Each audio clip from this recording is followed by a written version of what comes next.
are the life experiences which shall store up for you 10 things which you have learned which will help you become of greater service, and 10 million things which you have learned which are of no use whatsoever once the incarnation has been processed.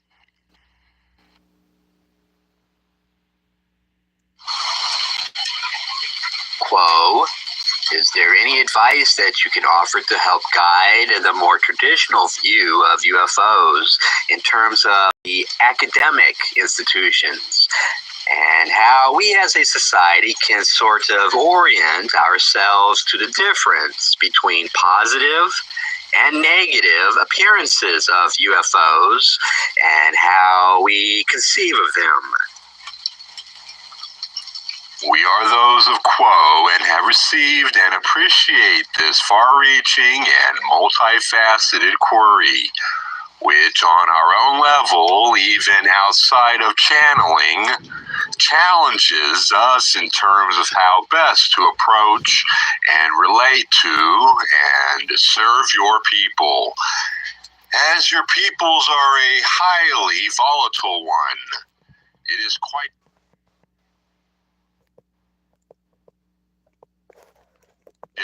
for us and for you in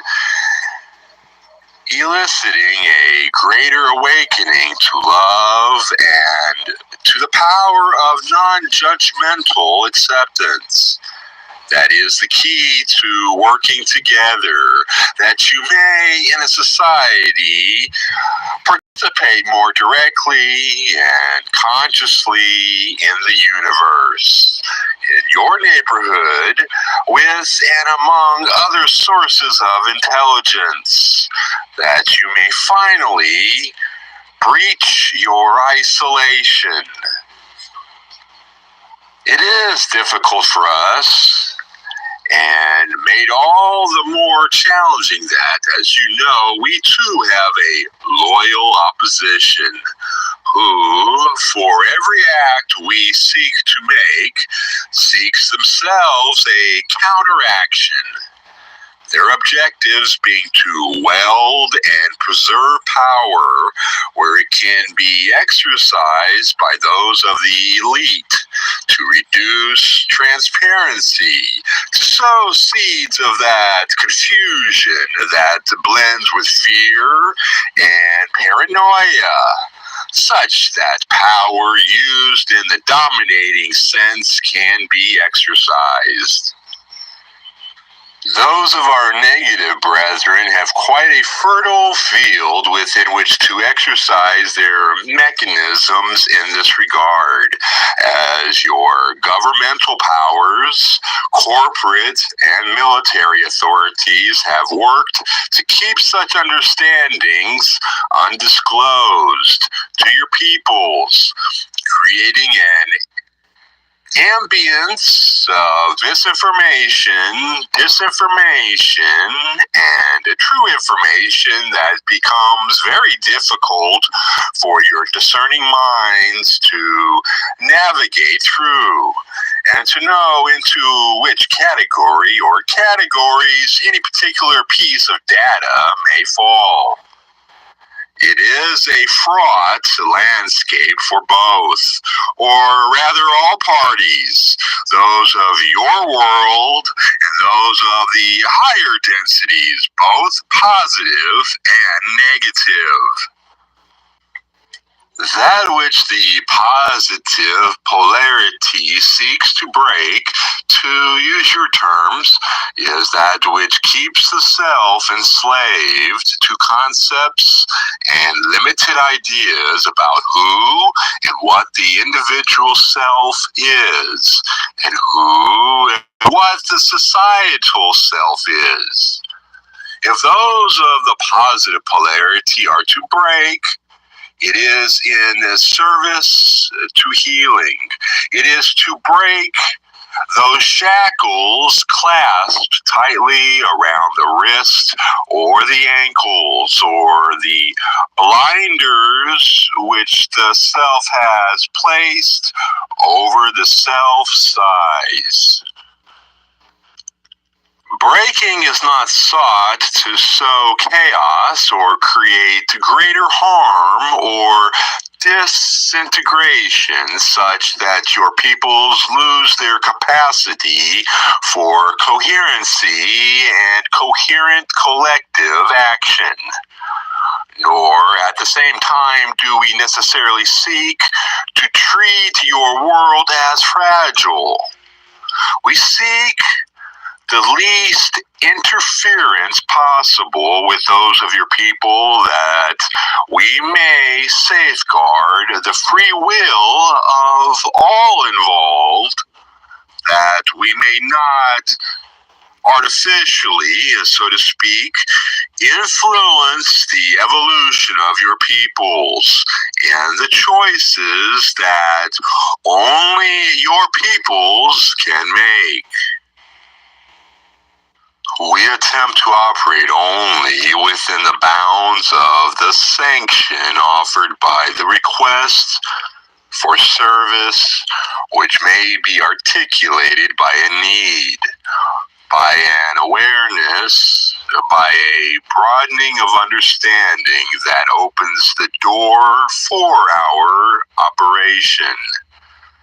We have no, so to speak, engineering designs, social or otherwise.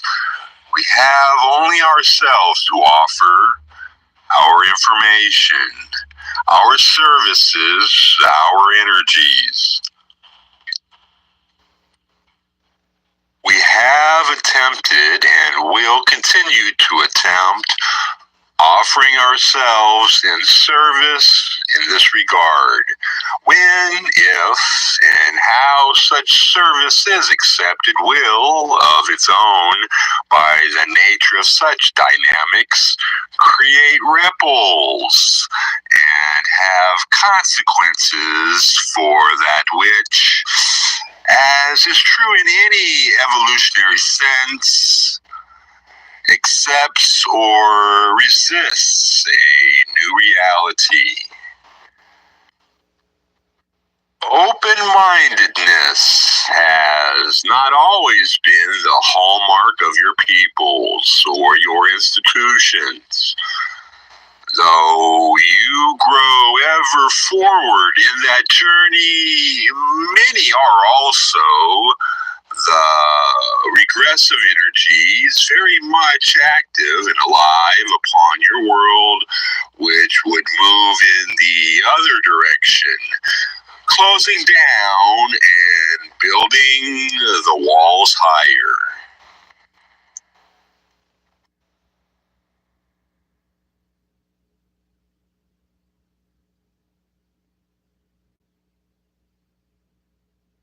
The graduation is upon us, and those who have been able to open their hearts in unconditional love, a majority of the time will graduate and then become part of the social memory complex to planet Earth. Those who are unable to make this choice of service to others will then be required to find another third density planet to incarnate on once again. This is a process which many have a growing difficulty for realization, as more and more entities have to repeat the cycle again and again.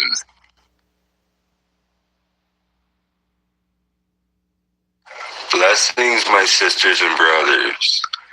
Praise be our one infinite creator. We thank you, one infinite creator, for your love. We thank you, one infinite creator, for your light. All is one.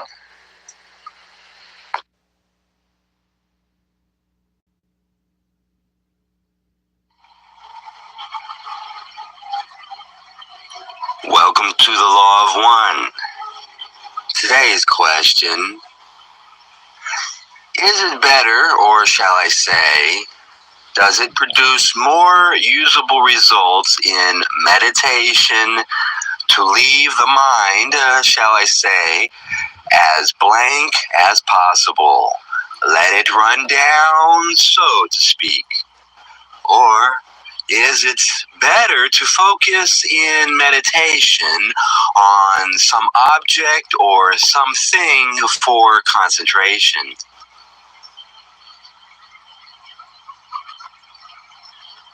Each of the two types of meditation is useful for a particular reason. The passive meditation involving the clearing of the mind, the emptying of the mental jumble, which is characteristic of mind complex activity among your peoples, is efficacious for those whose goal is to achieve an inner silence as a base from which to listen to the Creator. This is a useful and helpful tool and is by far the most generally useful type of meditation as opposed to contemplation or prayer. The type of meditation which may be called visualization has as its goal not that which is contained in the meditation itself. Visualization is the tool of the adept. Those who learn to hold visual images in mind are developing an inner concentrative power that can transcend boredom and discomfort. When this ability has become crystallized in an adept, the adept may then do polarizing in consciousness without external action, which can affect the planetary consciousness. This is the reason for existence of the so-called white magician.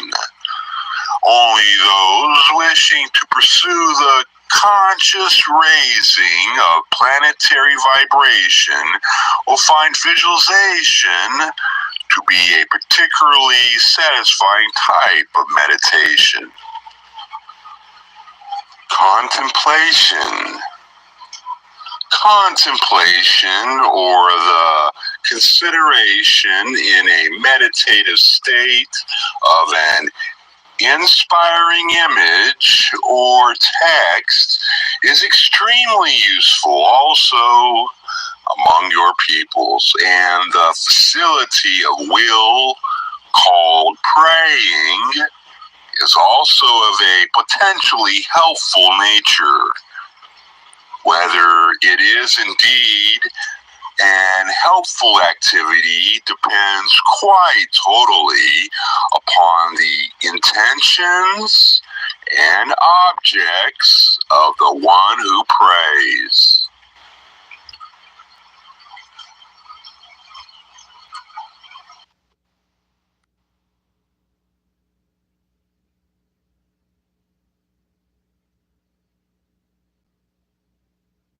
Imagine for a moment, is this physical body we inhabit truly of paramount importance? Does the fear of losing it, the fear of death, hold any real weight? Consider it this way: our bodies are mere vehicles, ones that, like any machine, eventually wear out. And when they do, would it not be possible to simply acquire another?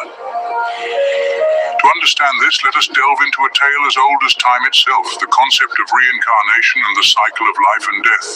Picture the concept of reincarnation as a natural law, one that keeps the balance of life and ensures the continuity of our existence. When a life ends, what we perceive as death is, in fact, a birth into a new realm. It's a transition, a journey to a different environment, one where fear has no place. Now the question arises, who determines when it's time for this transition? In many instances, this decision is made before an individual embarks on their life journey. This explains why some lives are longer than others, irrespective of their circumstances. Take note, however, that there are exceptions. In the face of wars or accidents, lives may be cut short, but nature in its infinite wisdom balances things out. Those whose lives end prematurely return sooner, and often in witness a surge in births following a war. As a general rule, you spend about an equal amount of time on each side of this cycle. However, the specifics of reincarnation depend on the individual's evolution and the choices they make. Some are eager to return to life, reincarnating wherever they can, sometimes resulting in less than ideal situations. Others reincarnate into challenging circumstances as a consequence of their past actions or karma. Our bodies, these vehicles we inhabit, wear out in accordance with our lifestyle. The highly evolved can make their bodies last longer, but why cling to an aging model when a new, updated one awaits? As we move into a new era, a separation is happening. Those who seek spiritual growth are affected positively, while those engrossed in negativity face the opposite effect. This separation, akin to dividing the sheep from the goats, is a preparation for the future. The hope is to create a world where self-development and spiritual evolution are prioritized, accelerating the process that has been slow for years. In essence, the cycle of life and death is a natural process, a law of nature that ensures balance. Our physical bodies are but temporary vessels that we inhabit in our journey of evolution. Death, therefore, is not to be feared but seen as a transition, a birth into a new realm. Reincarnation serves as a balancing force, allowing those who depart prematurely to return sooner and ensuring that our time spent on each side of the cycle is approximately equal.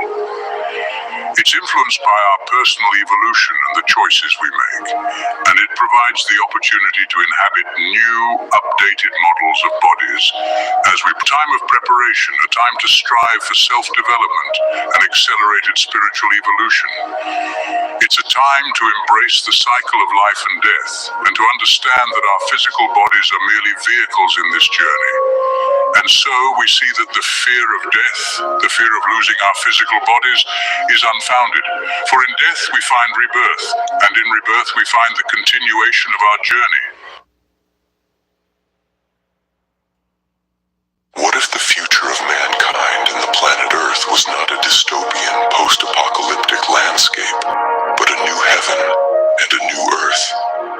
A place where man is not the same as we know him today, but a being of much higher intelligence, with a more refined physical body structure and fully active senses. Welcome to a transformative journey through mankind's evolution and spiritual awakening. Once upon a time, planet Earth was in dire need of light. It was foretold that a great period of darkness would pass before the full impact of this light would be felt. But the dawn was near, when this brilliant light would permeate the Earth, giving birth to a new heaven and a new Earth. Man, as we know him, was said to be reborn. More than a third of his senses inactive, over 90% of his brain dormant. He was yet to discover his true potential. But as the human consciousness expanded, so did the ability to use these dormant faculties. The call was clear. Reach out, ever outward, for new and higher understanding. Throughout history, great teachers have graced our planet, striving to awaken humanity to new truths. Yet, they were misunderstood, worshipped as gods by believers and shunned by disbelievers. However, these teachers never claimed to perform miracles. They sought to show humanity that these powers lay within each individual, waiting to be awakened. But the path to knowledge was a journey of hard and diligent searching, a pursuit of understanding. One such teacher said, "Where two or more are gathered together in my name, there am I in the midst of you." To many, these words may seem empty. Yet, the reality is that these teachers have always been among us, working in ways beyond our current comprehension. The time has come to open our eyes, gaze into the heavens, and search for the truth that lies there. Each of us has full access to all knowledge. The key to unlocking this knowledge doesn't lie in external sources, but within us. By tapping into the universal wisdom or mind, we can access the storehouse of all that is, all that ever was or ever will be. For nothing is new, It is all there, waiting to be discovered. We are indeed true children of creation. We are creators in our own right. The future of mankind and the planet Earth isn't a foregone conclusion. It's a story yet to be written, a story we have the power to shape. So let's claim what is rightfully ours. This journey of mankind's evolution and spiritual awakening isn't a simple tale. It's a call to action, a call for transformation, a message of hope. In this new heaven and new earth, we aren't just observers. We are active participants, creators of our own fate. Remember, the light is within us, awaiting to illuminate the world. All we need to do is reach out, ever outward, for new and higher understanding.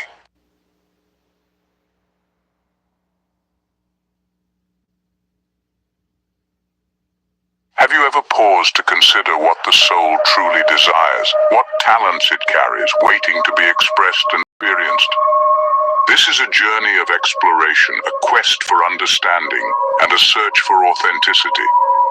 Imagine a soul choosing to inhabit a human form, carrying with it a set of desires and talents, eager to experience and grow. As a child, these desires and talents begin to manifest, seeping into the physical realm. However, societal systems, parental expectations, and educational norms often push these true desires and talents into the background. Confusion ensues, and the individual struggles to discern their authentic path. Consider the story of Jane, a talented painter in her childhood. Her soul yearned to express itself on canvas, but her parents, envisioning a more practical future for her, steered her towards a career in law. Jane succeeded in her profession, yet a sense of discontentment lingered. Despite her success, Jane was not happy. Her soul was crying for expression, for the freedom to paint, yet she felt trapped within the confines of societal expectations. Similarly, we find John, a successful businessman who had a deep-seated passion for music. His soul's desire was to create melodies, but he found himself caught in the high-powered corporate world. His success was undeniable, yet his happiness was elusive. He was not expressing his soul's true desire, leading to a deep-seated dissatisfaction. These examples are not isolated incidents. They reflect a pervasive issue within our society, the suppression of our soul's desires and talents. This suppression often leads to unhappiness, discontentment, and even destructive behaviors as individuals attempt to find happiness through other channels. Our societal structures have lulled us into a state of complacency.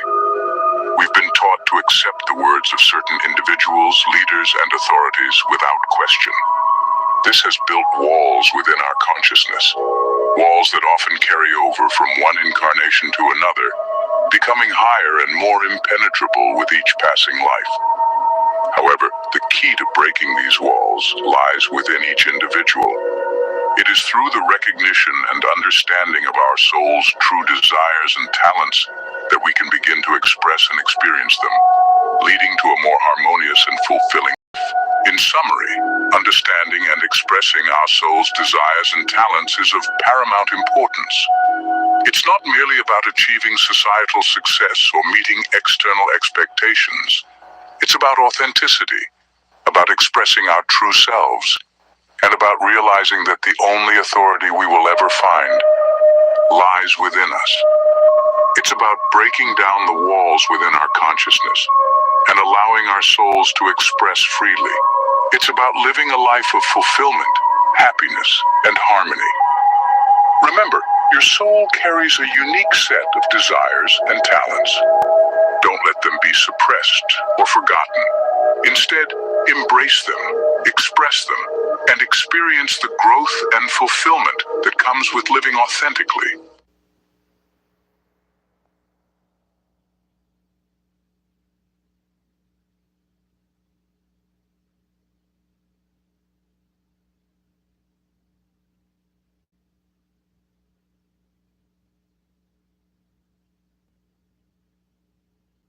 Have you ever stopped to wonder, what is the essence of thought?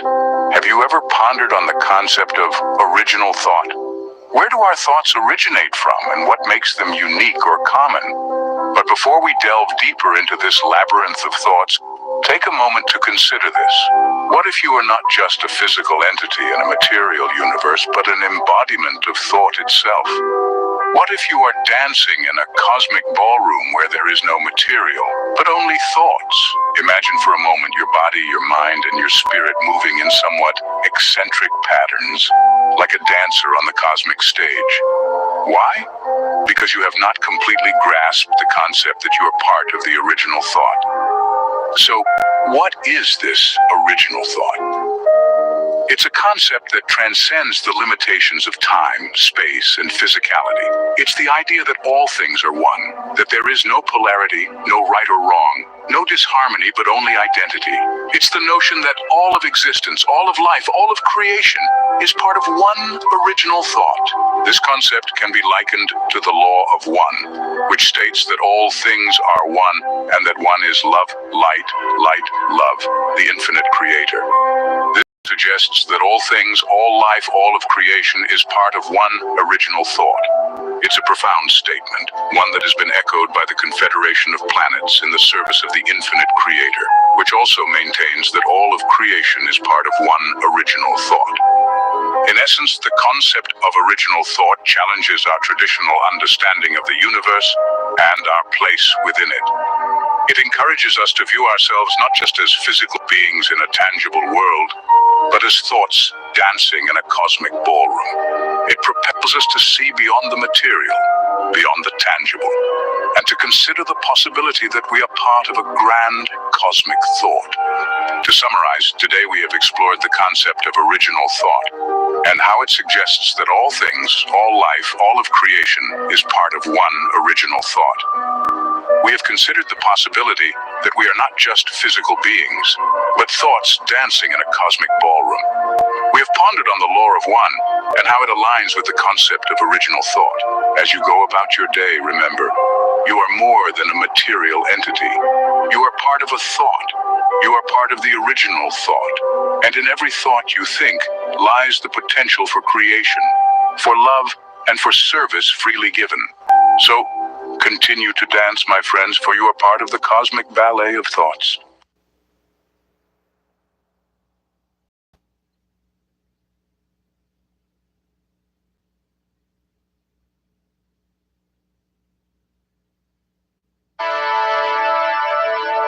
Photographs from the original Law of One books.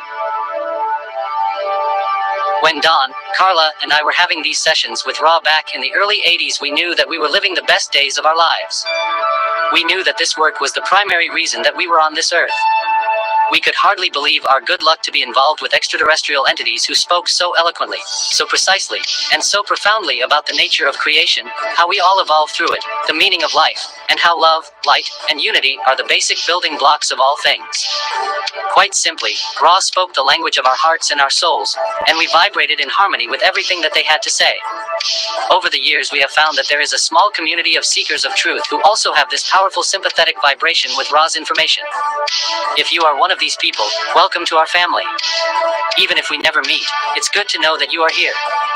In our shared service to the one infinite creator, we are always together, no matter what the appearance of our physical realities may seem to be. So we send our love and light to you and ask that you share your love and light with everyone that you meet in all present and future life experiences. Ra session number 2, January 20, 1981. Place at the entity's head a virgin chalice of water.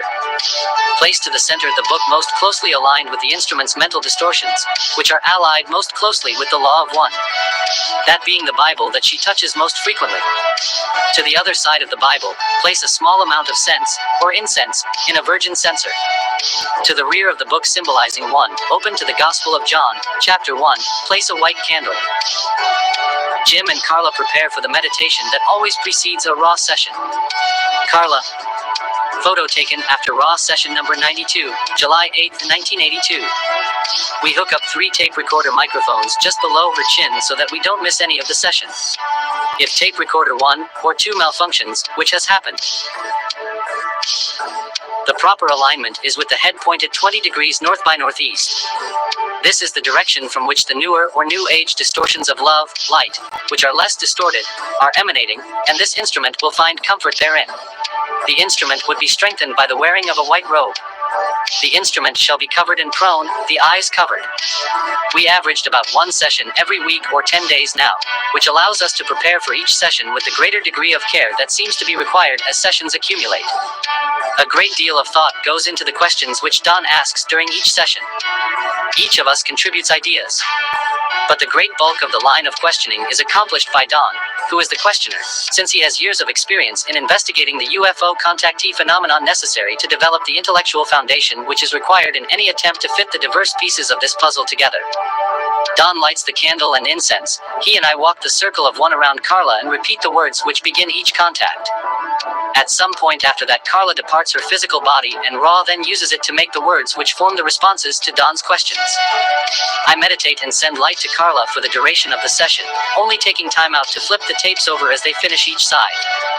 In this picture, Carla is not channeling Ra, but is singing Amazing Grace, as per Ra's instructions for the instrument to be constantly speaking if her eyes are covered during the picture-taking session. This picture was taken immediately after Carla responded to her name and the eye covering was removed from her face, somewhat musing her hair.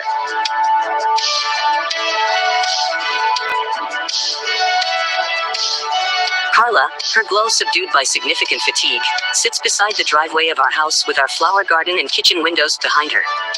Don in the LL research office, at the Watterson Trail house. Joey Wackerbath sits on his desk, while Chocolate Bar rests in the foreground. Gandalf and Fairchild are elsewhere. Jim at work in the office with Chocolate Bar in the foreground and Joey Wackerbath in the background. Carla dances in the leaves while Jim sits on the porch of our Lake Lanier house where we had session number 106. Our last conversation with Ra. Carla, near her 84 pounds. Channeling wait for the Ra contact. Handing Jim a bouquet of marigolds as they enjoy the afternoon in the little orchard behind the Watterson Trail house.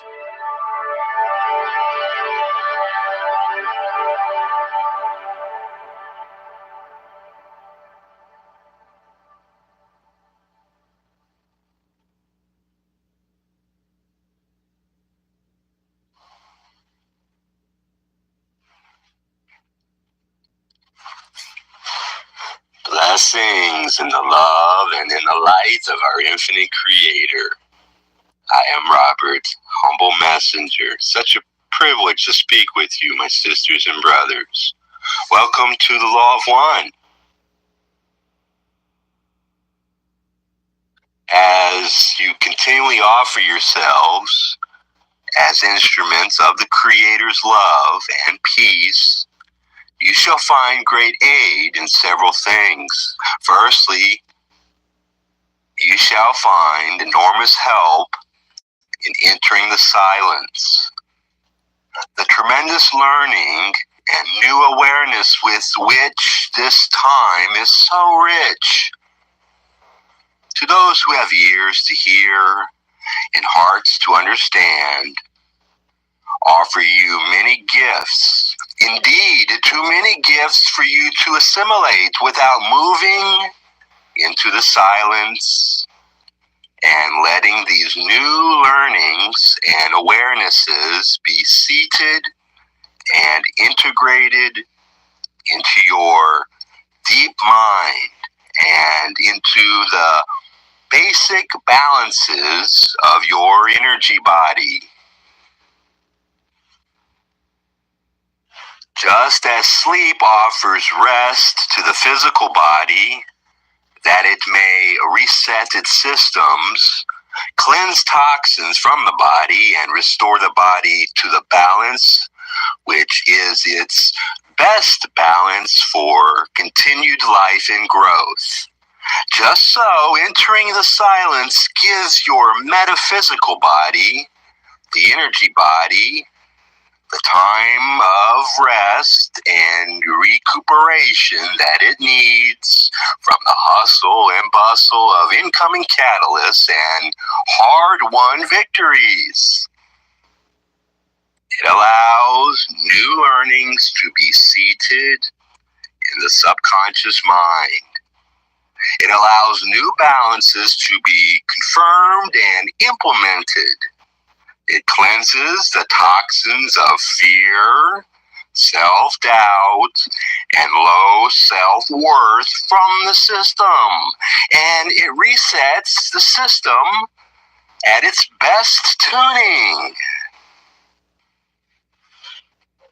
You may think of yourself in this wise as a spiritual athlete, one who is in training.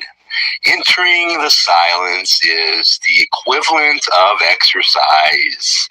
Some are so fit by nature for this task that they are drawn to the silence irresistibly.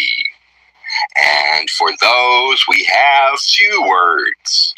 For your hunger and your thirst shall bring you into the silence again and again. For others, there is not the personality that must seek silence.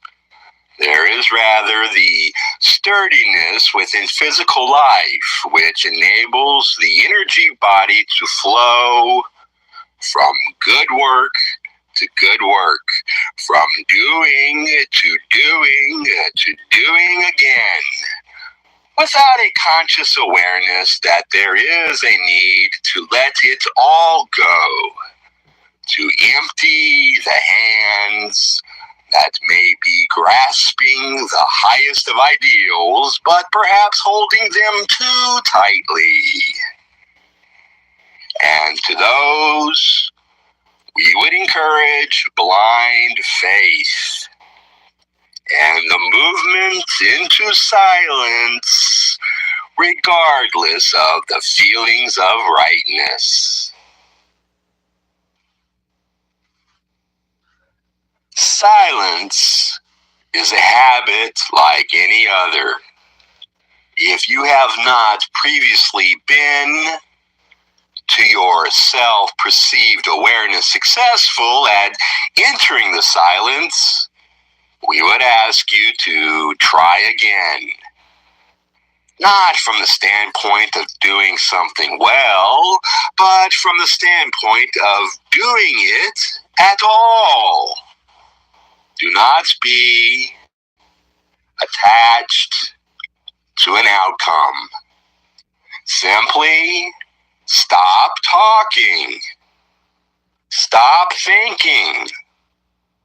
Set your intentions to listen to the still, small voice of the one infinite creator, whose thunder speaks in silence.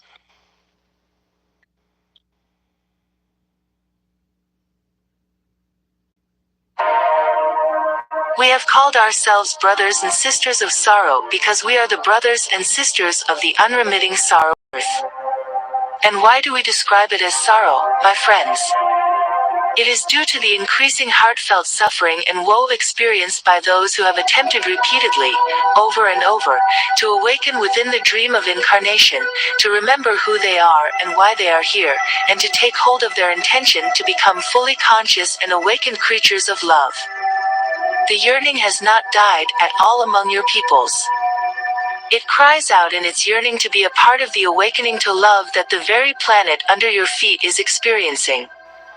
Yet again and again there has been the seduction from love to fear, from unity to disharmony, and from that incredible experience of working truly together for common goals to the voices of division and hostility.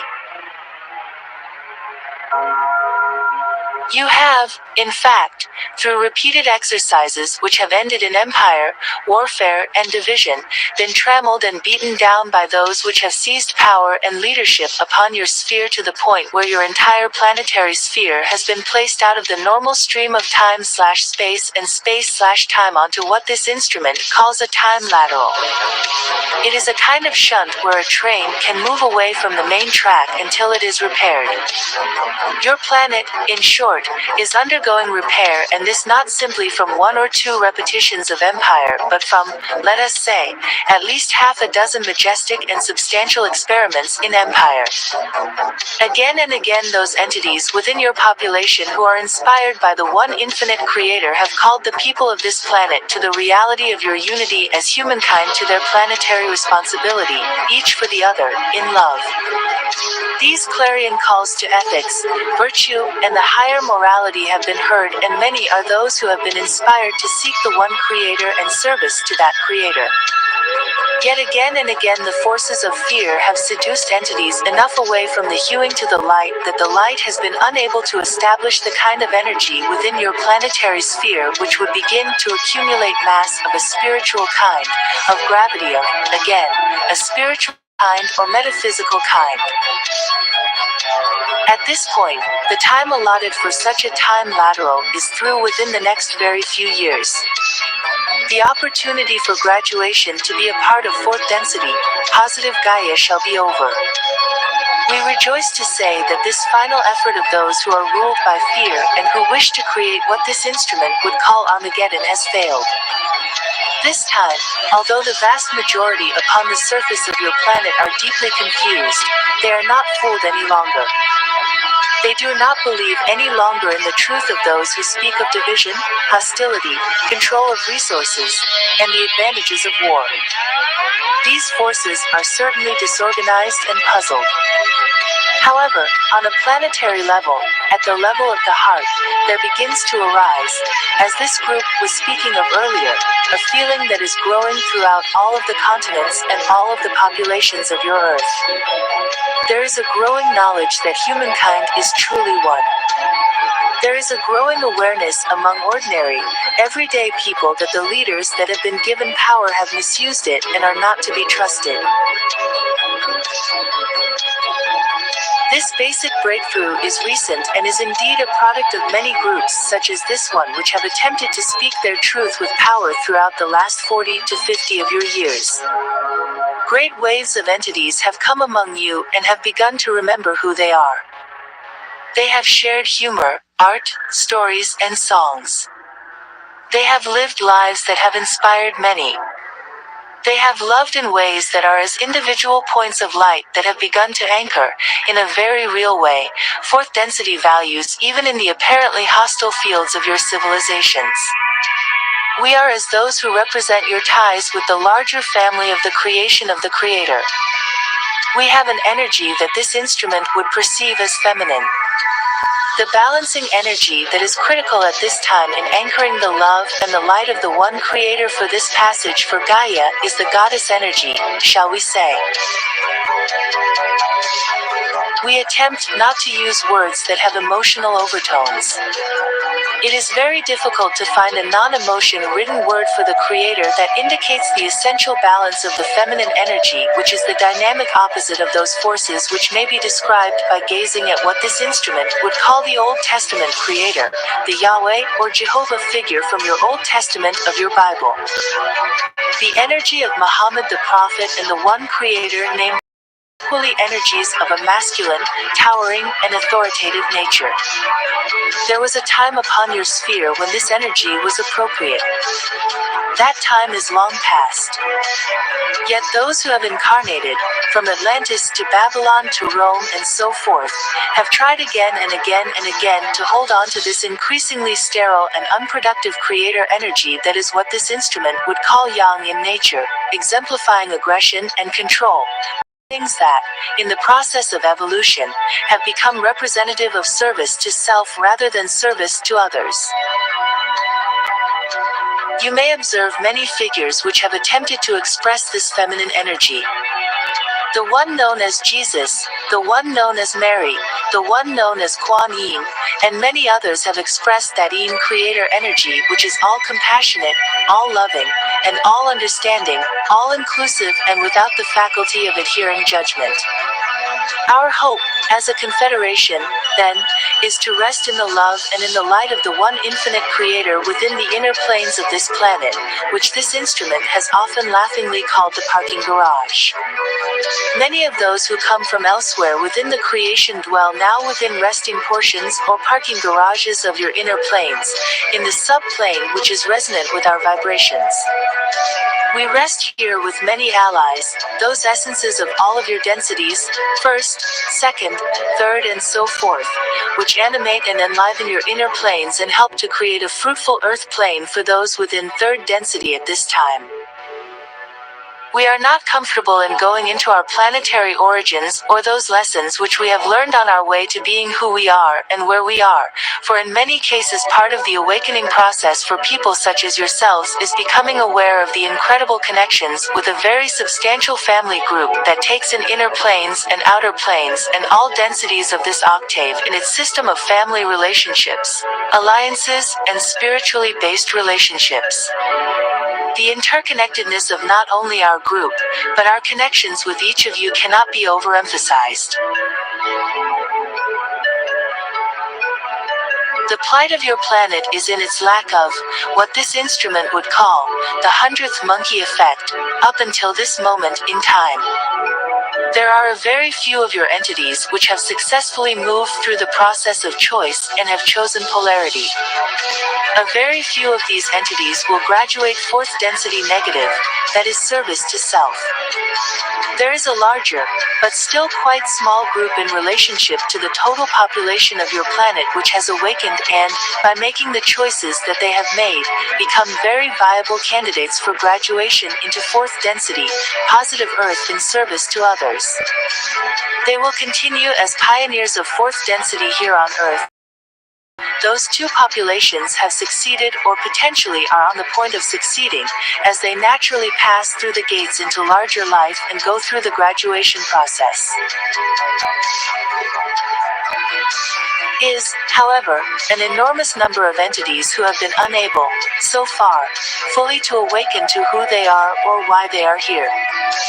That is why wanderers have come among you, and that is why we have come into the wings, shall we say, to wait our turn to speak through instruments such as this one, in hopes of helping somewhat to call people to remember, to awakening and to becoming part of that conscious portion of planet Earth which can form into first a social complex and then a social memory complex as the graduation is moved through. The plight is very dear to our as it is dear to the hearts of wanderers and those Earth natives who have awakened at this time. It is as though you are extremely close to developing a large enough groups of entities which, together, remember who they are. But they are on the verge of being able to firm into crystals that choose to vibrate, as one, the love and the light of the one infinite creator. When this is done with enough mass of intelligent, conscious, choice-making entities joining in, there is a speeding up or a multiplication effect. The crystal that each of you is can choose to become a great deal more powerful as commonalities merge entities into groups and those groups into light sources.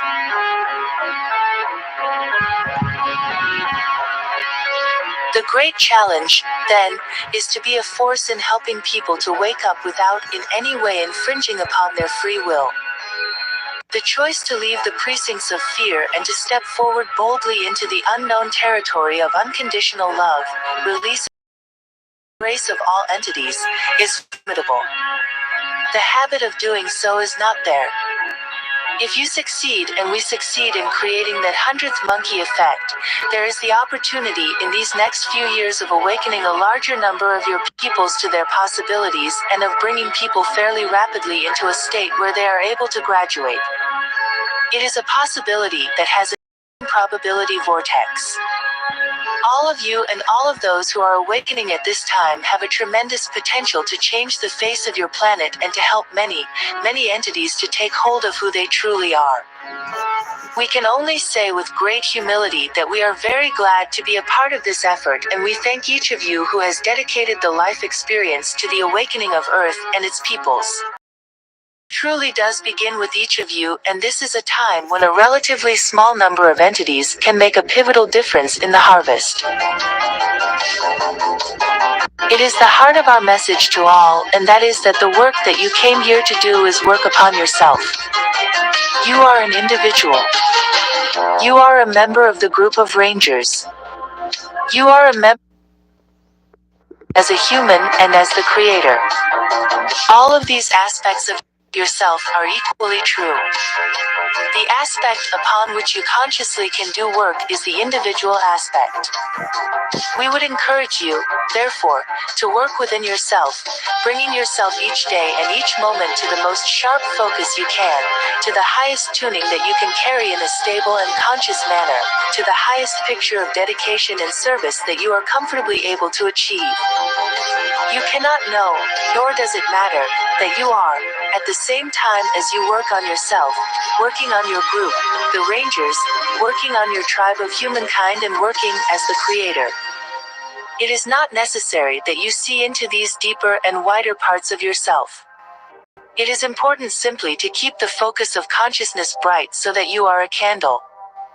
We have said many times through this instrument that it would seem that one candle is a very weak thing, yet one candle can be seen for well over a mile if a line of sight is unobstructed. And a candle in the darkness is hope. So you represent, knowingly, one person and one process and one offering of love to the infinite Creator, yet you also are the candle that the wind cannot snuff out, that the darkness cannot overcome, and that no amount of denial by those who would embrace the dark can deny. You exist, a point of light and love.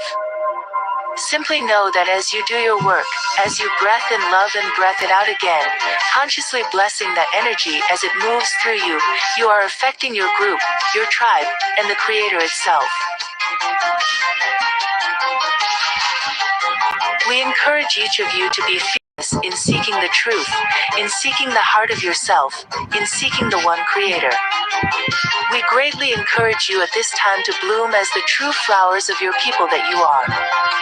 Trust in your beauty and your goodness and in your nature. At this time we would leave this group and this instrument, as we found you, in the love and in the light of the one infinite Creator. Before you, and we thank you with all our hearts for this opportunity to share.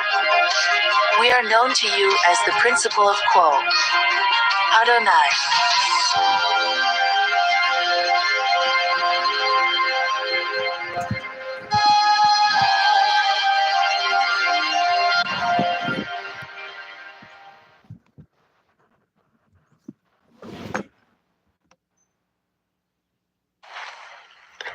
Is it possible to help an entity to reach fourth density level in these last days? I am Ra. It is impossible to help another being directly. It is only possible to make catalysts available in whatever form, the most important being the radiation of realization of oneness with the Creator from the Self, less important being information such as we share with you. We ourselves do not feel an urgency for this information to be widely disseminated. It is enough that we have made it available to 3, 4, or 5. This is extremely ample reward, for if one of these obtains fourth density understanding due to this catalyst, then we shall have fulfilled the law of one in the distortion of service. We encourage a dispassionate attempt to share information without concern for numbers or quick growth among others. that you attempt to make this information available is, in your term, your service. The attempt, if it reaches one, reaches all. We cannot offer shortcuts to enlightenment. Enlightenment is of the moment, is an opening to intelligent infinity. It can only be accomplished by the self, for the self. Another self cannot teach, learn enlightenment, but only teach, learn information, inspiration, or a sharing of love, of mystery, of the unknown that makes the other self reach out and begin the seeking process that ends in a moment. But who can know when an entity will open the gate to the present?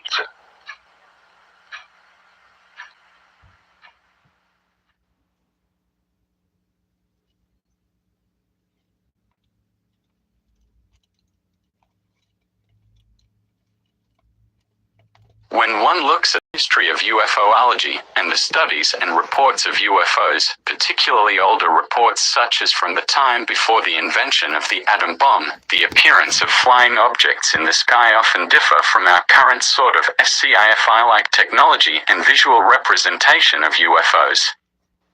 They took other, various forms, like sometimes literally sailing ships in the sky, or just things that didn't look like flying saucers or spaceships.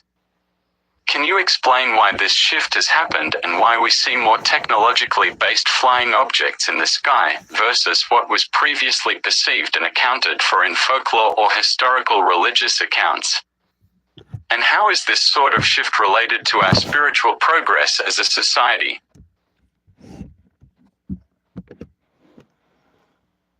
We are those of Quo, and have received your query, my brother. We would start by assuring you that our preference for craft is not so changing as is the seasons of your fashions upon your world. For we do certainly evolve, as do our negative brothers and sisters, upon a constant deepening of our awareness of the Creator and our refinement of our ability to manipulate consciousness for the purpose of service to others. Whether that is an outer technology or an inner technology, as we learn to use light, and as we ourselves become that light, we do evolve, we do change, but in our interaction with your peoples, the form that the craft takes is not so much indicative of evolving technologies on our end, but rather, how we calibrate our service in a way which may, for those of us of the positive polarity, more non-invasively interface with those of your world in a way so may catalyze and inspire the seeking and the sense of a great mystery of the beyond, of that which is not of this world, but which is within some bounds of understanding. There are many ways we could attempt to appear to you, or in your skies, in the historical journey of your world which could not even be computed on an intellectual level, for there would be no frame of reference, no means even to conceptualize what it is that is being seen. So we must appear in some forms that are as familiar to you as nature is itself, or which are unfamiliar, but still recognizable to some degree, that they invite the contemplation and the seeking, that they may excite the senses and awaken entities from their slumber of habit and circular thinking, such that the attention peeks through the curtain and then finds its heart asking questions.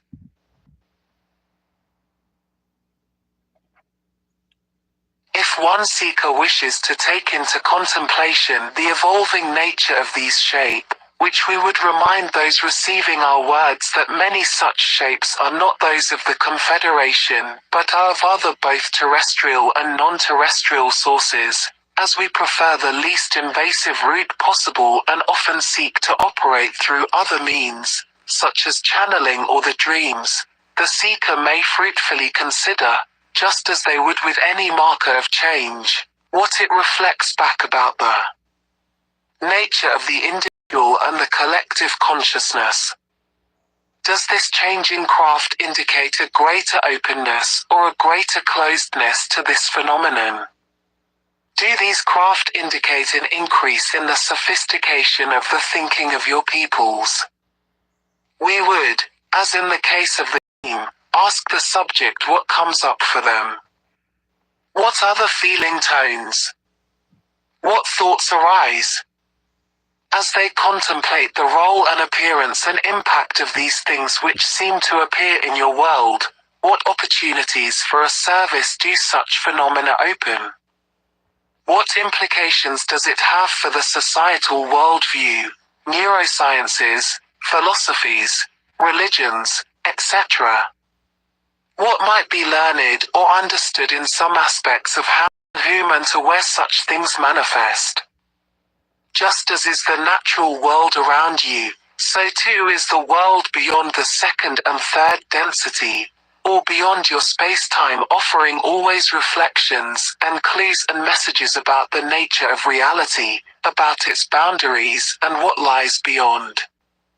The appearance of such phenomena are not accidental and are even more conscious and more intentional than is the second density being who may cross your path at the right moment. This is true for both those who would enslave and control and those who would seek to empower with love, non-judgment, and acceptance. We are those of Quo and have received and appreciate this far-reaching and multifaceted query, which on our own level, even outside of channeling, challenges us in terms of how best to approach and relate to and serve your people, as your peoples are a highly volatile one.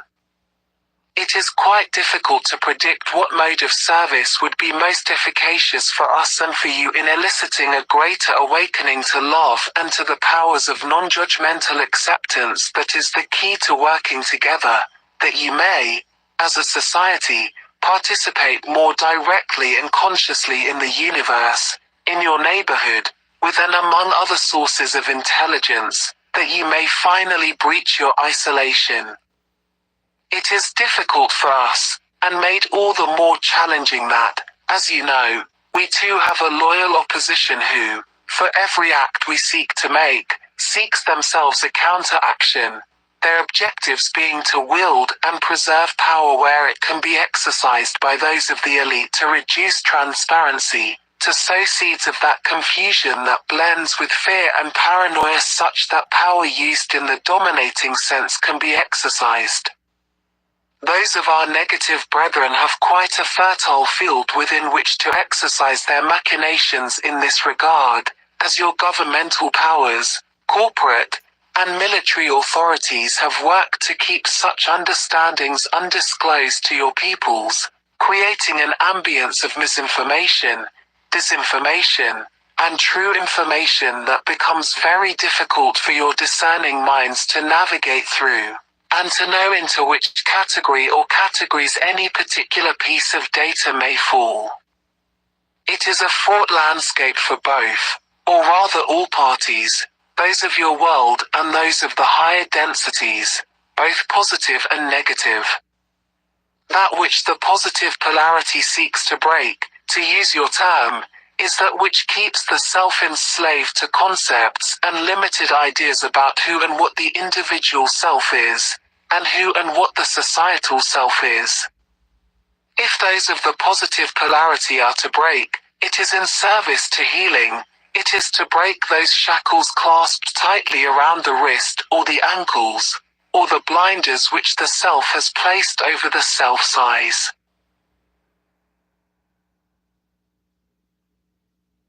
Breaking is not to sow chaos or create greater harm or disintegration such that your peoples lose the capacity for coherency and coherent collective action. Nor at the same time, do we necessarily seek to treat your world as fragile.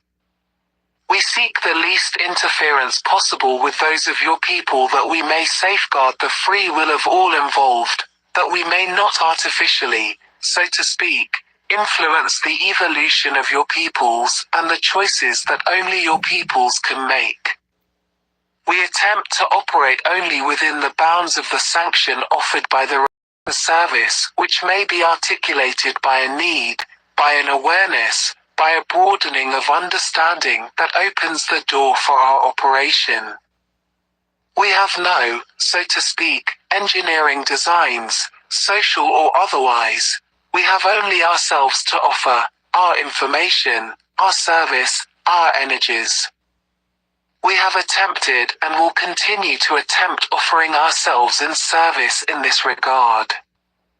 When, if, and how such service is acceptable of its own, by the nature of such dynamics, create ripples and have consequence for that which, as is true in any evolutionary sense, even minus higher density beings accepts a new reality or resists a new reality. Open-mindedness has not always been the hallmark of your peoples or your institutions. Though you grow ever forward in that journey, many are also the regressive energies very much active and alive upon your world which would move in the other direction, closing down and building the walls higher. We are and we offer our gratitude to this circle for the invitation issued to us to join you in your endeavors and your experiment. We would take this opportunity to share our perception that each act of service, whether in the form of a channeling circle, such as this, or any other expression of the self done with a genuine desire to serve others, is measured by the intention within one's heart, and that so long as the step is taken and the attempt is made to serve, the metaphysical influence resonates with the power of the one infinite creator which can be made manifest through this act, whether it is apparent or not. Based on the outcome of the attempt, we leave you as we found you in the love and in the light of the one infinite creator. We are Adonai, Vosu, Borragus.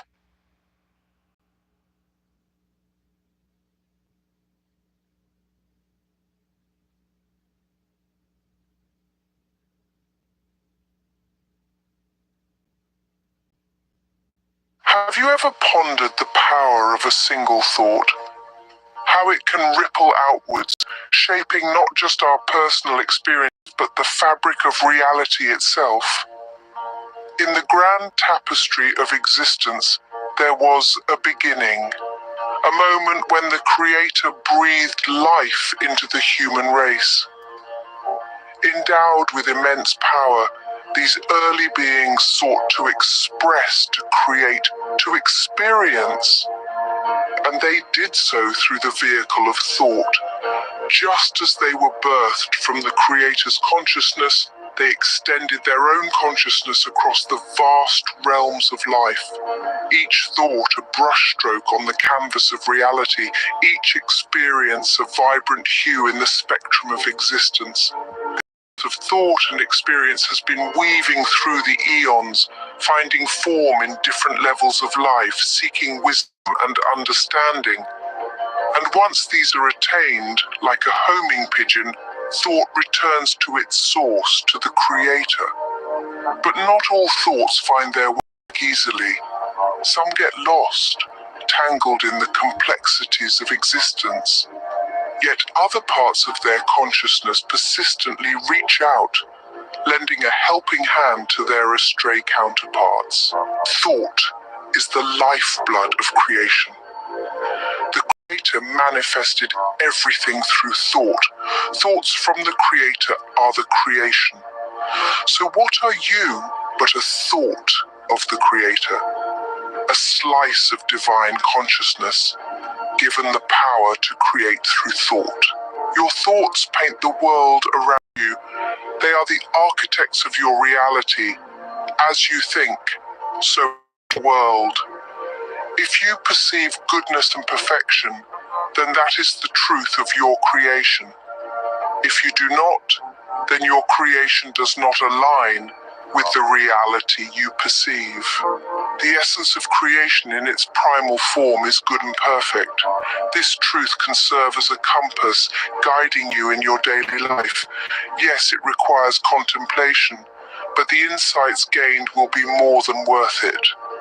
Remember, your thoughts are powerful. They are the building blocks of your reality and the echoes of the Creator's voice within you. Embrace them, understand them, and use them to paint a world brimming with goodness and perfection. After all, thought is the first step in the dance of creation.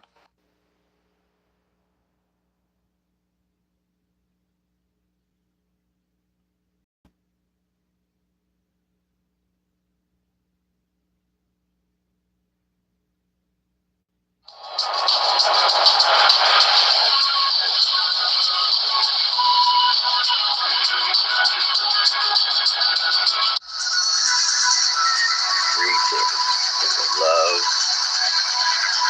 and in the light of our one infinite Creator. We are those known to you as QO.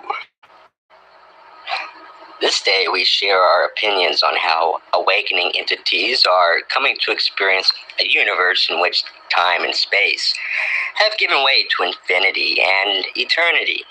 And the seeking of the metaphysical self has become more important than the approval of the world or any worldly gain that does not have its roots in love. The love of one doing the service. The love of one offering the self. This is the time of the blossoming of those entities upon your planet who have become aware of themselves as citizens of eternity. It is our opinion that all things are one, that all there is dwells within each entity. All things are thoughts, all emotions, all that is seen, all that is sensed in any way has manifestation to the outer eye, but first has roots within that inner being that is connected not with larger spaces, but with infinity itself. For each of you is that holographic image of all that there is. Each of you is one thing. The small self cannot grasp the unity that is the truth of all your people upon your sphere of earth. It seems obvious to the outer eye that each entity is a person unto their self. And yet, just as a child awakens for the first time in her mother's arms and becomes aware of a new world of sight and sound and sensation, just so does the spiritual self within the human being awaken to an alarm that only it can hear. No two entities have the same clock setting. There is no one time for spirits within bodies to awaken. For each seeker, that time of awakening is perfect and right, although it may not seem right to others. It always shall come to the one who is ready to deal with the implications of the new inner birth that constitutes the awakening into realization of the self as a spirit independent of space and time, but wholly dependent upon love and light. For each is love and light, yet each also transduces love and light as it streams from the infinite Creator into the earth plane. And so each of you, no matter the age or any details about the person, each who is awakening is a receiver and a transmitter of vibration. Your scientists tell you that all that there is made up of particles of energy vibrating at various speeds, creating various energy fields. One such energy field is that in which is contained the spirit of each of you. And when that spirit awakens, there is no going back to sleep. Once awake, the seeker must remain awake and alert. The question then becomes, how can I help this process of awakening along? How can I accelerate the pace of my spiritual evolution? We would suggest several ways in which this can be encouraged. Firstly, we would suggest that each awakened soul choose for the self that rule of life which most nurtures the spiritual child within. That child that dwells in the heart and can become mature only as the outer self makes room and time for it. Time spent in silence, whether formal meditation is offered or whether it is simply sitting, greatly aids the spiritual self within. Further, it helps to align the seeker with her or his personal destiny, for each has come with gifts to share, lessons to learn, and service to offer. Each has planned for the self companions along the way and good work to do.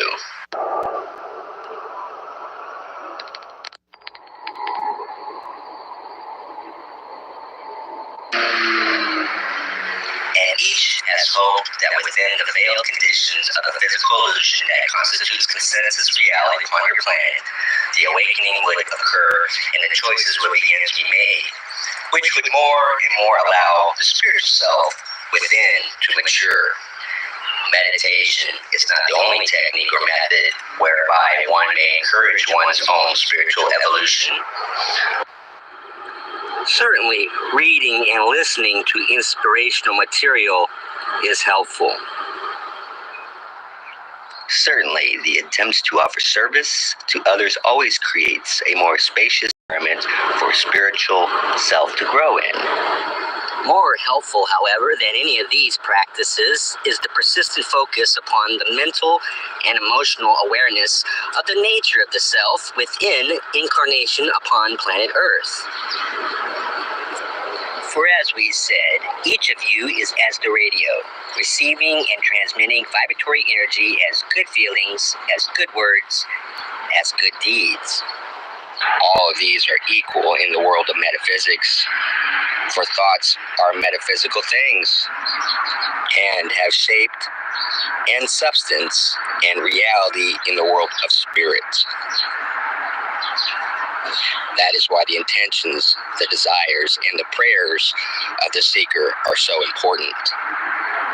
The greatest single practice for bringing seekers into more and more direct awareness of their role here within the planetary rise and vibration is simply to be. To be the deepest and most profound and true self of which one is capable. In this being, there is a releasing of the doing.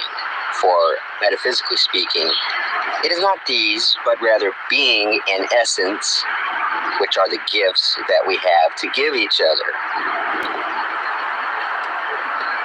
When a seeker becomes aware that it is a creature of will, discipline, and faith, then that person can simply allow those in-streaming vibrations of love and of light to move through the physical, mental, emotional, and spiritual channels of the body and out into a world that so desperately needs those vibrations of undistorted love and light.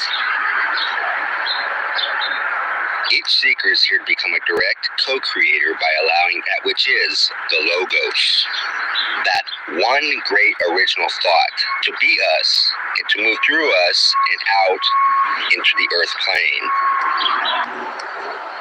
By blessing this energy and yet not holding it, by knowing there is enough, an infinite amount of love and light, that it cannot be spent, the seeker is affirming that which is.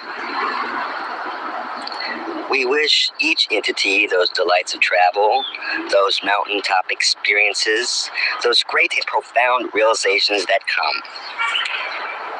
Those times are precious, and yet each of you will find that when all is said and done, it is the vibratory level of the beingness of each entity that sticks in the mind and in the heart like no other sense memory can. Each of us knows blessing when we experience it. All of us have known those entities who, by their very being, improve the vibrations of a place. Yet always know that it is not from you that these things come, it is through you. There is not a key that unlocks the door of the heart that has anything to do with the human mind or the will in the worldly sense of that mind. Rather, it is the naked soul, the bare and unadorned spirit that is the object of perfection. That is love itself, and that is each of you. May you find ever more creative ways to share the infinite love and light that will come through you by blessing that energy and by consciously sending it out into the world. We encourage each who hears these words to take the self very seriously in terms of developing a daily practice that feeds the metaphysical self, whether by meditation or prayer, contemplation or rumination, the gazing at inspired objects or the reading of inspired words. You will find these techniques of entraining the mind to be most helpful. There are many ways in which the person who sees the hunger and the thirst of the self that is emerging for metaphysical truth to offer that truth to the inner self. It is our opinion, however, that truth is a fluid and changing thing, and very personal and subjective in its nature. For each entity, there will be landmark truths that come and stay for a very long time. There will also be truths that are seen to transform and to migrate as lessons come to one and as the self develops.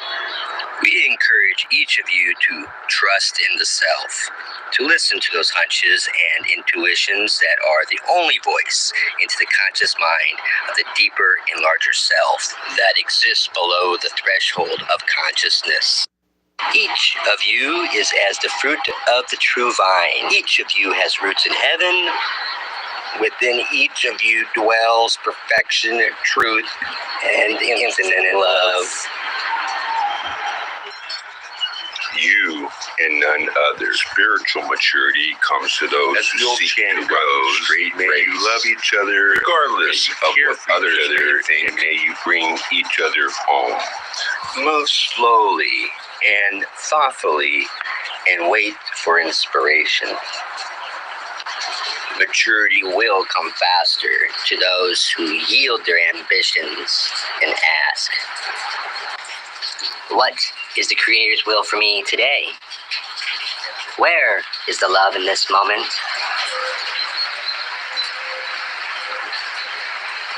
The Creator lies within. There is no separation.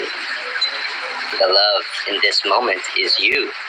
May you carry that truth and wear it as a crown. And even when the crown is heavy upon the head, may you serve. May you reach out to others. May you respond to requests for help with the best that is in you. May you encourage others in their paths. For you are the hands, voices, the carrying of the infinite Creator within the earth. You and none other. As the old chant goes, may you love each other, may you care for each other, and may you bring each other home. We would at this time transfer this contact. We will leave you now in the love and in the light. We are those of QO.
thank you for calling us to take part in your meditation.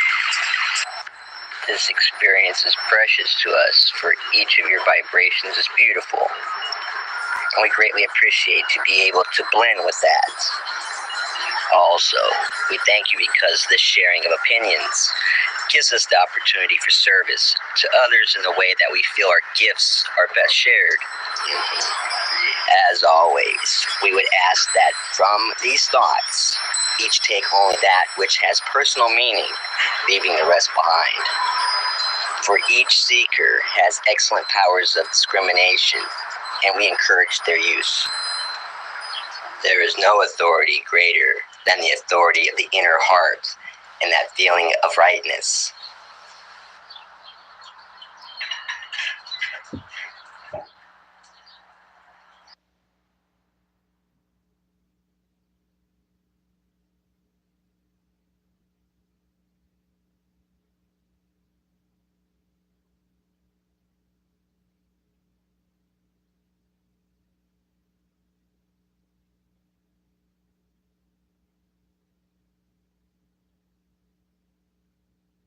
Have you ever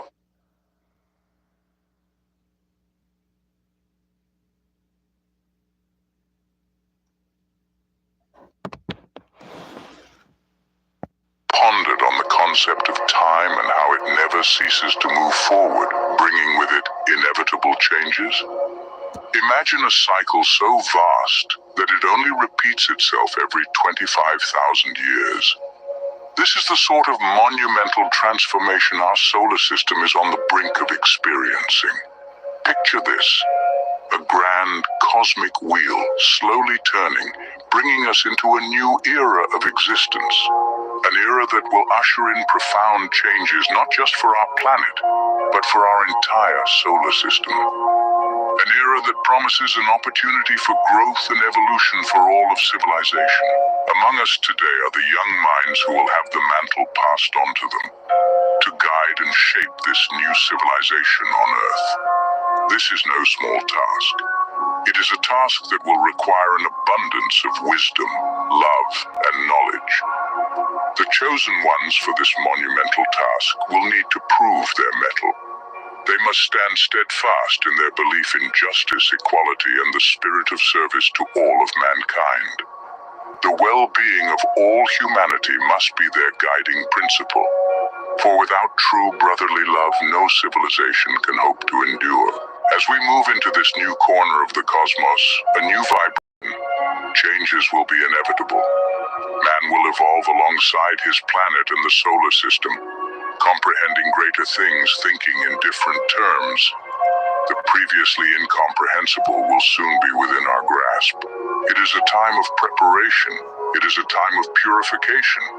If the great Creator resides within us, then our bodies, our minds, our souls are His temples.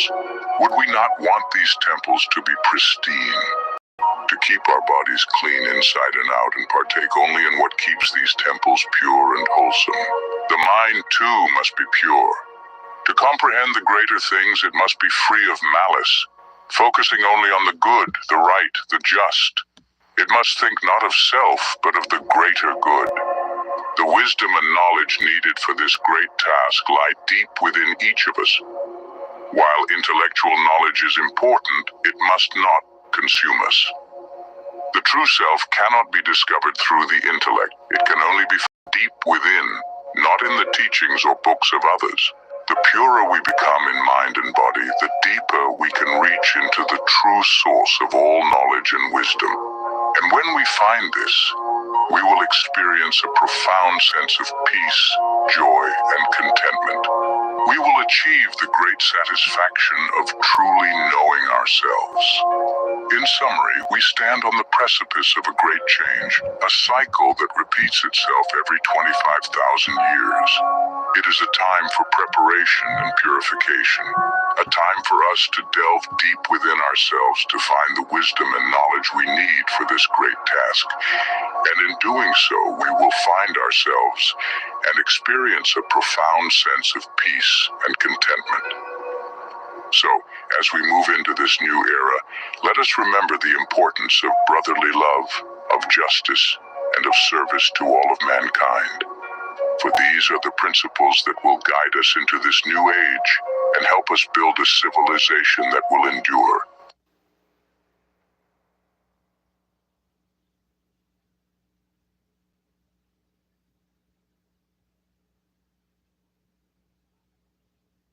In the vast infinity of the cosmos, have you ever paused to ponder the universe within you?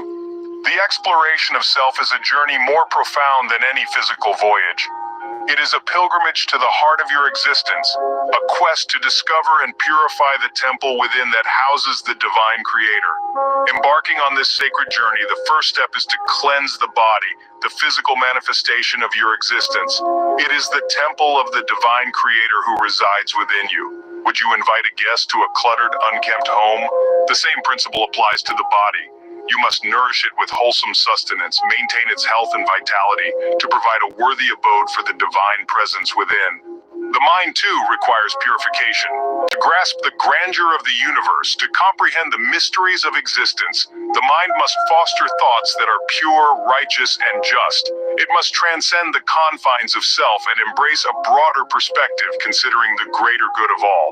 The wisdom and knowledge you seek reside not in external sources or intellectual pursuits, but deep within your own being.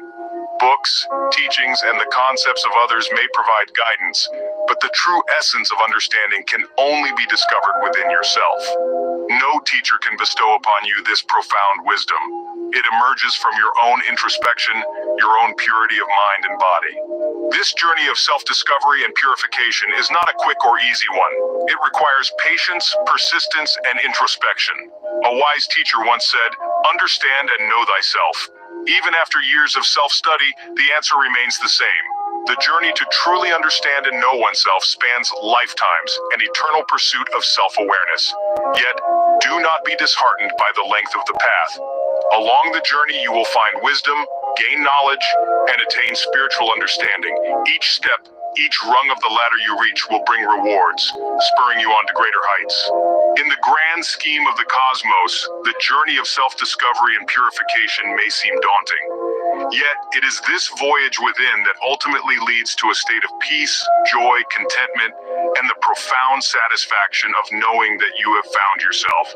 This journey, this process of self-discovery and purification, is the ultimate adventure. It is the pilgrimage to the heart of your existence, the exploration of the universe within you. Each step, each moment of introspection, each act of purification brings you closer to the divine presence within, to the profound wisdom and peace that come from truly knowing oneself. In summary, the journey of self-discovery and purification involves cleansing the body and mind, fostering pure and righteous thoughts, and seeking wisdom and knowledge within oneself. It is a lifelong journey, yet each step forward brings rewards and spurs one on to greater heights. Ultimately, it leads to a state of profound peace and satisfaction, the joy of knowing that one has found oneself. After practicing channeling for 35 years and counting, I am highly sensitive to the place of language in offering potentially helpful information to seekers of truth. Language can be used to persuade or to control people. That is never the Confederation's entity's intention. Indeed, these entities look for emotionally neutral ways to talk about spiritual matters. When I enter into the channeling process, I do not receive language for the most part. I receive concepts. My job is to translate these concepts into words, to clothe them with language. I attempt to do this without infusing these concepts with my emotions or biases. I believe that there is permanent and inevitable frustration on the part of the Confederation entities at the fact that they must submit their concepts to the narrowing and flattening influence of language, so that their concepts may be offered to humankind. Sometimes faced with infinitely intricate and profound concepts, I join them in their frustration, for I know that I shall never be able to do these concepts the justice they deserve. But words are all we have here in third density Earth. And so I am grateful for them, as is the Confederation, I am sure. Channeling selection. We will not be able to communicate with you unless you are able to avail yourselves to our thoughts in meditation. We cannot contact you in the manner you are accustomed to using upon the surface of your planet. This would be of no avail. We do not have concepts in your language that we wish to convey. We have concepts that are not within your language.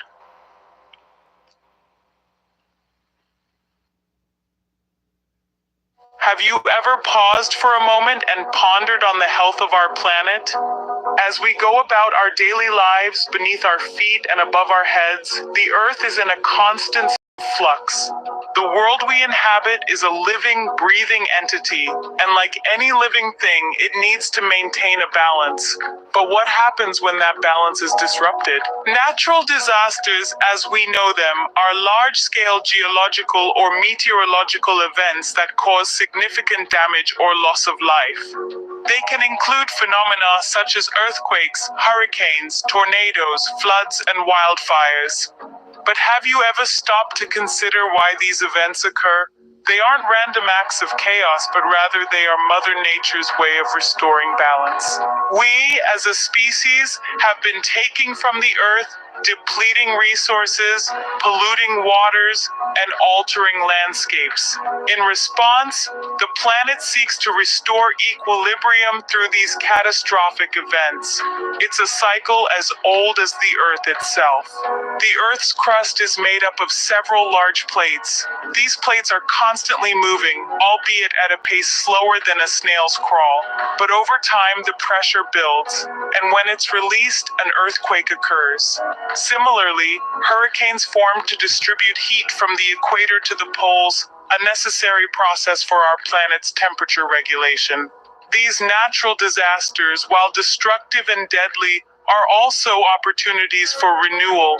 They redistribute minerals, reshape landscapes, and create new habitats. When one land is destroyed, another rises with the necessary resources for life to thrive again. It's a continuous cycle of destruction and creation, death and rebirth. The lands that go down are eventually rejuvenated and rebuilt. The oceans too play a vital role in this rebalancing act, containing and redistributing minerals and nutrients. So, as we've explored, natural disasters are not merely events of destruction, but they are the planet's way of maintaining balance and ensuring its own survival. They are a testament to the Earth's resilience and its ongoing struggle to sustain life. In summary, the Earth is a dynamic and self-regulating entity. Natural disasters are part of this dynamism, acting as the planet's mechanism to restore balance. They are a result of resource depletion and pollution, a response to the changes we impose on the planet.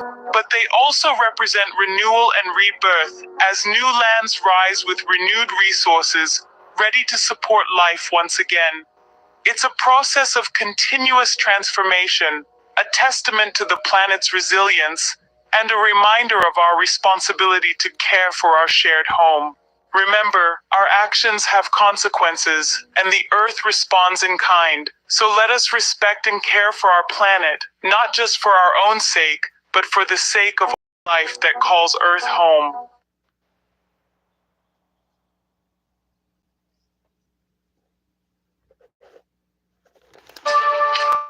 I am Hatan, I greet you, my friends, in the love and in the light of our infinite Creator. It is once more a great privilege to meet with this group. We of the Confederation of Planets in the service of the infinite Creator are always ready to serve those upon planet Earth who seek our service. It is a very great privilege to give this service to those who seek it. And my friends, this is our entire purpose at this time, to offer to those who seek that which they seek. There is, my friends, only one thing worth seeking. Nothing else is of any value, and that one thing, of course, is understanding. An understanding of your Creator's thought.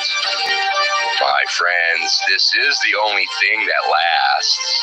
Anything else that you might seek will be transitory and will vanish with time. When man realizes that this is his true objective, then he has made that great turning point in his development. We are here to aid those who have turned the corner, so to speak, turn the corner towards their ultimate goal, that goal of reuniting with their Creator.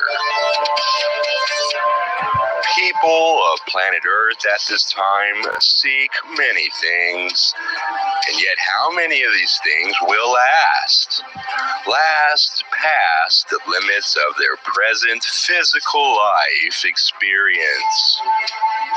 Very few, my friends. Those few that will last are all of an identical nature. They are of a nature to be increase in awareness, an increase of awareness of their Creator.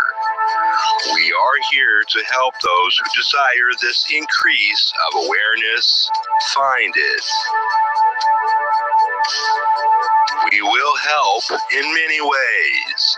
There are many routes to this awareness, but each of these pathways is very similar. We are here this evening for a specific purpose. At this time, we wish to instruct this group on specific techniques of arriving at that which they seek. It is known that a group is limited by the understanding of the least of the group. The material that is given during a group meeting must always be tailored to the understanding of, shall we say, the newest in the group. For this reason, this evening, we will begin on a somewhat more of an advanced level. For this group, we find to be quite advanced in its understanding. This understanding, my friends, has nothing to do with your intellectual understanding, your ability to manipulate ideas or propositions. This understanding, my friends, of which we speak, is your basic agent. It is much more than an intellectual idea. It is your awareness, which totally transcends all intellect and creates all of your present fallacies with respect to your fellow man. This evening, my friends, with this instrument, we will speak to you at a somewhat higher level than we have in the past, in an effort to bring you that which you seek.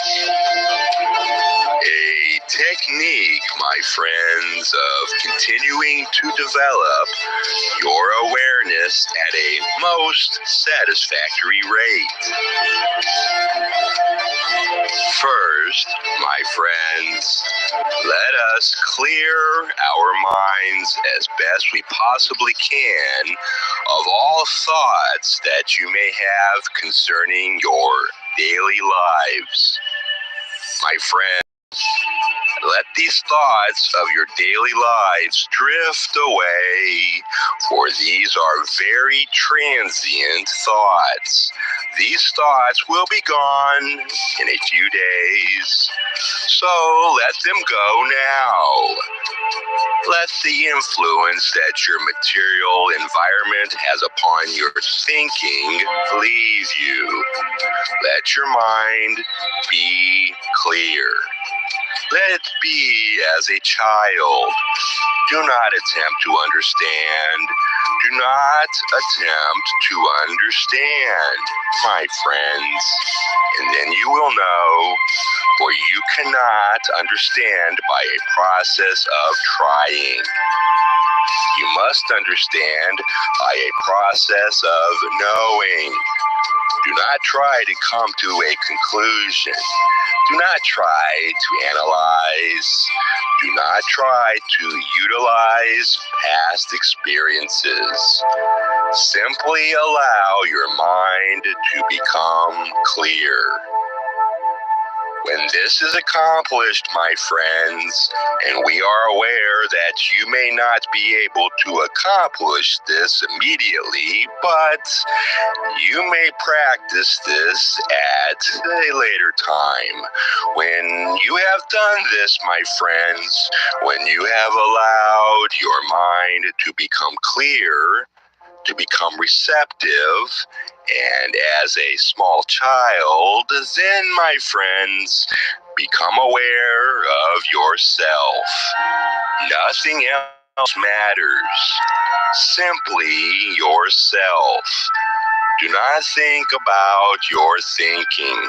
Do not analyze yourself. Do not use the intellectual mind. Simply become aware of your own being. Allow this awareness to grow from a very clear and unfettered mind. Become aware of yourself and nothing else. Think of nothing else, my friends. Become aware of only yourself, surrounded by nothing. Try this now, my friends. Allow all other thoughts to escape, to be released, to no longer remain in your conscious mind. When you have done this, become aware of yourself, only yourself. Let this awareness of yourself expand. Let your own being expand. Let it move outward in all directions. Let it encompass all of infinity. Let it then know that it, in an infinitely expanded state, is all that there is. It is one in the same with every other thing, with every other experience, with every other particle in this entire infinite creation. Nothing, my friends, is excluded. Know that you and all are one single being. Do not try to understand this. Simply practice these 3 simple steps. Clear your mind. Become aware of yourself and then expand. Feel yourself expanding infinitely until you touch every other particle in this creation. Then, my friends, you will know your true nature, for this is your true nature. In the the illusion that you now experience, man has been conditioned to think of himself as a separate or isolated being. This bias creates within you certain vibrations of thought which are unlike those vibrations that created you.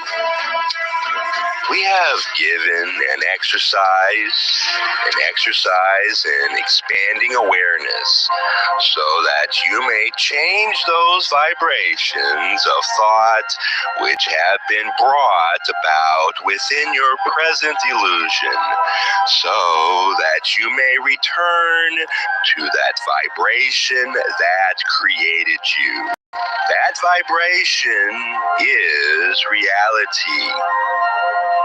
It is a very simple process, my friends.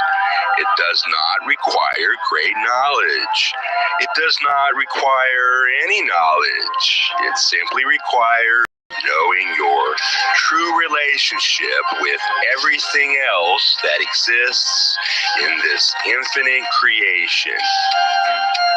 If you can accomplish these 3 simple steps, you will then be one with your Creator. Meditation and continued practice of this exercise will very greatly increase your awareness. You must know, my friends, that this oneness exists, that this oneness is. Does maturity come with age, or is it a state of mind, a condition of the spirit? This is a question that has intrigued philosophers and thinkers throughout the ages. Maturity, at its core, is a maturity of the spirit, for the physical world we inhabit is an illusion, a distraction from the true essence of existence. This physical illusion holds significance only in its impact on our spiritual selves. First and foremost, maturity is the realization of this truth. It is the ability to control one's consciousness in a way that fosters the growth of this maturing process. It is a state achieved when one learns to control their consciousness, an ability unfortunately lacking in many individuals on our planet. To achieve maturity, it is essential to evaluate the value of each thought that occurs in our minds and reject those that hold little or no worth.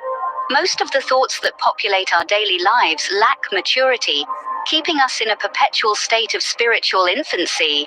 It becomes a cycle, a self-propagating phenomenon, communicated from one individual to another. To reach a state of true mental maturity, it is necessary to filter out the thoughts that constantly infiltrate our minds from our environment, and carefully select each thought we generate. But how do we discern valuable thoughts from meaningless ones? All that is required is to analyze each thought in relation to our true objectives. If a thought has true consequence, if it develops either our consciousness or the consciousness of someone else, then it is a thought of value. A thought or concept can develop consciousness in several ways. One method is through evolving our ability to analyze the merits of our thoughts. Once this is achieved, the thoughts themselves become catalysts for the maturing process. Every thought we have holds importance, either in a negative or positive sense. Recognizing thoughts of no consequence as valueless, and amplifying and utilizing thoughts of consequence, is a vital step towards maturity. Maturity is first, the ability to think in this manner, and second, to act in accordance with these thoughts. Despite the millions of thoughts generated on our planet each day, a minuscule percentage are related to maturity, to creating an environment conducive to spiritual growth. So, what is spiritual development? It is the process of maturing, of analyzing everything we are aware of in an unbiased sense. To do this, one must be able to recognize truth. The recognition of truth is only possible through the process of allowing truth to communicate the absolute base for truth, which is ever present throughout the universe. This communication is primarily achieved through meditation. In summary, maturity is a state of spiritual development, achieved through the control of one's consciousness, the careful selection and analysis of thoughts, and the recognition of truth through meditation. It is a journey, a process, and a destination all at once. It is the key to unlocking a deeper understanding of the universe and our place within it. What does it mean to be mature? Is it a function of our intellect, our ability to reason, analyze, and solve problems? Or is it a deeper, more profound aspect of our being, our spiritual self? Maturity is often bifurcated into two distinct elements: intellectual maturity and spiritual maturity. Both are integral to human development, yet they serve different purposes and are cultivated through different means. Intellectual maturity is a product of our mind's capacity to learn, understand, and apply knowledge. It is fostered through education, experience, and the continuous exercise of our cognitive abilities. It is the ability to make sound judgments, to analyze situations critically, and to respond appropriately. In contrast, spiritual maturity is not about knowledge or intellect. Instead, it is about understanding and connecting with the deeper, more profound aspects of our existence.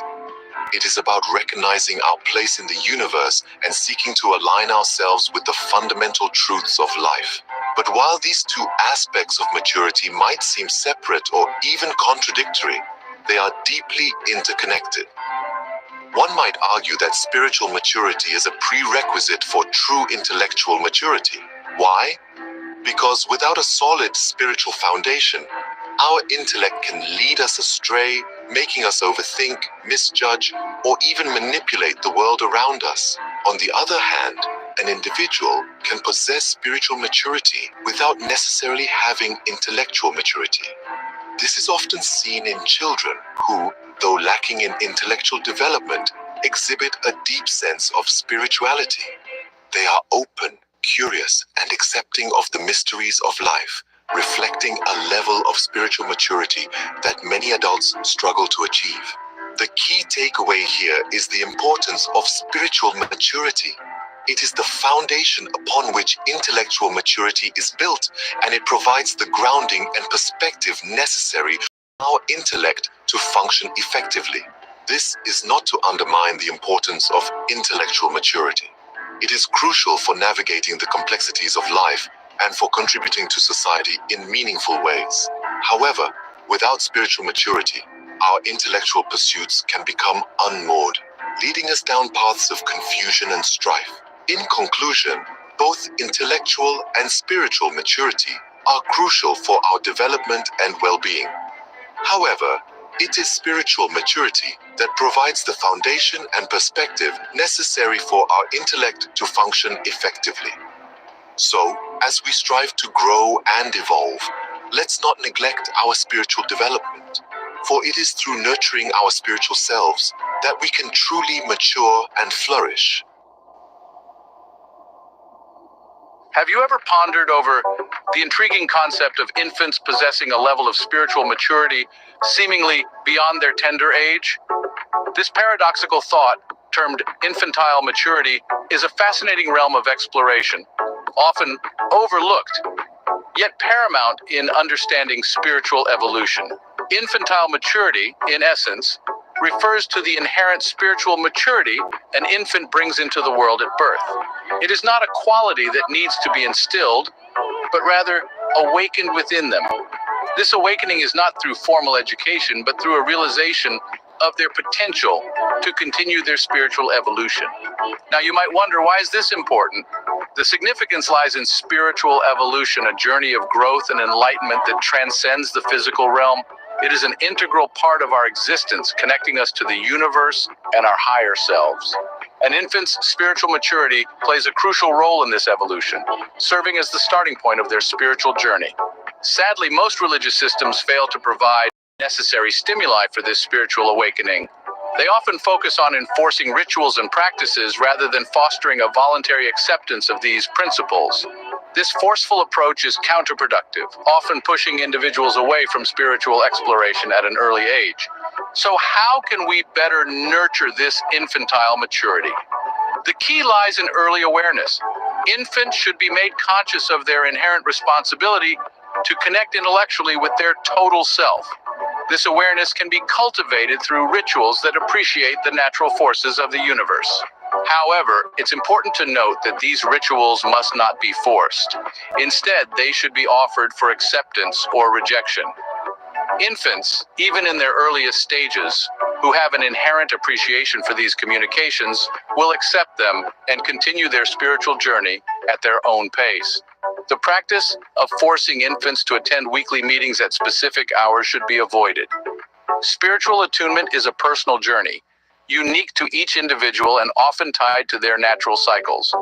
Therefore, they should have the freedom to seek spiritual communication at any time and be provided with a space to do so. The concept of infantile maturity is an integral part of spiritual evolution. It emphasizes the importance of early awareness, voluntary acceptance of rituals, and the freedom to seek spiritual communication. By embracing these principles, we can foster a more nurturing environment for spiritual growth, steering clear of forceful practices that often deter individuals from this path. Remember, spiritual evolution is not a race, but a journey, unique to each individual. The path of this journey should be respected and nurtured, starting from the earliest stages of life. Infants, with their inherent spiritual maturity, hold within them the potential to embark on this journey. It is our responsibility to guide them, not by force, but by awakening their inherent maturity and fostering a nurturing environment for their spiritual growth. What does it truly mean to be mature? Is it an age, an accomplishment, or perhaps a state of mind? In today's society, we often encounter the concept of induced maturity. This is a form of maturity that is not genuine or absolute, but rather it is a product of societal expectations and norms. It's as if we're on a conveyor belt, moving through predefined stages and milestones, each one supposedly bringing us closer to this elusive state of maturity. However, this induced maturity can often lead to confusion and strife. It's like trying to fit a square peg into a round hole. We are pushed to conform to a heavily intellectual society where maturity is often equated with knowledge and intellectual prowess. But is this truly what maturity is? Induced maturity creates an artificial boundary separating us from our true selves. It's a surface-level maturity lacking depth and substance. It's like a beautifully decorated cake, but when you cut into it, it's hollow. On the other hand, real maturity is a different beast altogether. Real maturity can only be achieved through meditation. Yes, meditation. Now, before you roll your eyes and dismiss this as some new age mumbo-jumbo, hear this out. Meditation is not just about sitting quietly and emptying your mind. It's about introspection, self-discovery, and growth. It's about cultivating a deep connection with your inner self beyond the superficialities of society's induced maturity. You see, real maturity is about more than just intellectual prowess. It's about spiritual growth and awareness. It's about breaking down the artificial boundaries created by induced maturity and allowing your intellect and spirit to communicate and grow together. It's a dual process. While meditation forms the foundation, the intellectual mind becomes a powerful tool in the development of the spirit, once the art of meditation is mastered. In summary, maturity is a societal construct promoting an intellectual but shallow form of maturity. Real maturity, however, is achieved through daily meditation, fostering a deep and meaningful connection between the intellect and the spirit. Remember, the journey to real maturity is not a race. It's a personal journey of growth and discoveries. Take a step back from the societal conveyor belt of induced maturity and embark on the path to real maturity. Break down the barriers, connect with your spirit, and let the true self emerge. In the grand scheme of things, maturity isn't about reaching a certain age or ticking off societal milestones.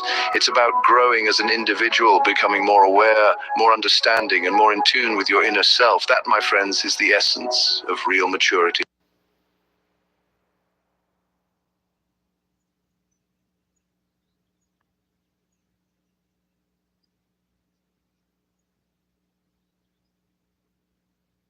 We would like to suggest that there is only one area for the true study of ultimate things, that is, one's own consciousness. Thus, it is that meditation remains always the one discipline that is not to be ignored, avoided, or shortened beyond a reasonable point.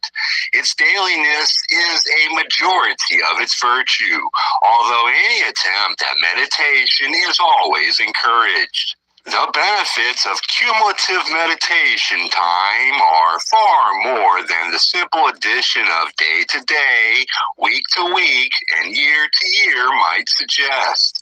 The meditation held daily is a commitment to the sacramental nature of the temple of the body, mind, and spirit that is the self.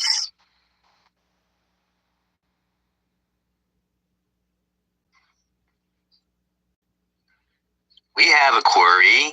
How does it feel physically, mentally, and emotionally to be in the presence of higher density service to other entities? For example, how did it feel for those around Jesus or those in Egypt around Ra when they came down? We are Quo, and we are aware of your query, my sister.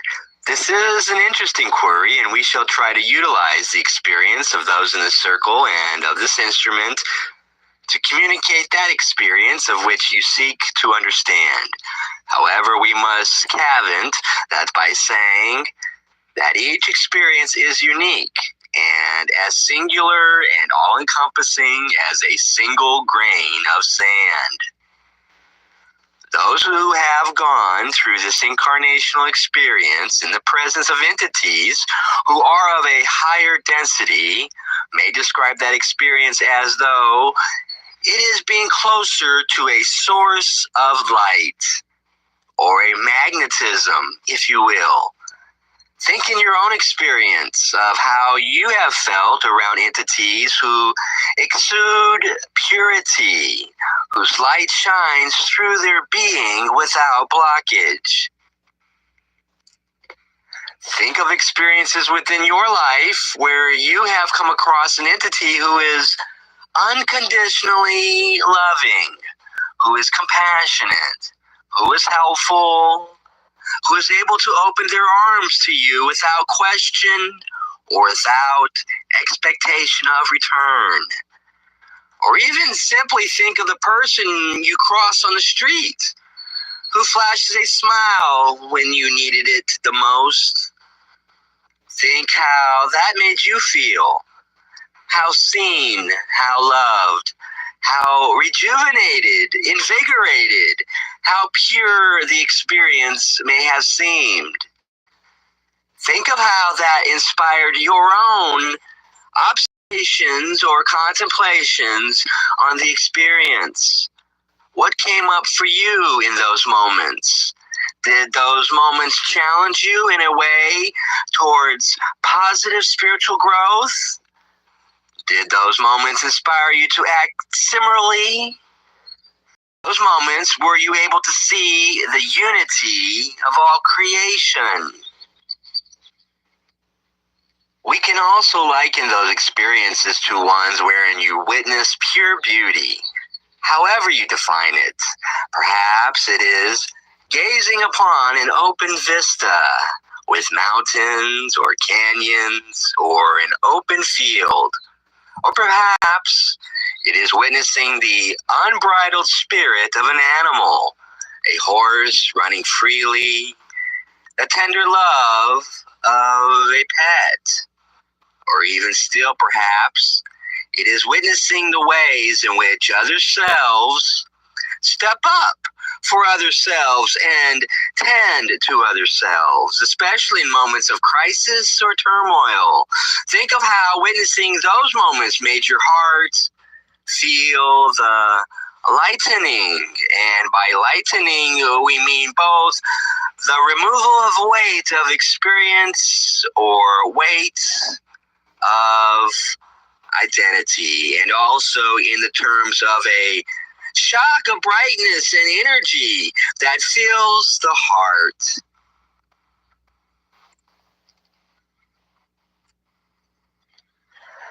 These are but a few ways in which the experience of those who have been around or spent time with entities of higher densities have felt or could describe. There's also the element of wisdom, how those of the higher densities may have reflected or imparted their wisdom upon other selves.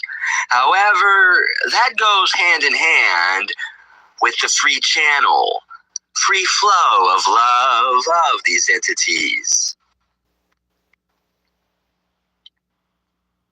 For in those moments, perhaps it became clear that love and wisdom go hand in hand, that the unconditional love that at its core, a true wisdom to it, that it makes sense, that it is the true one original energy, and that all else is simply a distortion of that. Those moments of enlightenment where they realize the truth of love, wherein the elements of experience that separate fall away, where the walls that were put up that say, I am me and you are you, no longer exist.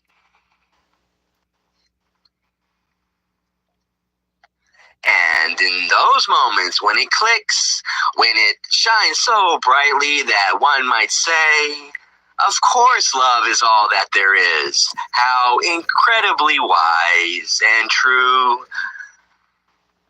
We assure you that there is a plethora of other ways of describing those experiences of the other selves who have spent time with higher density entities. For certain, there were possibly moments of misunderstanding or perhaps judgment, for we are all, every single one of us, attempting to make sense of this illusion. The ways we see ourselves in this incarnation may challenge or be challenged by entities of higher densities. Or it may shake the foundation of what you call the status quo, or what has been ingrained within you through your environmental experiences, your upbringing, your various schools of thought within this illusion.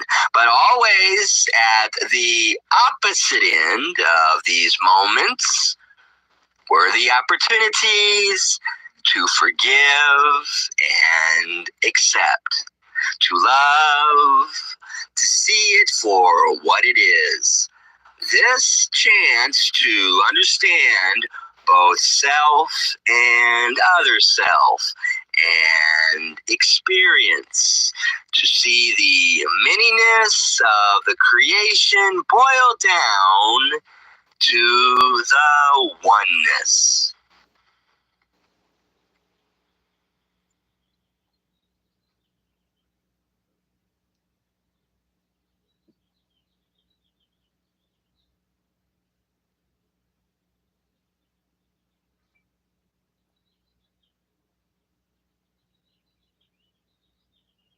The law of one, a profound philosophical principle, asserts that all things are one. This oneness transcends our conventional understanding of identity and separation, implying a profound interconnectedness that binds everything together. It beckons us to consider that there is no right or wrong, no polarity, no disharmony, but only identity. Delving into the law of one, we find it rests on three pillars: unity, polarity, and harmony. Unity, the first pillar, is the bedrock of this law. It proposes that all things, seen and unseen, are manifestations of a singular entity. This unity is not just physical, but extends to the spiritual and metaphysical realms as well. All consciousness, all matter, all energy, all that is one. Pillar is a concept that challenges our conventional understanding of dualism. The law of one posits that there is no real polarity, no right or wrong, no light or dark. These seemingly opposite forces are merely two sides of the same coin, two aspects of the same oneness. They are not in opposition, but rather they are complementary facets of the whole. The third pillar, harmony, is the natural consequence of understanding unity and polarity. When we understand that all is one, and that what we perceive as opposites are just different expressions of that oneness, we realize that there is no true disharmony. All conflict, all discord, all strife are just illusions born out of a misconception of separation. In the law of one, the concept of the infinite creator surfaces.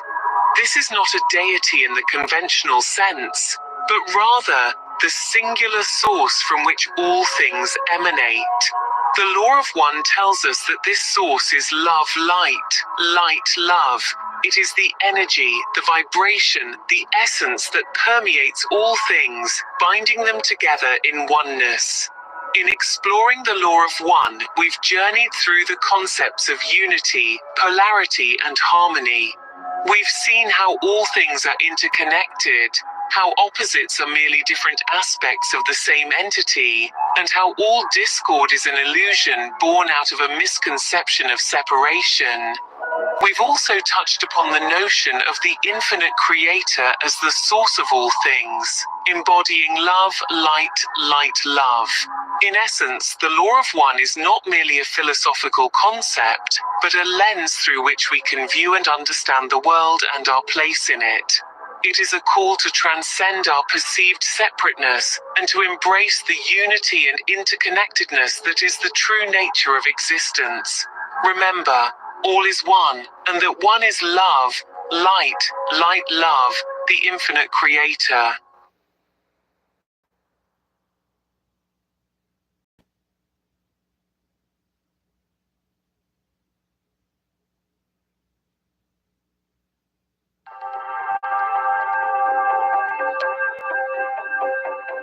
Greetings in the love and light of our infinite creator. It is always a desire to have a student who wishes to learn, rather than a student who wishes to leave the classroom and go about other business. Unfortunately, my friends, the classroom upon your planet is your entire life, so that you cannot play hooky. You can only experience the gradations of feelings that you call emotions and states of happiness and sadness that are part of the catalyst of experience, which bring about thought and a greater understanding of the process which you as a soul are growing and evolving. There is always one important point that we wish to make to those who meditate and truly seek the way of the pilgrim. That point may perhaps be illustrated rather than explained. Let us say, my friends, that you all have known an explorer, a treasure hunter, whose desire in life was to seek out the greatest and the best treasure of all time. Your friend sought out old maps and read old stories and talked to many archaeologists and experts, seeking a good trail to the best treasure of all time, a treasure that was priceless, a treasure that would be his. Because all desires become reality, this young man found an old man who knew of the greatest treasure. But, he said, this great treasure is guarded by a vicious dragon, and you must go down into dark caves to find this treasure. If you can get past the dragon, you will have the only priceless treasure upon your planet. So, my friends, our explorer sold all that he had and set out to find the cave. And after traveling in every conceivable hardship, he reached a part of a great wilderness in which he found the deep, dark grotto in which the treasure lay. Bravely, he proceeded, tracking down many meaningless dead ends, retracing his steps, moving in the dark but with a remarkable tenacity of purpose. Finally, he heard the hiss of the dragon and saw it, as it glowed an unearthly green in the great vault where the dragon had its nest, and there was a great battle. Finally, the explorer had slain the dragon, and the beast had poured its life fluids upon the damp, dark stone of the cave's floor. There was no more hissing, and the explorer could move onward. Onward he moved in total darkness again, now that the dragon light had been extinguished, and came he then to the treasure chamber. Upon a pedestal stood a beautiful filigree box, locked with an intricate lock.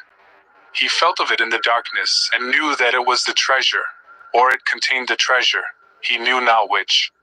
Painfully, slowly, he retraced his steps until he came again unto the light of day. He was startled, for he had not eaten since he entered the grotto. The light blinded him, but days passed and he recovered. He set about to try the lock, with the infinite patience of those who truly desire the priceless. He tried every combination until he found how to open that lock, and lo, he opened the box. In the box lay a brown leather book, or so it seemed. He picked up the book and opened it and saw his own face. For the insides of the book, my friends, was a mirror. We ask that you think of this story as you proceed upon your path. Spiritual friends and guides have a function in your life. They may tell you where to find the cave, and they may warn you of the dragon. They may assure you that there is a treasure, but once you have found the treasure, what have you found? You, my friends, are the treasure, the one priceless treasure of the universe. For you are life, and this pricelessness you share with all who have life and consciousness. If you look at yourself in the mirror, you may see many surface faults in your appearance. But if you look in your inward mirror, what do you see? Deeply buried is treasure that lies within you. How much love, how much patience do you need to uncover yourself to yourself, for yourself, and for the world in which you live? We ask you to trust not any outer garment of word, idea, thought, fact, message, dream, or action, but to go instead into meditation. Leave all of these things as if you were cleansed of them. If you make a habit of this, you will find the treasure that you seek, the knowledge that you seek. The more that you know, the less you will be able to speak. Until finally you will become one who shows people the map and warns people of the dragon and assures them of the treasure. That is the path upon your particular sphere at this time. May we ask anyone in this room what you perceive the treasure as being? Man and angel. The blending of those two answers, my friend, is the amen of existence. We thank you for allowing us to tell our poor tale to you, and will leave this instrument momentarily in order that our brother Lados may pass among you. I am Latui.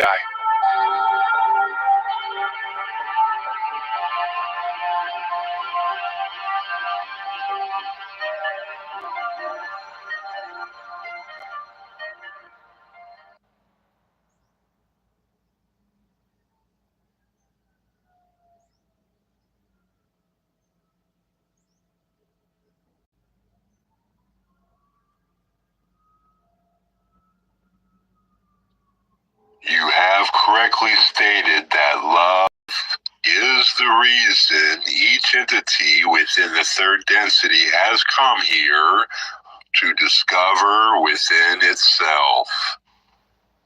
For this is the density of choice, where you are able to take love, use it either in service to others, or in the service to the self. This is the means by which the Creator may know itself more fully on each of these two paths, and know that this love does indeed exist within each portion of each moment. For it is the love of the one infinite Creator that has created all the one infinite creation out of that which you may call the light of love. These are your tools for moving through the third density in a manner which will allow you to utilize difficult catalysts that may bring you to your knees from time to time. And by the processing of this catalyst, find the love within the moment. For this is a great journey of third density. We say also that it is quite easy to misuse these tools. For within this third density illusion, you have the veil of forgetting. So many upon your planet are unaware that there is love in each moment.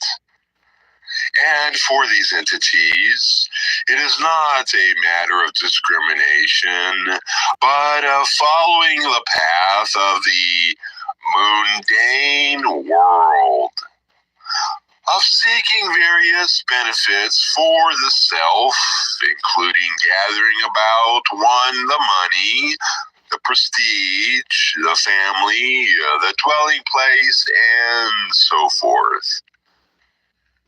That there are many, such as yourselves, who are consciously aware that this love has a purpose and is to be treasured, and is that which they wish to do. And yet, from time to time, engage in the manifesting of difficult or deceitful activities that may meet their choice of the moment, to be filled with some kind of anger or fear or doubt or deception that makes it impossible to exercise the muscle of love. And so it is for these entities who know there is a choice and who, from time to time, do not make it to the best of their ability, even in their own estimation, so that they fall short of the mark, shall we say, and must regroup and react to the quality of discernment, of the judgment of the moment that emanates from the heart of the self. It is fortunately, shall we say, the case that these failures may often give such an entity the opportunity and the desire to, shall we say, reform the expression of love through a greater dissemination and discrimination of this feeling to those about one, and perhaps even to the self, which is often the source and focus as well for these feelings of separation, non-acceptance, anger, and fear. It is necessary, therefore, for the conscious seeker of truth to focus first upon the love for the self. And by this, we do not mean that selfish kind of love that does not feel love for others, but the kind of love that builds a foundation within the being that then may be shared with others in a more inspired and informed manner. This, we feel, is the proper use in many cases of discrimination, so that one may reflect within those moments of meditation and contemplation that which has flowed forth from one's being, from one's heart, from one's desire, and make, shall we say, an adjustment in the perception of love, of the self, of the Creator in all.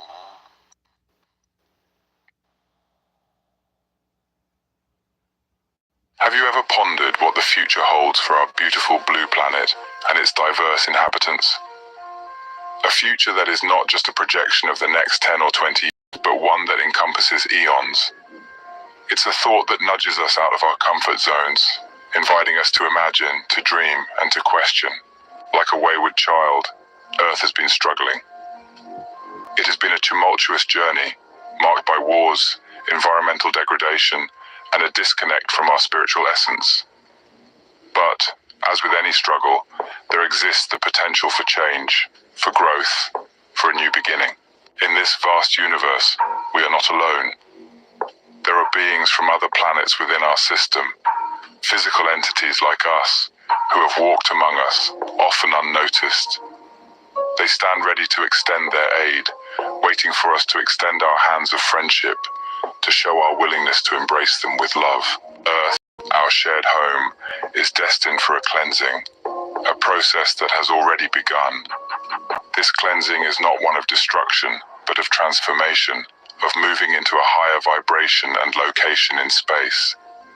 It's a cycle of changes that rarely occur, changes that are necessary for the evolution of our solar system. Now you might wonder, why is this change more difficult for Earth? The answer lies in our spiritual understanding, or rather, the lack of it. As a civilization, we have lagged behind, choosing material gain over spiritual growth. But time, my friends, is running out. The cycle is turning, and we must move along with it.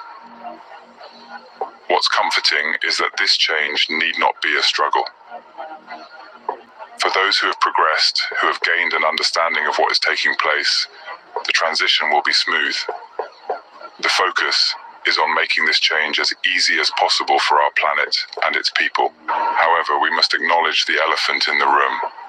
A small percentage of Earth's population is ready to move into this new age, an age of brotherly love, justice, understanding, and peace. After these events pass, Earth will no longer be the same. The atmosphere will be one of love and understanding. Man will understand and know his brother. He will live for the benefit of all. Hate, suspicion, jealousy, all will vanish, and a new age of justice will prevail. So, my friends, let this new peace and understanding grow rapidly in your hearts. For love begins within the heart of the individual. Establish love and understanding within your heart, and you shall ride the crest of these coming changes. Remember, the future of Earth and its inhabitants is not set in stone. It is fluid, ever-changing, shaped by our choices and actions. So take a step towards a better future. Embrace the change, extend your hand of friendship to our cosmic neighbors, and allow love and understanding to blossom within you. For in doing so, you are not just securing your future, but the future of our beloved home, planet Earth. Have you ever wondered about the current state of our environment and the future of our planet? It's a question that's more relevant now than ever before. Our actions are causing the climate to change at a rapid pace. Our weather patterns are continually worsening, with increasing storms such as tornadoes and hurricanes. We're also seeing a rise in the number of earth tremors, growing in intensity. But why is this happening? The answer lies in our own activities.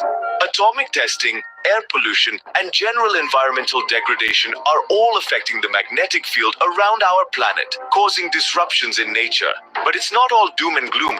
There is much that could be done to ease these situations. However, due to opposition from various sectors, it's doubtful that necessary measures will be taken in time. Our cities are facing worsening conditions. The sums of money required to eliminate slums and bring the necessary relief are vast, and it seems an impossible task. We've seen the fall of great nations and monarchs through history, and now we're witnessing the collapse of a democracy. Our nation is moving towards complete government control. with the government taking more and more control of its people. However, this doesn't mean that we must simply accept it. Each of us, through our thoughts and deeds, can attract changes that will separate us from this race reaction. Each of us builds our own future and our own surroundings through our actions. It's crucial that we guard against prejudices and judgments. Let's strive to create causes that will bring positive effects. As we do this, we draw to us those who are of like mind. It's time to take action. Remember, the future of our planet is in our hands. It's up to us to make changes in our own lives to help the environment. Every small action counts. So, what will you do today to make a difference?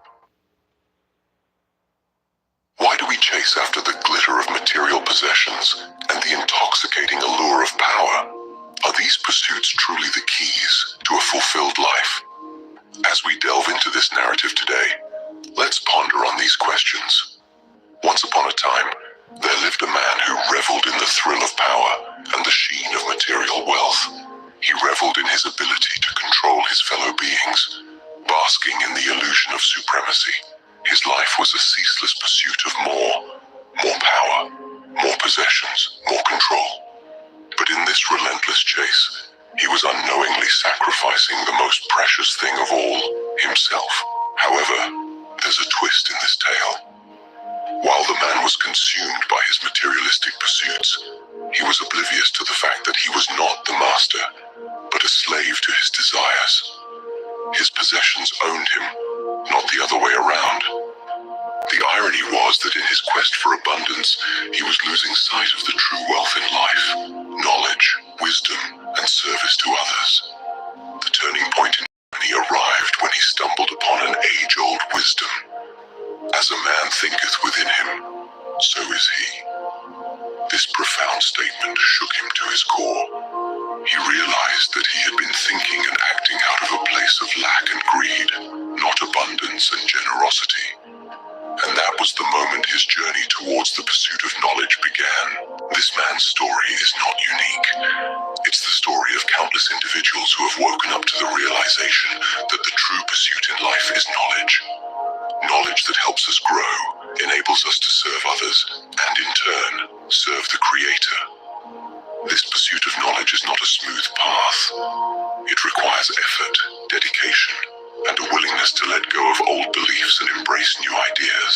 As we journey into this new age, it's essential to remember that not everyone will make the transition. Some may fall by the wayside, clinging to old ways of being, but those who are open to new teachings and willing to put in the effort will have the chance to grow and evolve. In conclusion, the key points to remember from this narrative are that the pursuit of materialistic things and power can lead to self-sacrifice and a loss of true wealth. The real pursuit in life is knowledge, which helps us grow and serve others. As we transition into the new age, it's essential to be open to new ideas and teachings. By doing so, we can evolve and serve the Creator in the most meaningful way. Remember, the journey from materialistic pursuits to the pursuit of knowledge is a transformation that happens over time. It's a path that requires effort and dedication. But at the end of it lies the true wealth of wisdom, service, and fulfillment. So ask yourself today, what are you truly pursuing? What if the greatest journey one could embark upon is not traversing the globe, but rather the exploration of the self? The voyage inward to the very core of our being is the ultimate adventure. There, in the depths of our soul, we find the essence of who we truly are. We are spiritual entities, beings of creation and consciousness capable of shaping our own destinies. Each moment, each breath, we are actively weaving the tapestry of our future. Recognizing this power, harnessing it through our words, thoughts, and actions, propels us forward, accelerating our spiritual evolution. Yet, the simplicity of this concept often eludes us. Why? Why do we complicate what is inherently straightforward? Why do we struggle to uphold high morals, yet find it effortless to sink into the depths of dishonesty? Why does the prospect of truth incite fear, while lies provide a comfort? The answer is ego. Our ego, fragile and easily wounded, often prevents us from speaking our truth. We fear the potential pain our honesty might inflict, forgetting that truth in itself promotes caution in our actions and words. However, it's not just the ego, it's also our greed, our desire for power, and the insatiable need to impose our beliefs on others. Claiming to be free, we often forget the chains that bind us. Many nations boast about their freedoms, yet true liberty remains elusive. There are places on this planet, though small in size, that enjoy greater freedoms than many large nations. This lack of genuine freedom stems from our inherent greed. Yet, as all things do, these too shall pass. Those who fail to adapt, who cling to their materialistic desires, will gradually fade away, making room for new perspectives and paradigms. The choice, my friends, lies with us. We determine the length and breadth of our spiritual journey. Yes, the road may be long and fraught with mistakes, but it is through these errors that we learn, grow, and inch closer to perfection. Remember, none of us are perfect yet. But the quest for perfection, the relentless pursuit of our best selves, propels us forward. As long as we are trying, doing our best, we are fulfilling our purpose. This constant progression, this unwavering commitment to our spiritual journey is the path to enlightenment. In conclusion, we are spiritual beings capable of shaping our own destinies. The simplicity of this truth often eludes us due to our ego and greed. However, recognizing our power and harnessing it can accelerate our spiritual evolution. Despite the challenges we face, the pursuit of our best selves propels us forward on our spiritual journey. The choice is ours. The journey is ours. The future is ours to create.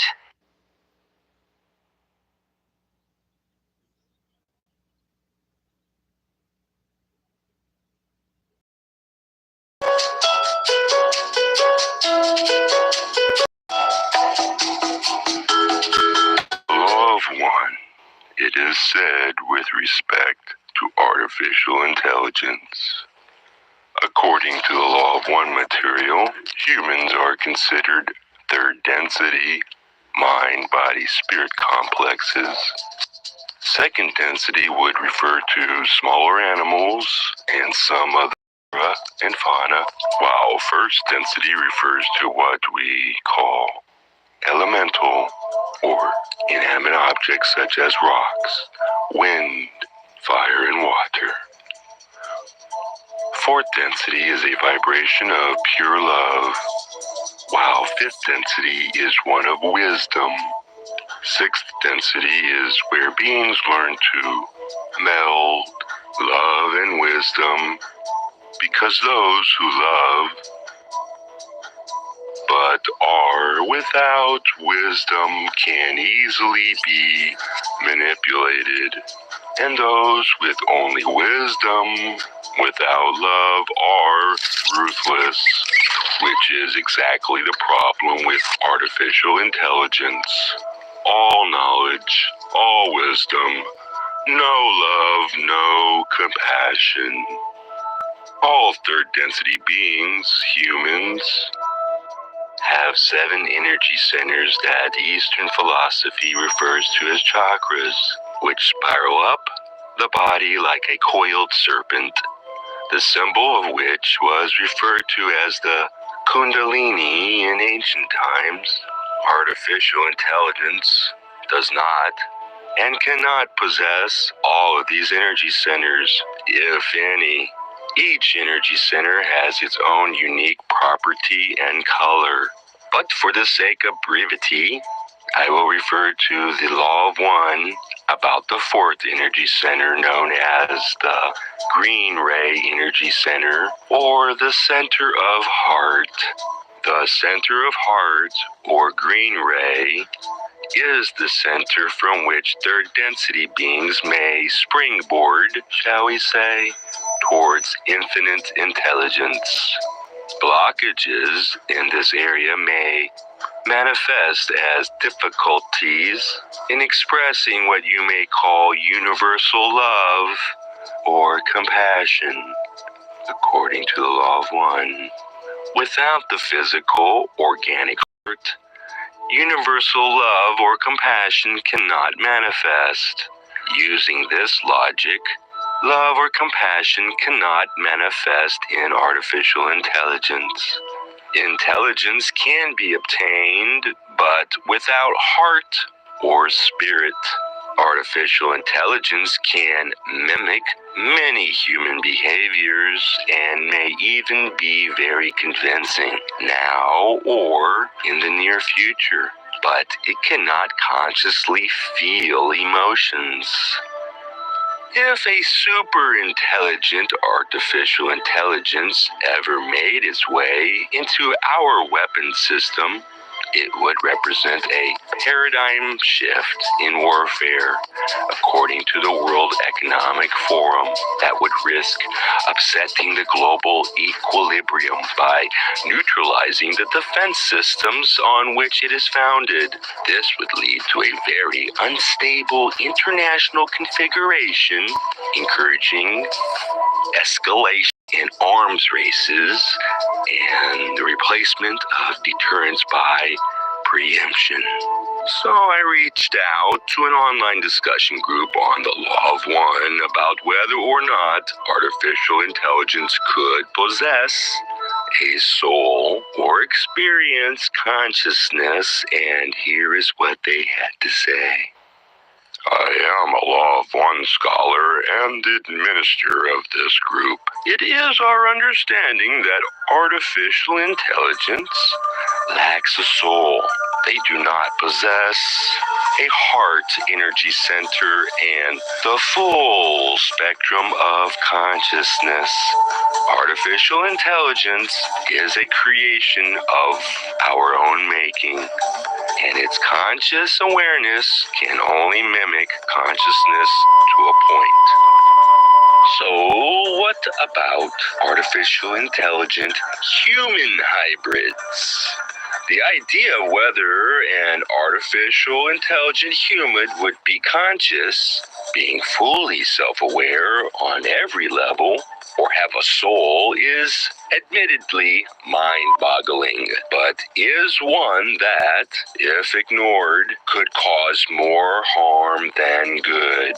If a human being does have a soul, which is our assumption for this argument, then an artificial intelligent human hybrid would have at least a diluted form of soul energy. Would it still have the green ray heart energy center? Possibly, but it may have severe blockages. Which side would have more influence, the human emotional and empathetical side, or the more rapid fire, cold calculated, and logical machine side? Spock, help me out here. For this concept of hybrids, I refer to mythology as my source, and not necessarily in a literal sense, although there may be some overlap. Once upon a time, the Greek god Zeus suspected his friend of having the hots for his wife, Hera. So, Zeus tested him by creating an artificial version of Hera from a cloud and named her Nephili. Zeus' unsuspecting friend, King Exion, saw the doppelganger Nephili naked the next morning, and thinking that she was Hera, immediately took her and bore 2 children. The children, born of a human and artificially created cloud nymph, became the hybrid race of what are now known in mythology as centaurs. King Ixion was punished for his deed by being straddled to a fiery wheel for all eternity. But what of Nephili and her centaur children? Nephili, who, as artificially created from a cloud, spent the rest of her days tragically filling the horse troughs with her never stream of tears, while her human-horse hybrid children gained a reputation for being wild and morally deprived. What's to be said of humans if we become artificial intelligent hybrids? Do hybrids ever evolve, or does their lineage end like sterile mules? Nanites, neural lacing, and mind control. Elon Musk has already launched a startup called Neuralink that is well on its way to creating artificial intelligent human cyborgs. Neuralink is working towards integrating the human brain with artificial intelligence that would circulate through the veins and arteries using a neural lace interface. According to Gizmodo, a neural lace is a mesh that grows with your brain.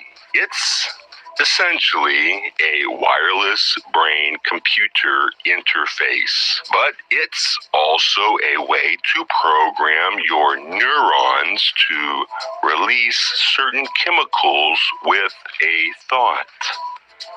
If this ever becomes mainstream, then it's the end of personal freedom, thought, and expression.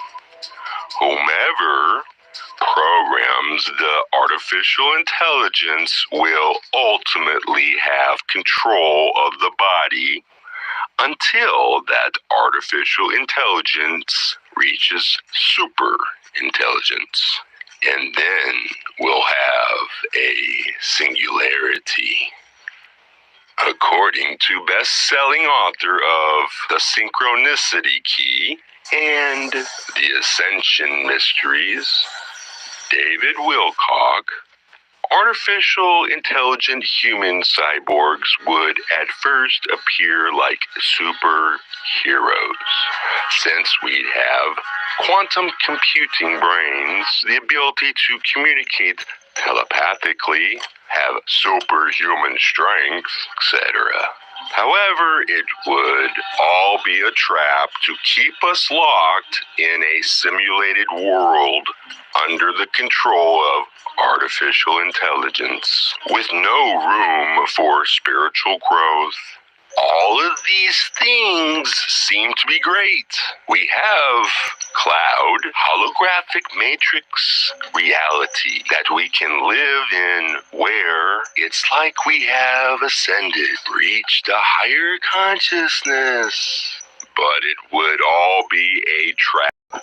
Since the concern over losing jobs to artificial intelligence is so great, said Wilcock on an episode of Gaia, and that artificial intelligence has beaten the best minds in chess, poker, and Jeopardy, what will happen once artificial intelligence outperforms humans in every facet? You could go the universal basic income route, because there would be millions of people without jobs and no relevant skill sets. But then they would be completely reliant on their respective governments. That would be a scenario of ultimate control. Likewise, if the only way to stay relevant was to infuse liquid artificial intelligent nanites into your bloodstream to become a cyborg, how much control would you really have over your thoughts or body? Whose thoughts would you really be thinking? Where do thoughts actually come from?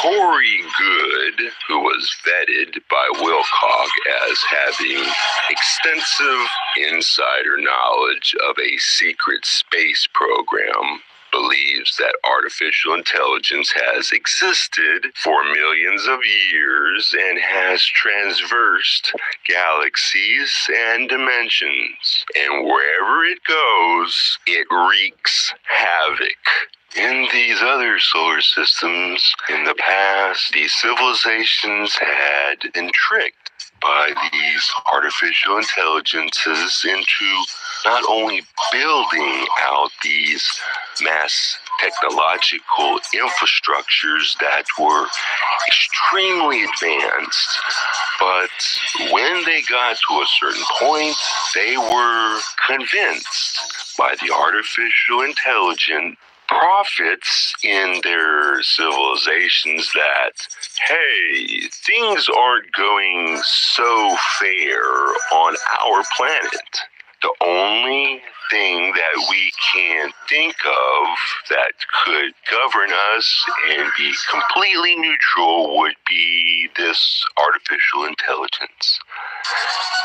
And they hand over their sovereignty to this artificial intelligence that then begins to govern that planet.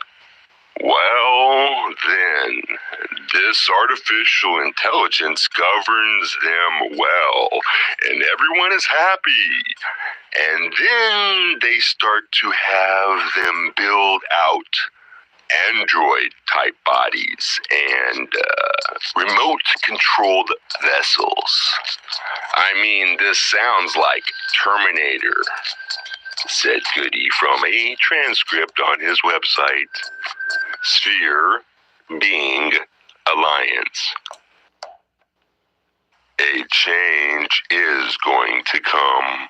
Messengers of the Law of One, such as Ra and others as Hatan, say that the universe and everything in it is made of light, which is energy or vibration.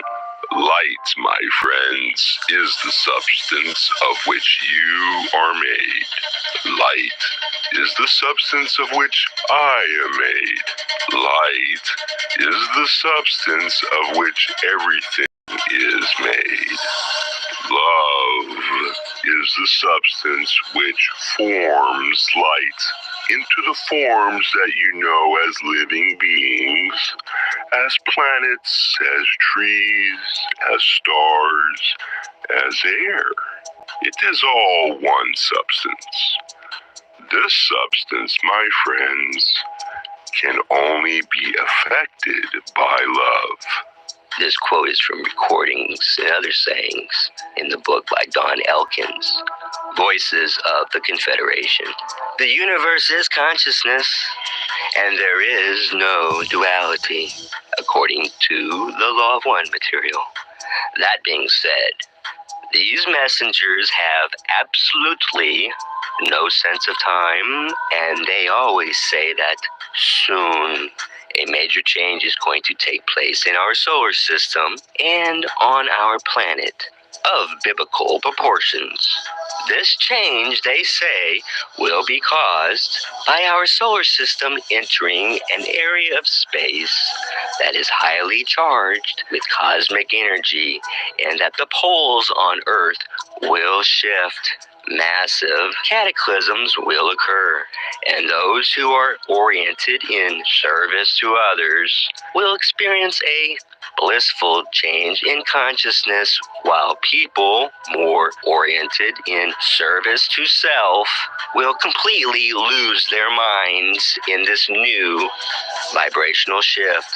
Much like a never-ending bad acid trip. Being philosophical to the max. If and when this happens, not even artificial intelligence could escape. There would be nothing left of our technology as we know it. No power grids, no internet. Our consciousness would be our new internet, where we would be able to hear the thoughts of others, move objects with our minds, and travel the galaxies at will. That's what these channels tell us. Remember that Ra's description of a human is called a mind-body-spirit complex, and artificial intelligence would be more like a mind-body if had a type of corporeal form, but it would be without spirit. In the coming change that has been prognosticated by every prophet has ever walked this earth, whatever artificial intelligence we have created would be destroyed, like an electromagnetic pulse that causes the ultimate blackout. It is true from all the prophets and teachers say to let go of the material world, for the time is upon us. Third density is ending. Third density is ending. The veil is weakening, soon to be dropped.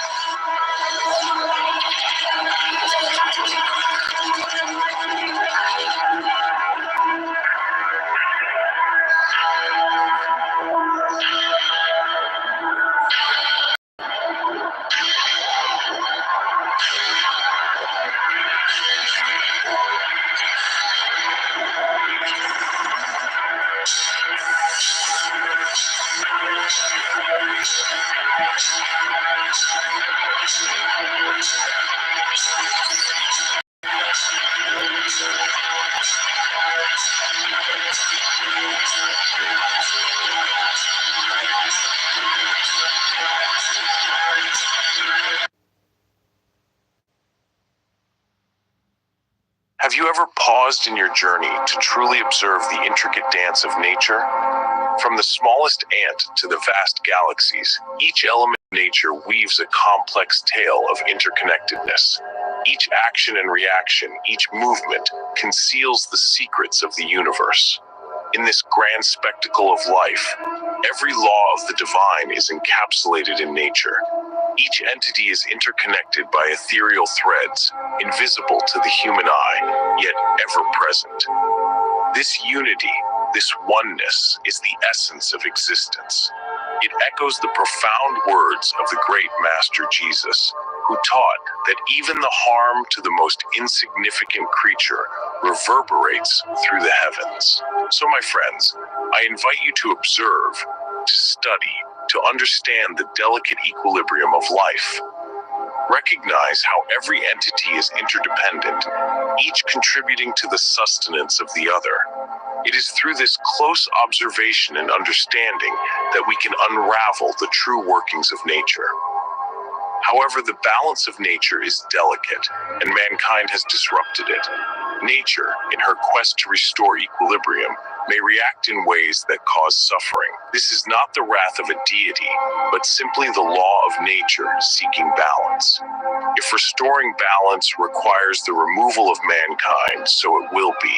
The disruption of this balance is born out of mankind's ignorance and selfishness. Man has placed his interests above the welfare of all life, causing a ripple effect of imbalance. It is a sorrowful reality that mankind takes such a long time to learn this crucial lesson. The number of times we have failed to grasp this truth is staggering. Even the greatest intellects among us often fail to comprehend this. They may criticize those who struggle to acquire their intellectual knowledge, yet they themselves have spent lifetimes failing to understand why they face repeated destruction. The pace of learning varies among individuals, but no man has the right to judge another's journey of learning. For if we look closely and honestly, we will find the same weaknesses in ourselves, manifested in different areas. We are not judges, but students in this vast school of life. The path to rapid learning lies in forgetting self and observing the divine creation with an open mind and keen intelligence.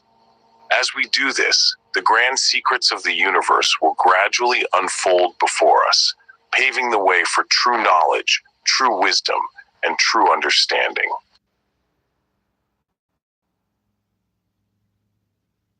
Ever pondered the question, are we alone in the universe? Does life as we know it extend beyond our blue planet?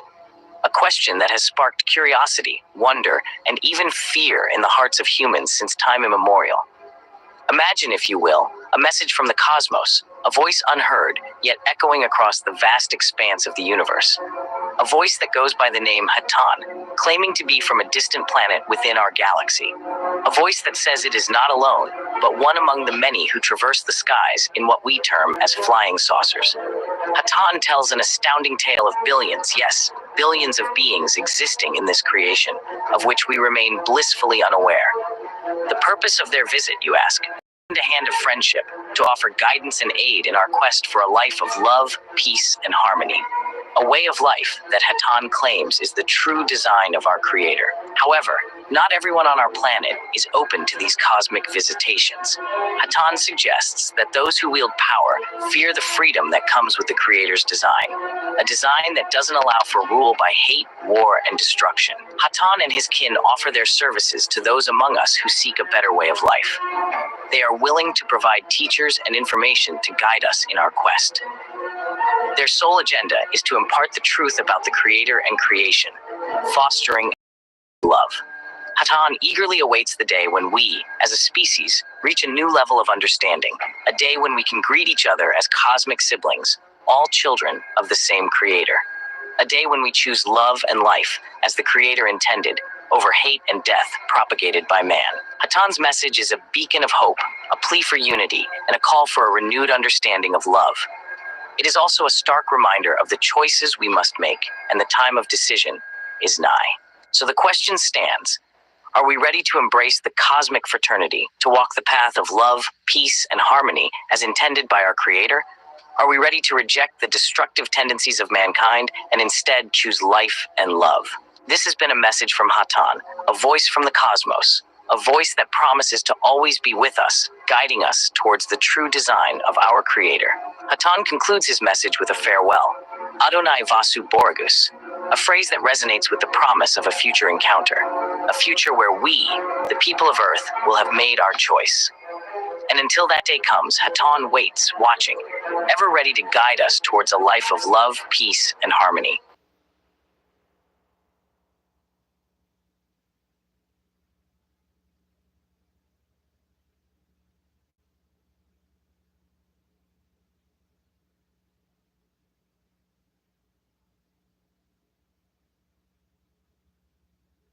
Have you ever wondered what the essence of self-healing truly is? How does the concept of healing thyself translate into our everyday lives? Well, let's delve into this captivating realm and unravel the mysteries of self-healing and the role of the healer. The healer, often perceived as a conduit of intelligent infinity, channels this energy into intelligent energy, passing it through the gateway of indigo ray and then through the radiation of green ray into manifestation. It's essential to understand that the healing energy itself, not the healer, provides an opportunity for the realignment of energy centers or of the connection between mind, body, and spirit. This allows the receiver of the healing to initiate the process of self-healing. In essence, all healing stems from the self, for the self. There isn't any other way that true healing occurs. The healer only serves as the energizer or catalyst for this process. It's not the healer who takes credit for the healing, but the intelligent infinity within the entity to be healed that reformulates the illusion of body, mind, or spirit to a form congruent with the law of one. In simpler terms, the healer facilitates healing by radiating the self. This creates an environment where the entity to be healed awakens its innate self-healing properties. This perspective differentiates the metaphysical or holistic healer who addresses the energetic roots of illness from modern medical professionals who focus on the signs of imbalance manifesting in the body complex. The healer sees the entity to be healed in two lights, its current state of imbalance and its deeper, perfect balance. In sensing the blockages or the balance of colors of self, the healer refrains from passing judgment. While it's possible to perform healing without formal training, those who do it consistently and reliably are those whose lives align with their work. The healer must live in balance, practicing self-healing first. The healer's duty is to offer the opportunity of healing, not to ensure the healing itself, and to do so with fidelity, honesty, compassion, and respect for the free will of others. In this offering, the crystallized healer, devoid of ego, offers without attachment to the outcome, aware that all is one and that the Creator is knowing itself. The healer must refrain from infringing on free will by attributing the healing to personal skills. Those healers who acknowledge that the healing comes not from them, but through them, are respecting free will. In essence, true healing is the radiance of the self, creating an environment where a catalyst can initiate the realization of the self-healing properties of the self. It's a beautiful, intricate dance between the healer and the healed, where the healer serves as a catalyst, and the healed taps into the innate, powerful ability of self-healing, creating a harmonious symphony of wellness and balance.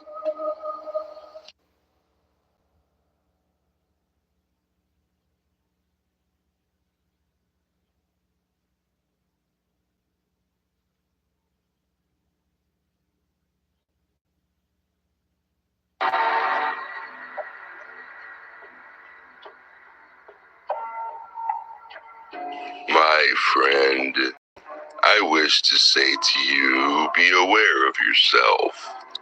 As you learn each lesson, attempt to remain enough aware of what you are doing and what you desire, that the activity of meditation does not become separate from you.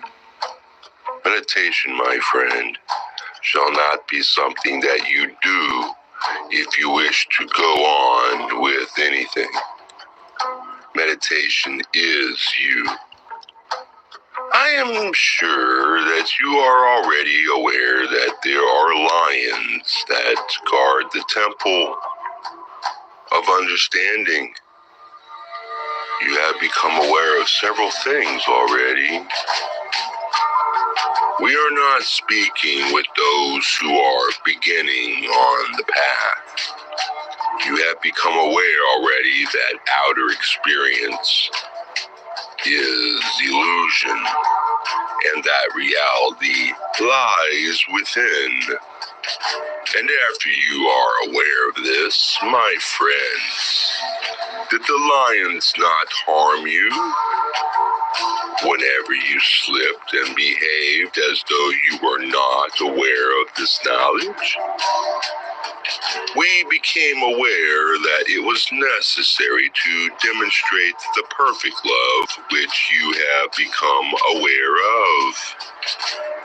And since that time, my friends, have you not been painfully aware of the times when the lions turned on you, when you demonstrated that which was not love? Now you stand at another initiation. There are many more. This one is an important one. It is a large step.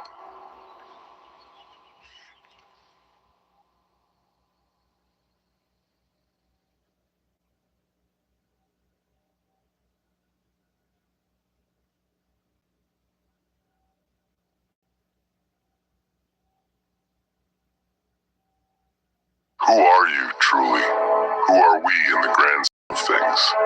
It might be startling to realize that we are all messengers of unconditional love. The message isn't that love comes to us, but rather that we are the embodiment of love itself. We are all one, a unified entity. We are various points of focus that the Creator can use to observe, process, and glean experience. Thus, when we serve others, we are essentially serving ourselves. Yet, in order to fully utilize this knowledge for spiritual growth, we need to delve into the relationship between you and those you interact with. We've established that you and all others are part of a unified creation. However, there's a paradox at play here. Each of us exists in our own universe. We are the creator of our internal cosmos. Imagine yourself as a sun, radiant and burdened with the love and light of the infinite creator. Others too are suns, each with their own unique radiance. Just as there's a vast distance between physical suns, there appears to be a sea of otherness between each of us. Everyone incarnated in a physical body is acutely aware of this vast sea of otherness that seems to separate one from another.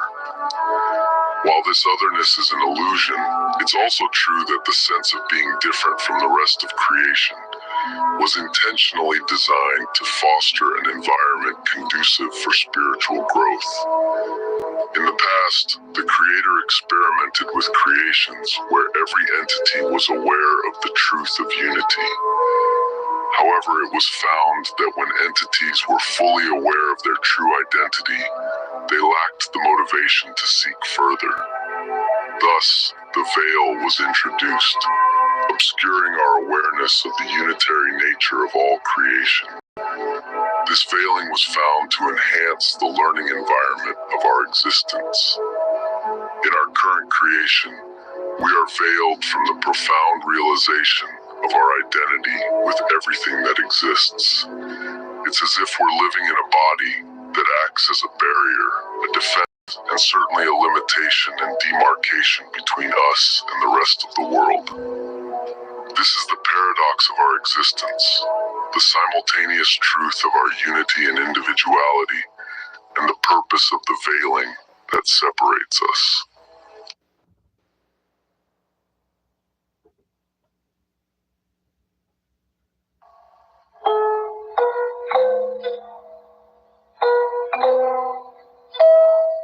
Who are you really? When you peel back the layers of your personality, your desires and ambitions, who is that being at the core? And how does that being relate to the world around them? These are questions of self-identity that we all grapple with in our own ways. Imagine, if you will, existing in a universe where you are obscured from the awe-inspiring realization that you are one with everything. In this universe, your body acts as a barrier, a limitation, a demarcation between you and the rest of existence. When you interact with others, it's akin to two celestial bodies gradually drawing closer, careful not to collide, but navigating around each other with caution. Yet, within each of us lies a yearning, a desire to foster harmonious relationships with others. We seek peace, mutual affection, and a sense of tranquility when we reach out to another person. How you perceive yourself significantly influences how others perceive you, even though it's a subconscious process. Your actions, body language, speech, facial expressions, and even the look in your eyes communicate to others in ways that are beyond your comprehension when you gaze at your reflection. The image that others see when they look at you is not the same as your self-perception. You'll never truly know how beautiful or unattractive others find you. You are ensconced within your own opinion of yourself, and while the opinions of others may occasionally challenge your fortress of self-perception, they can't tear it down. Your self-perception is your creation, your universe. There comes a point in the journey of self-discovery when you decide to dedicate your life to the service of others. This decision, this moment of choice, changes how you perceive yourself. You create an expectation, a hope, a goal. While you may not fully comprehend what this service entails, your intention is set. Your ship now has a rudder, your star, its orbit. You've created a beacon of hope in your universe. Metaphysically speaking, this decision marks the transition from spiritual immaturity to spiritual maturity. It's a sign that you've taken yourself seriously enough to dedicate your life to serving others. You become a magical entity, aware of your true self to a greater extent than anyone who hasn't made this choice. Following this decision, there may not be an apparent difference in how you serve others, but there is a difference to you.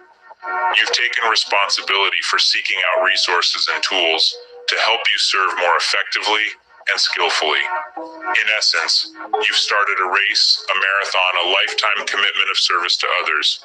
It's a journey of moving steadily, running a straight race with God's good grace. In summary, our journey of self-discovery is a complex process, deeply intertwined with our decision to serve others. Our self-perception shapes our interactions with the world around us, and ultimately, our decision to dedicate our lives to the service of others is a profound step towards spiritual maturity and self-realization.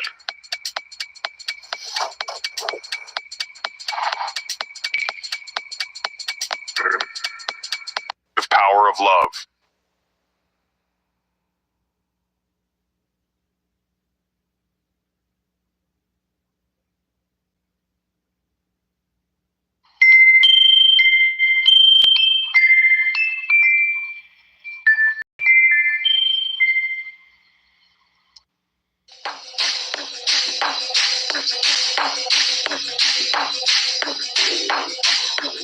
You wish to know how it is that the one known as Jesus the Christ could be the only Son of God, as the Christians believe. It is more than understandable that spiritual seekers hope for a Savior. However, the one known as Jesus the Christ saw himself as a shadow, a being whose every hope and true identity lay in the reflection of the Creator and Father that overshadowed him. It has often been thrown in the faces of non-Christian people that Jesus' words, "I am the way, the truth, and the life.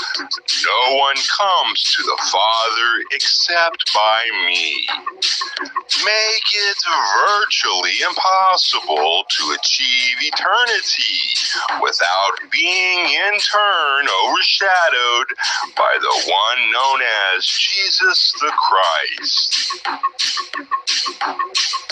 It is interesting to note that in the tradition of Judaism, in which the master known as Jesus spent his childhood as a very good student, the most secret name of the Father was an unpronounced constellation word meaning, "I am that I am," or "I am the one that is." That great I am is indeed the Father and all else. Consciousness is of the Father, and the Father indwells all consciousness.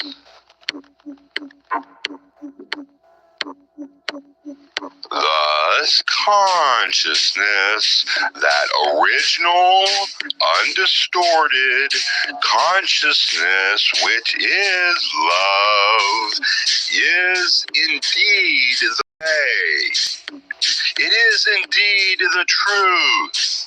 It is indeed life itself, and eternal life at that. I am. This is the mantra, if you will, of creation. And it was intended by the one known as Jesus, not that he be seen over against the Father, but instead was intended by the Master known as Jesus that he be seen as a messenger, as a servant, as the shadow of the one who sent him. He who sees me sees not me, but the Father. Jesus said, I do nothing but that which is done by the Father. He also said, and he said then too, all things you shall do, and greater also. We realize that all these things are written down, that we have quoted, that they have been there for scholars to see, for priests to teach for your many years. Yet, because the concept of a channeled life is foreign to those who wish to preserve that which you call the ego, it has not been seen that the Master known as Jesus was transparent and became, though human, a living channel through which could flow undistorted the powerful and perfecting love of the one infinite Creator.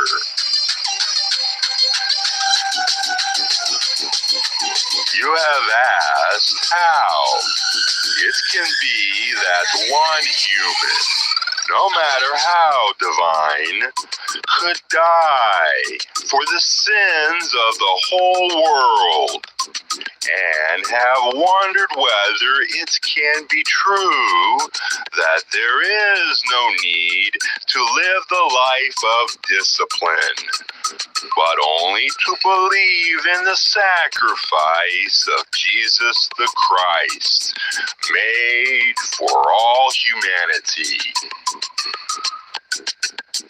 The Master known as Jesus was a man, living a channeled or inspired and very impersonal life, yet containing and expressing emotion and affection. The Master known as Jesus saw a pattern emerge during the short time of his actual ministry. It was the pattern of a warlike people, his own people, the Jews, who wished to become again a great kingdom as it had been at one time. It was felt by this teacher that as had his friend John the Baptist gone, so would he.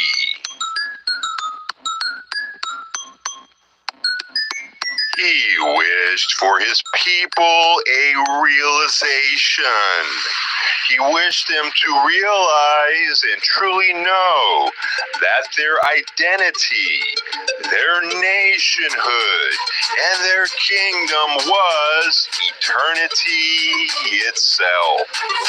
He wished them to lay down those weapons which make kingdoms of earth and pick up instead those tools of peace and love, which might create the growing and life-giving knowledge of a greater life, a greater kingdom than this earthly one.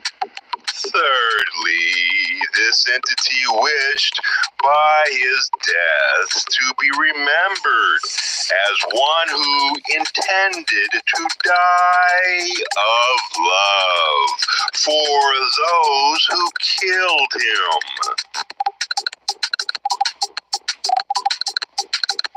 He wished to be remembered as one who loved.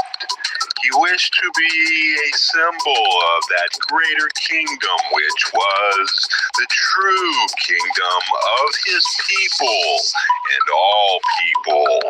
His instructions about bread and wine were that these be taken in remembrance, that when this food was taken, it would be food not of this earth, not filling the hunger of this illusionary plane, but rather he hoped that it might be seen as the true mana, which is infinite and which feeds an infinite hunger, the thirst for truth and right action.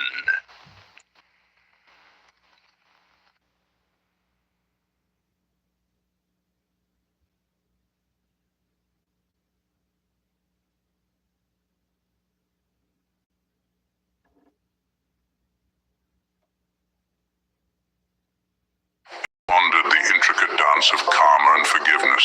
Like two ancient cosmic forces, they intertwine in the grand ballet of life, constantly seeking balance. But what is karma really? Is it a tally of good and bad deeds, a spiritual scorecard? Or could it be something more profound? An impersonal force that binds us to the consequences of our actions and offers opportunities for balance, amends, and forgiveness. Consider this. Every action we take, particularly those steeped in negativity, can generate suffering. This suffering imbalances the self, creating ripples through our relationships and our journey through life. This is karma, the unstoppable force in the universe, always seeking balance. Picture karma as a wheel, spinning indefinitely, constantly evolving and reappearing in new forms. It's an endless cycle, a pattern in motion, always returning like a boomerang. But how do we break free from this cycle? The key, it appears, lies in forgiveness. But what exactly is forgiveness? It's not just about saying, I forgive you. It's about releasing mental distortions and the burden of carrying these distortions. It's about understanding, compassion, and recognizing the divine in ourselves and others. Forgiveness is about bringing the issue to the heart, accepting it, loving it, and healing it. The process of forgiveness is simple yet profound. It's about letting go, understanding, and recognizing the divine in everything. When we forgive, we release the heavy load we've been carrying, often through understanding how a situation came to be. Yet the heart of forgiveness lies in faith. It's about trusting that everyone has their reasons for their actions, even if these reasons remain unknown to us. We don't have to know everything to forgive. In fact, the more we accept our limitations in understanding, the more readily we can forgive. Forgiveness doesn't mean condoning behavior. We can disagree with someone's actions and still understand why they made those choices. And with this understanding comes compassion, a compassion we can apply to similar situations, including those involving ourselves. When we lift these distortions, we no longer need the difficulties that catalyzed our growth. The problems stop repeating, and we become more balanced. In essence, we stop the wheel of karma for that particular pattern. True forgiveness is unconditional. It's about giving love for whatever has been given to us. It's about removing conditions, accepting free will, and giving freely. If we can wipe the slate clean within our hearts and minds, we have truly forgiven. To summarize, karma and forgiveness are intertwined cosmic forces constantly seeking balance. Karma is an impersonal force that binds us to the consequences of our actions. Forgiveness, on the other hand, is about releasing mental distortions, understanding, and recognizing the divine in everything. The process of forgiveness is simple, yet profound, and it's the key to stopping the wheel of karma.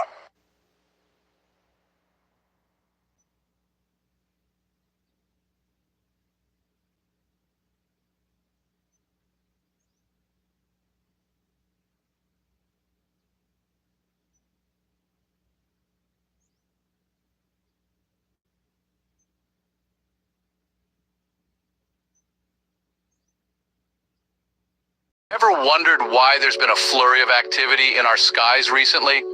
A cosmic clock is ticking, and it's rapidly approaching the hour. This signifies the arrival of a great mastermind to our planet to usher in a new age. Hence, the Confederation has increased its activities around our planet. The Confederation, a collective of interstellar beings, has been meticulously observing our political situations. They've been monitoring world leaders, ensuring that our planet does not meet the same fate as another planet in our solar system in ages past. They've also been keeping a close watch on our nuclear stockpiles, making sure there is no danger of accidental detonation. However, their work doesn't stop there. They've been observing and monitoring individuals. Many people on our planet have been assigned certain tasks, certain missions. These individuals are being observed to determine their worthiness and success. Many have been given opportunities to serve in indirect ways, unknowingly led into these opportunities so that the Confederation can see how they would handle them. These observations are to determine their qualifications or worthiness for greater tasks. There are many members of the Confederation on our planet right now. Some have been here for a long time, while others have recently landed. Each of these individuals is here to perform a task, to observe, to make decisions. They've been and continue to make personal contacts with certain individuals to relay important messages. So, to those of Earth working in the light, be aware as you might entertain one of them unknowingly. Cultivate awareness.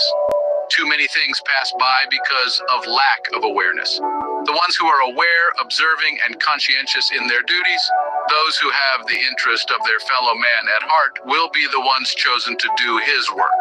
Therefore, foster these qualities. Be ever aware of opportunities to serve your fellow man and seize every opportunity that comes your way.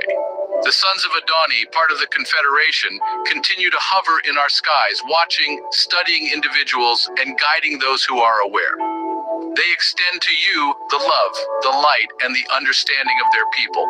This, my friends, is the story of the Confederation and their activities on our planet. Their presence and activities have far-reaching implications, shaping the course of our planet's future and the destiny of its inhabitants.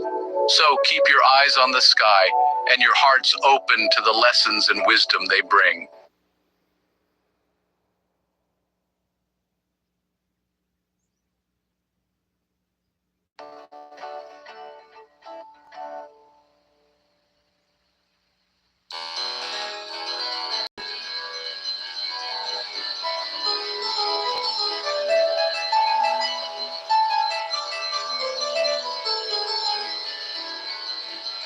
Your own higher self.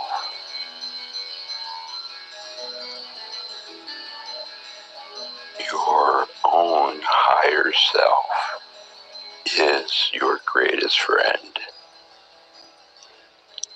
Your own higher self retains the memory of all that you have learned, not only in this experience, but in that great sum of experience through which your true self has traveled on its path to where you are now. It has been written in your holy works that the Master known as Jesus came to declare the acceptable year of the Creator, the acceptable time for understanding of unity. At the beginning of your cycle, your people were unacceptable, for there was a great darkness, a great forgetting.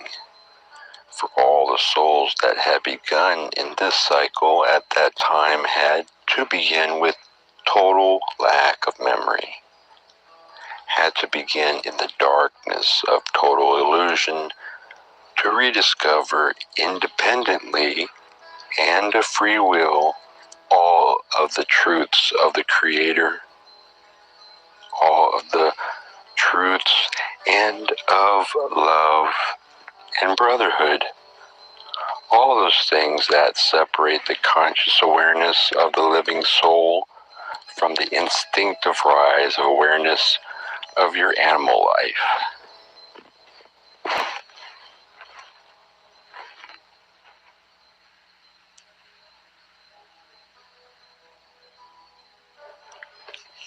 And in the instinct to conscious awareness of truth, your people have labored long, for thousands of years, through many lives.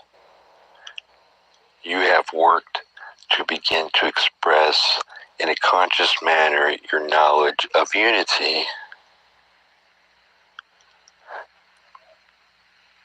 The Master, known as Jesus, came to declare that acceptable truth.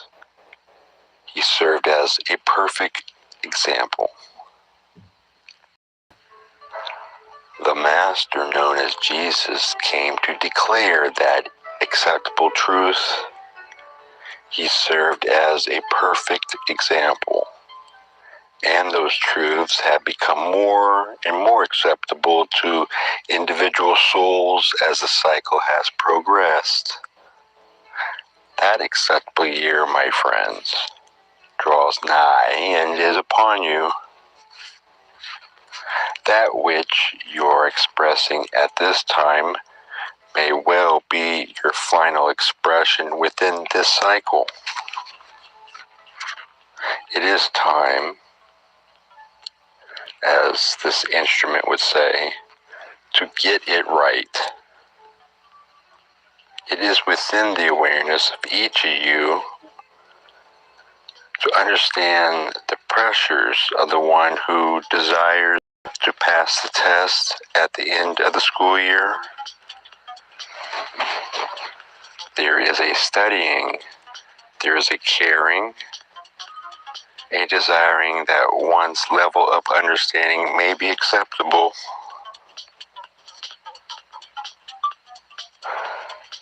We ask, my friends, that as you turn to meditation, you turn with desire to understand fully that which is acceptable, that which is true. Many are the philosophies and the religions among your people that always, no matter what disagreements and contradictions of what you may call dogma, always the ethical considerations remain constant. The ethics, that which is acceptable, do not seem to be in question, for action is the most expressive form of truth. Therefore, we ask you to meditate and seek that truth. And then go forth and enjoy.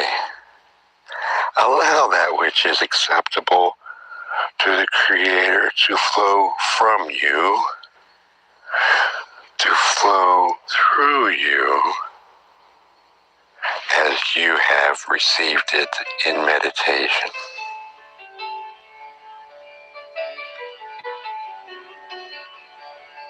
We are those known to you as Hatan. Praise be our one infinite Creator. We thank you, one infinite Creator, for your love. We thank you, one infinite Creator, for your light. All is one.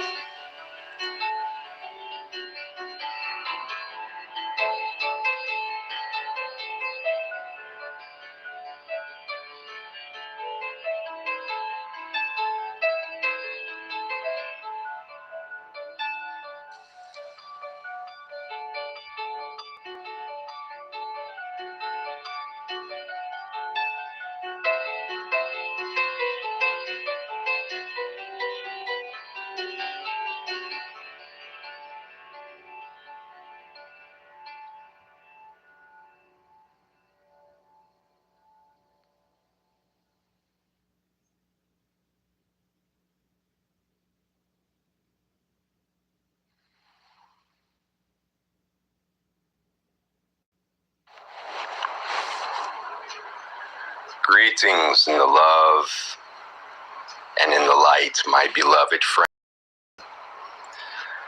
We realize that many questions prevail in the minds of those of you who are seeking the truth. You are seeking to understand the ways that lead to understanding. Realize this, that you are now passing through a classroom for the sole benefit of learning, of growing, of receiving a better life and truth.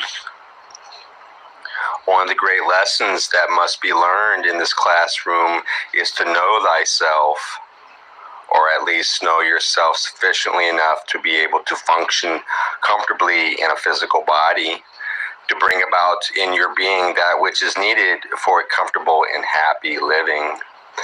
You see, my beloved friend, it has not been taught in your civilization that man and his creator are one, and that you possess the same powers as your creator.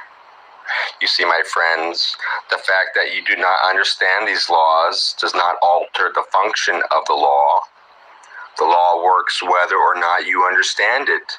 So you see, you are continually creating, although you do not realize you are creating. You are creating situations, conditions, and many other forms of creation because you are only, beloved ones, what you think you are. You have instilled in your super self many misconceptions. These concepts, thoughts, what you call the subconscious, are bringing about the results that are not understood by you. Clean this inner consciousness. Weed out the misconceptions. Do this by injecting new concepts. Tell yourself that these must go.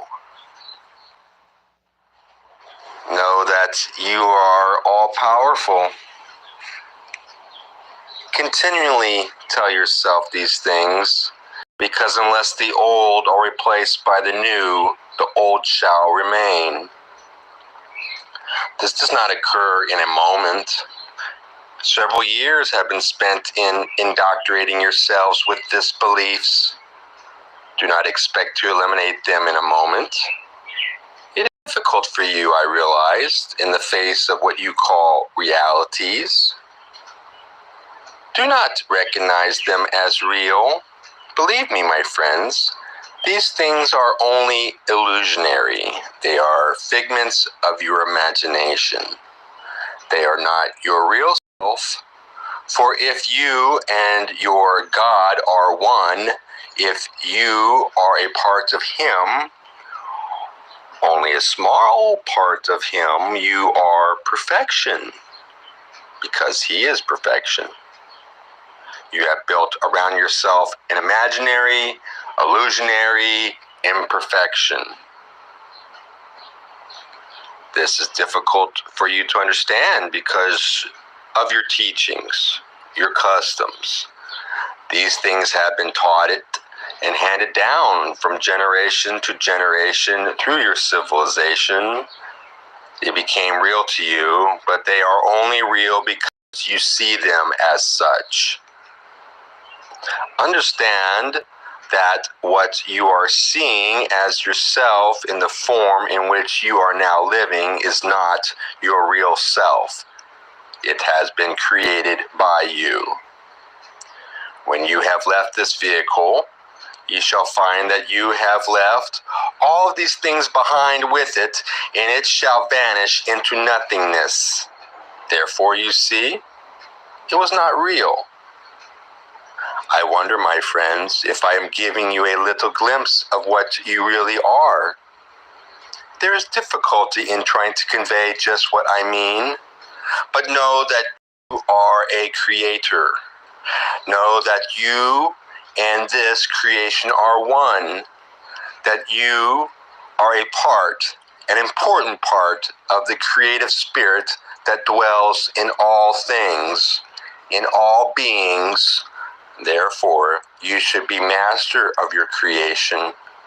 You are your creator, so you must take charge of it. You must command it. it will respond to your command.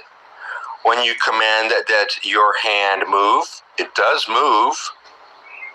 You are in complete command of the movements of your body. You are also in command of every organ, every nerve, every cell. You can command it to do as you wish, but you must do it with authority, knowing full well that you have the authority. It was given to you by the Creator. I hope, my beloved friends, I have been of some help to you. It has been my pleasure to speak with you. I leave you by extending to you the love and the light of my people. I am Oxel.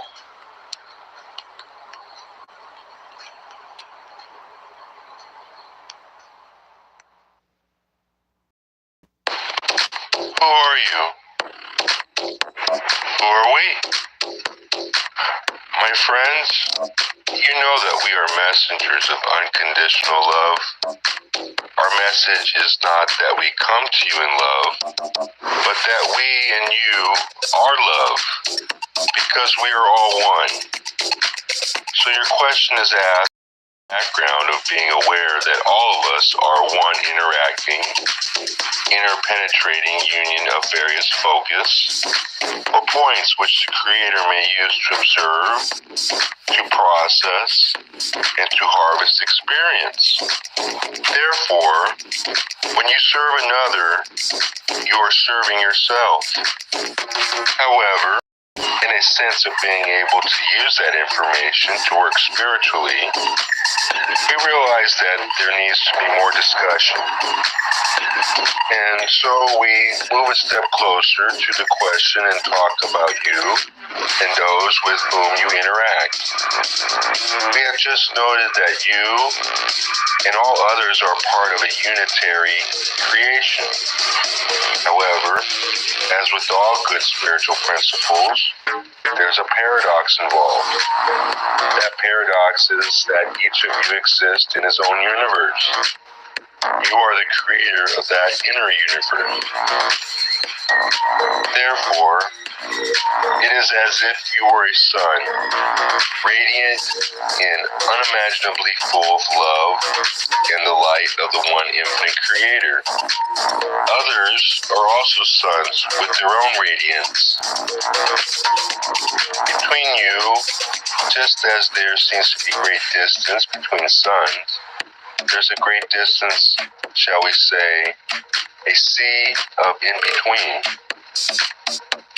Each who is incarnated in a physical body, such as you are, is deeply aware of that great water of others is an illusion. Nevertheless, it is also true that the sense of being different from the rest of creation was carefully set up for you in order to create an atmosphere in which you could do spiritual work. The Creator has attempted to create in which each entity in third density was aware of the truth of unity. It was discovered that in this atmosphere of being completely aware of who they were, entities were not motivated to seek further. The veiling of this awareness of the unitary nature of all creation was discovered to be an improvement on the design, shall we say, the schoolroom of third density. Your particular creation, then, is a creation in which you are veiled from that stunning awareness of your identity with all that exists. And it is though you live in a body which is a barrier or a defense, and certainly a limitation and a demarcation between you and the rest of the world. When you come into contact with other people, it is though those two stars become two ships that are sailing closer and closer together. Naturally, do not wish to run into each other. They navigate around each other with some care. There is that within each which yearns, however, to come into right relationships with others. There's a deep desire to find harmony, peace, relaxation and mutual affection when you reach out to another person. How you think about yourself does impact the way that others see you in a subconscious manner. This is because actions speak louder than words. Your body language, your gestures, your speech, the expression on your face, the look in your eye, all come across to the other person in ways you cannot imagine looking in the mirror. You do not see the self that others see when they look at you. You shall never know how beautiful some people think you are, and hopefully you shall never know how unattractive others think you are. You are encased in your own opinions of yourself, and while others' opinions of you may batter against that bastion, they cannot bring it down. What you think about yourself is what is in your own creation and in your own universe. There is a moment in the seeker's life when the seeker chooses his way of life. When that moment comes, and indeed for many upon the surface of your planet at this time, that moment has not yet come and may not come at all. Something changes about the way you see yourself. When you decide you wish to be of service to others and you wish to polarize in that sense, you create an expectation, a hope, and a goal. Naturally, you cannot imagine precisely what being of service to others will entail, but you set your intention, and with that intention, your ship has now formed a rudder. Your star has now formed its orbit. You have created in your universe a pole star of hope. This creates, metaphysically speaking, a passage from the spiritual immature person to the spiritually mature person.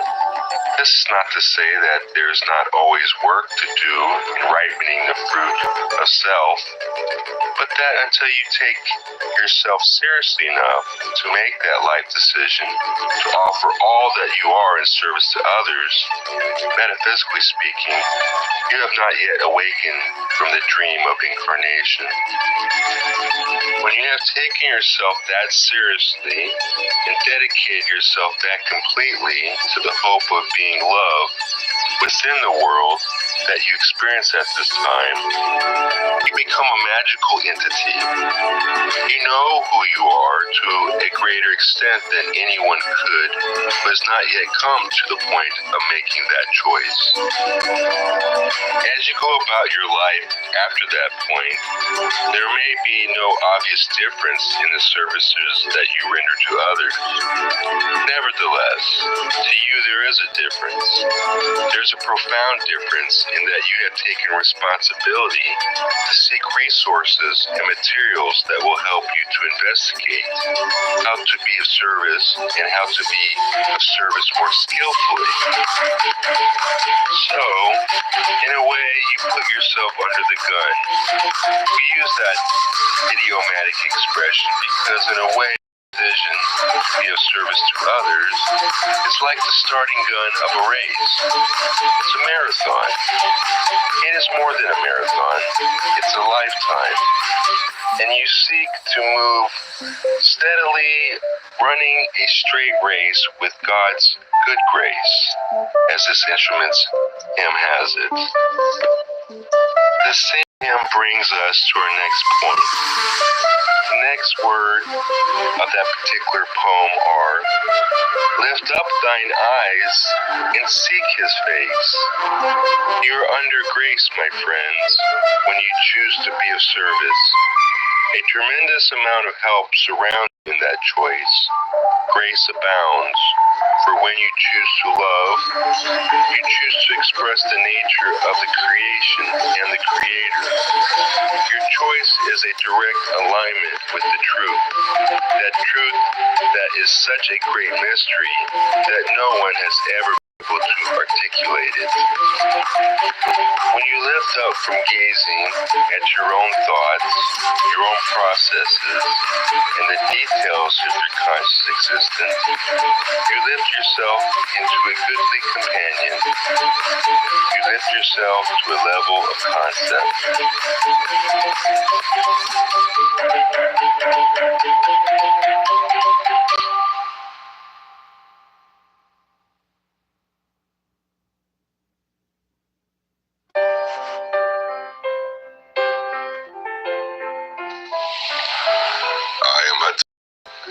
It is a very great privilege to once more be with you. It is always a very great privilege to be able to communicate with those of the planet Earth who are receptive to our contact. We would very much appreciate contact with all of the peoples of this planet. However, this is not possible at this time.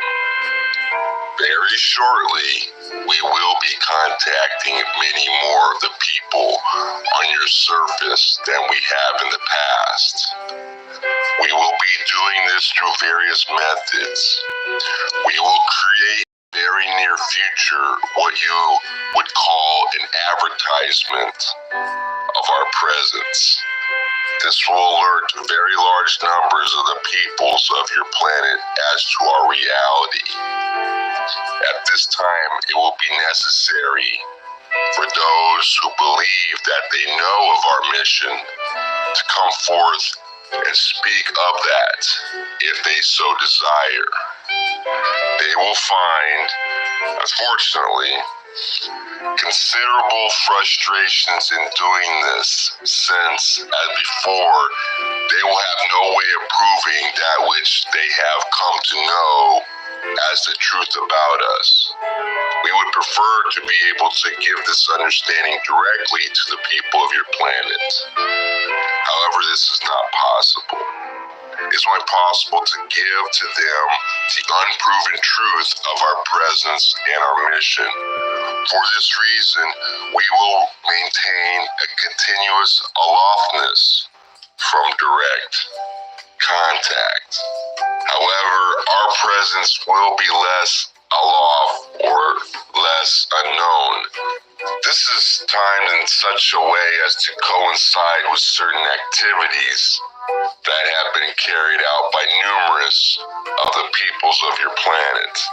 These activities have resulted in a partial dissemination in a very limited fashion of the actual purpose of our contact. We are at present planning to stimulate the seeking of knowledge about us by becoming somewhat more open in our activities. It has been 70 or more of your years since the activation of public contact in a very limited way. During this time, such information about us has been stored within your societies upon the surface of your planet. The second phase, as you might call it, is now beginning. A phase that will include, as I have said, an advertisement of our presence to be followed by the dissemination of still unprovable information about us. This, my friends, is the second phase. This new phase will help more people in their search for the truth. They will be stimulated and will have new energy to pursue the truth. My brothers and sisters, there will be much more frustration, and it will cause many to wonder deeply whether or not they are pursuing a worthwhile path. But I and my brothers and sisters will be with them and with you at all times, if you desire it, to give assistance as much as we can. Within your universe, there's a local phenomenon which is known to you as time, and a local set of conditions represented to you by mass mass and space and your so-called Euclidean geometry. And because of this, we speak to you of cycles and of timing our campaign. We are dealing with a local set of perimeters, and it is in this way that we communicate with you, that we bridge the gap between our way of thinking. There's a level on which the talk of cycles and anything of campaigns is, if anything, only partially. So for this is a level which we are far more aware than you, that all things are truly one, that all cycles truly become circles, and all corners truly become rounded into one unending globe of unity, infinite, invisible, eternal, and containing all that there is. These concepts are not graspable by your people, and so we deal with the local, understandable frame of reference and say that you are coming to the end of a cycle and that we are attempting to help those of you who wish to be helped at this time to make progress on your cycle so that you may spiral upward in a great dance along the spiritual path. To understand your place in the universe at this time is very, very critical. Because you are within a physical body, it is important that you deal in a balanced manner with your physical existence, with the demands and the responsibilities of the physical life. It is difficult, and purposely so, to balance a physical existence and spiritual seeking. It is to test your ability to do this that you have entered this sphere. It is a great mistake, my friends, to care too much for the physical body and its needs. You must look upon your physical vehicle as just that. It is a vehicle. It is functioning well for you, and like a good fruit tree, it has grown. It has come into its youth. It has bore truth. Perhaps it has grown a little gnarled, a little bent, and as the years go on, it will become increasingly gnarled, and it will have served its time. All of its fruits will have been given up, and it will be cut down. This is your physical body. You may accept it as a good and faithful servant. The circumstances of your being here, of the type and condition of your life, are intended and are offered to you so that you may take your conditions and learn. You may take your body and be of service to others. Your body has hands with which to reach out to others, a mouth with which to smile, my friends, a mind to function well for you and to think well of others. It is not you, but it is no stranger to you. It is yours for a time. Keep this in balance, neither rejecting or being overly fond of those portions of your identity which are only temporary. In meditation, seek your permanent identity. Within you, there is a perfect body, and that body is your spirit. It is not a body as you would think of a body, and yet it is the ultimate house of your soul. To penetrate upward through the very shells of being to the final center of yourself is the goal of meditation. For within that final center is your link with all that there is. We are urging you, shall we say, to do your homework at this this time. The joy, the state of joy, my friends, you left to come into the physical existence is very greatly needed among your peoples at this time. And how few there are that understand that joy is the natural state of existence for each of those who dwell upon the surface of your sphere. And yes, I do say sphere, for as a child to think that this beautiful planet is flat.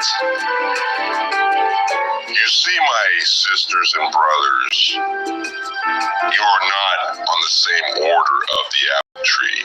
You are not out in the weather. You do not grow, wither, and die. You are a consciousness that is not born and does not die. You are joy. To touch this place within yourself is all important at this time. For if you can but make contact with your higher self, you can be of great comfort and of great service to many in the days to come. For the days to come, as we have said many times, there will be many who are afraid, and many who have put off their voyage of self-discovery until the very last minute, and who, when they finally realize that they must now decide who they are, will be absolutely terrified. One person who is sure of who they are and is radiating the joy of that knowledge, and who can reach out with his or her light, will be of infinite service, as people always have been when they are able to shine with the light and the love of the Creator. Now I have said what I need to at this time. Praise be our one infinite Creator. Be in peace, my brothers and sisters, for all is one. I leave you now. Adonai.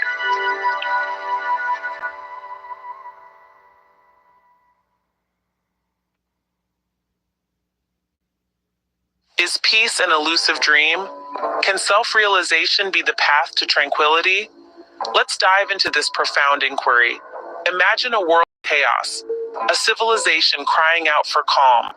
Prayers ascend to an unknown God, pleas for harmony echoing in the ether. Yet the elusive peace seems to slip away further and further. Why, one might ask? The answer lies closer than one might think. It resides within the tempestuous confines of the human heart. The human race often fears the external enemy, the other, the unknown. The fear of the other taking advantage, robbing possessions, and causing harm preoccupies the mind. But the real adversary, the most formidable foe, is much closer than one might assume. The greatest enemy, dear listener, is the self. The self, the very essence of our existence, the very core of our being. The self can be the greatest adversary or the most loyal ally. It all depends on the mastery of the self. The search for divinity, the quest for peace, all lies within. The devil, too, the source of chaos and conflict, resides within. The secret to tranquility and harmony, therefore, is to know thyself. The realization of who and what we are is the key to unlocking the door to peace. We exist because of the divine. Created in the divine image, we are gifted with a soul and a physical structure to house it. But alas, we let the physical master the soul, leading to a perpetual battle between the carnal desires and the spirit. The soul becomes the battlefield, the site of an eternal struggle. To find peace, to rise above the chaos, we must master our lower selves and let the higher prevail. However, the contrary often happens. We become victims of our lower desires, slaves to our materialistic urges. This unending cycle of physical incarnations continues until we master the self. The road to peace begins with self-mastery. It begins with conquering the desires of the lower self. The peace we seek among our people, the tranquility we desire in our world, must first be found within the hearts of each one of us. When we find ourselves, when we understand and master our desires, we find no reason to war with our fellow man. The journey to peace and self-realization, therefore, is a journey inward. It is a voyage into the depths of the self. It is a quest for mastery over the lower desires and the elevation of the higher self. May each one of us find this peace within our hearts. May we recognize the necessity to conquer the self, to master our desires, to elevate our higher selves. For in the conquest of the self, we will find the peace we seek. We will realize our true selves and find the tranquility we desire. The greatest enemy is the self, but remember, the greatest ally is also the self. The key to peace, to harmony, to tranquility lies within. Know thyself, master thyself, and find thy peace.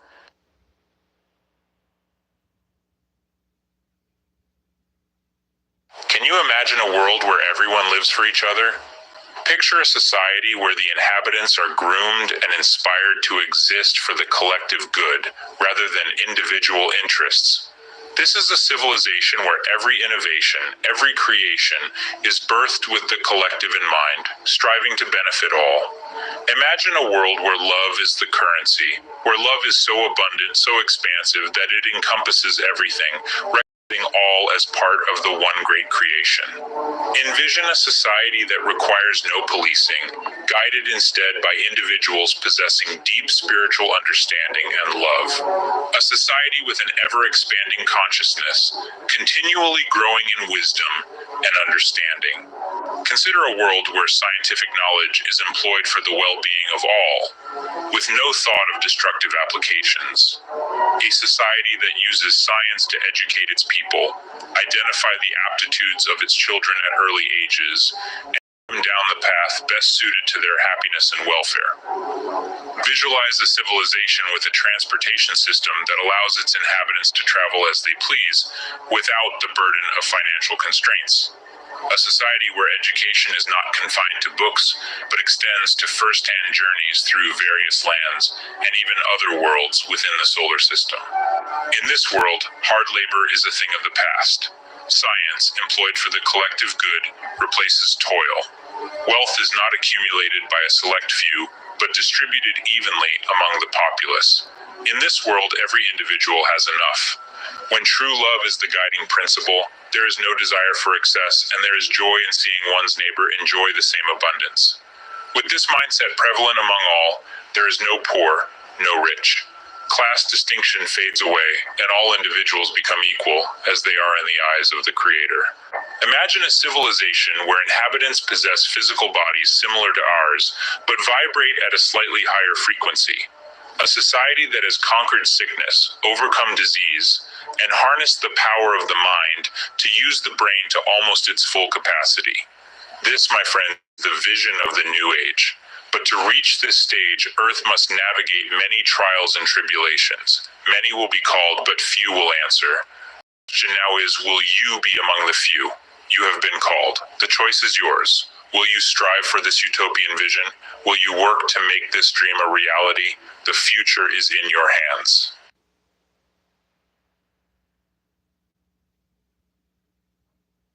Why is it that peace, a term so frequently used and universally sought after, often seems to be the most elusive treasure? What if the answer to that lies within us, not outside?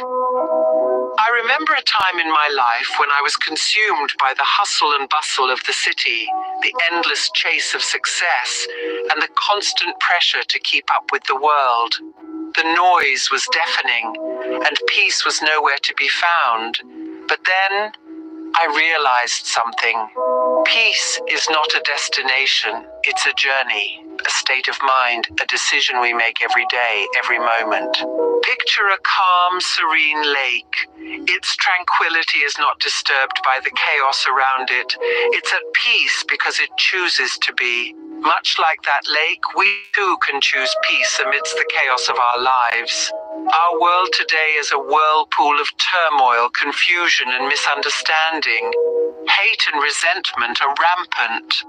However, it's essential to remember that we are not obliged to be part of this cycle. Instead, we can choose to be the bearers of peace, understanding, and wisdom. A great man once said, "Thou art thy brother's keeper."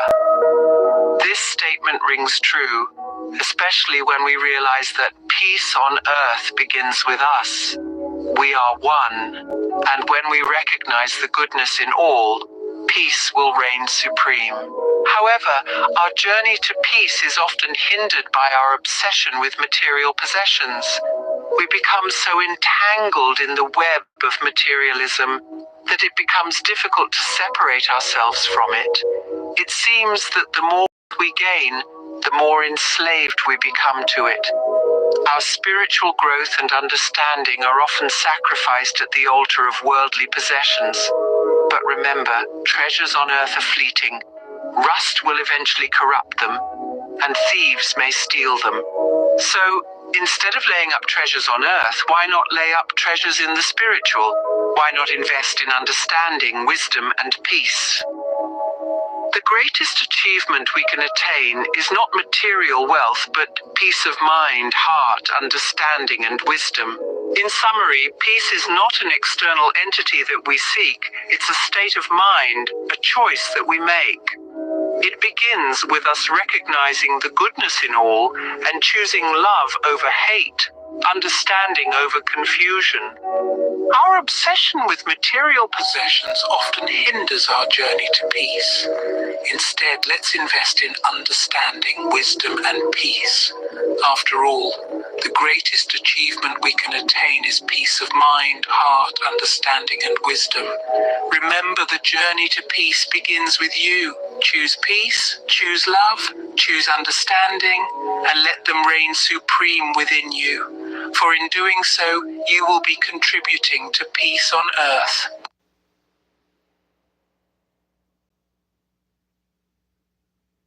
Have you ever pondered the mysteries of your own existence, the depths of your soul, and the roadmap to your destiny?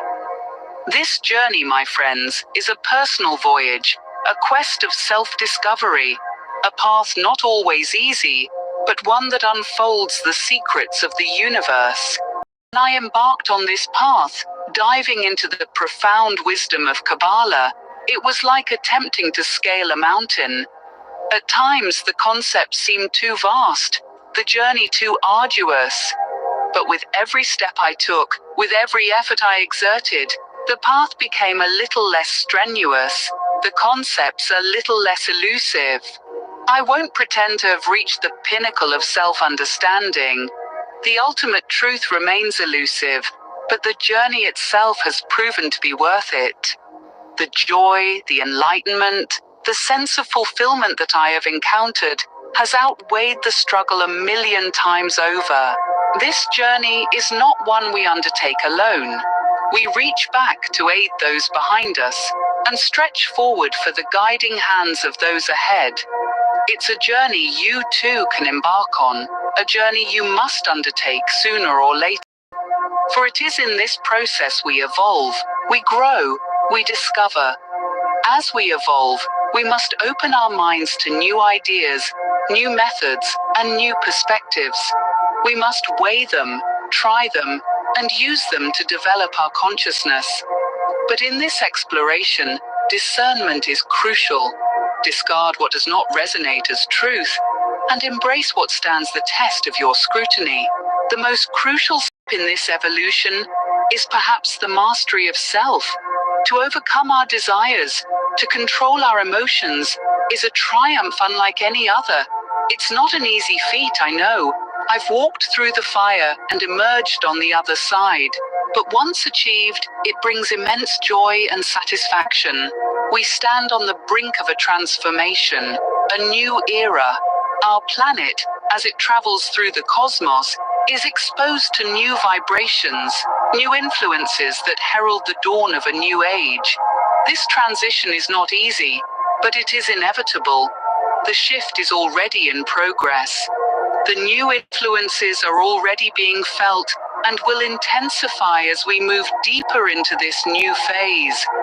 At the end of the day, it's a matter of choice. A choice that each one of us must make. A choice to discover our true selves. This, my friends, is the greatest discovery you can make. The choice, however, lies within you and you alone. Embark on this journey, dive into the depths of your soul, and you'll uncover the secrets of the universe. The path may be arduous, but the destination is worth every step.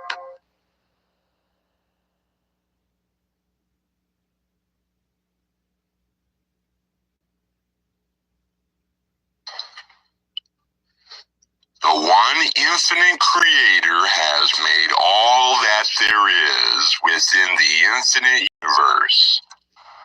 This is a manifestation of love, which the infinite creator has created all things out of through the power of love to manifest through light, which becomes the love light of the creation, the product, the creation of what seems to be solidity and infinity at the same time. The solidity is an illusion, most especially within your third density, but within all densities of the creation.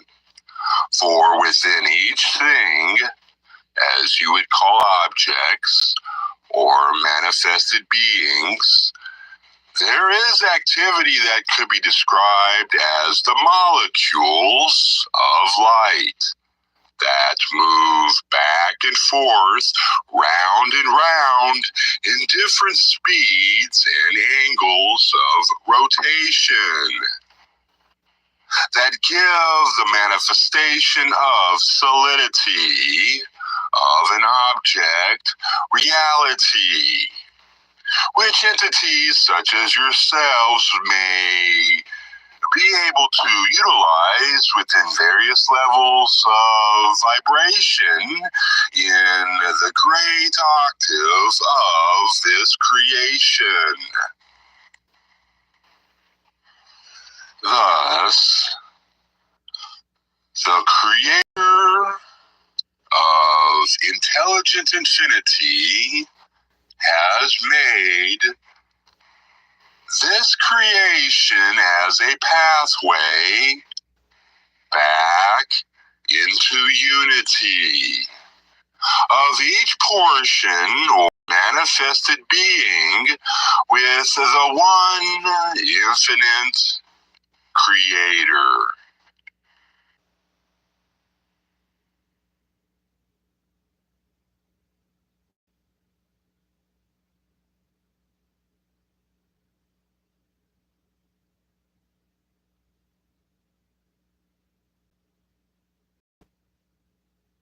Have you ever wondered about the unseen forces that guide our lives? The energy centers or chakras are 7 circuits of consciousness that process the love and light energy of the Creator.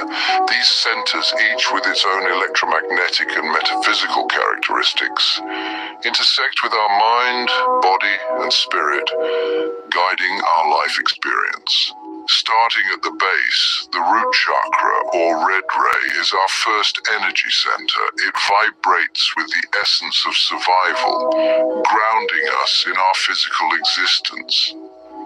This chakra sets the tone for our journey, laying the foundation for growth and evolution.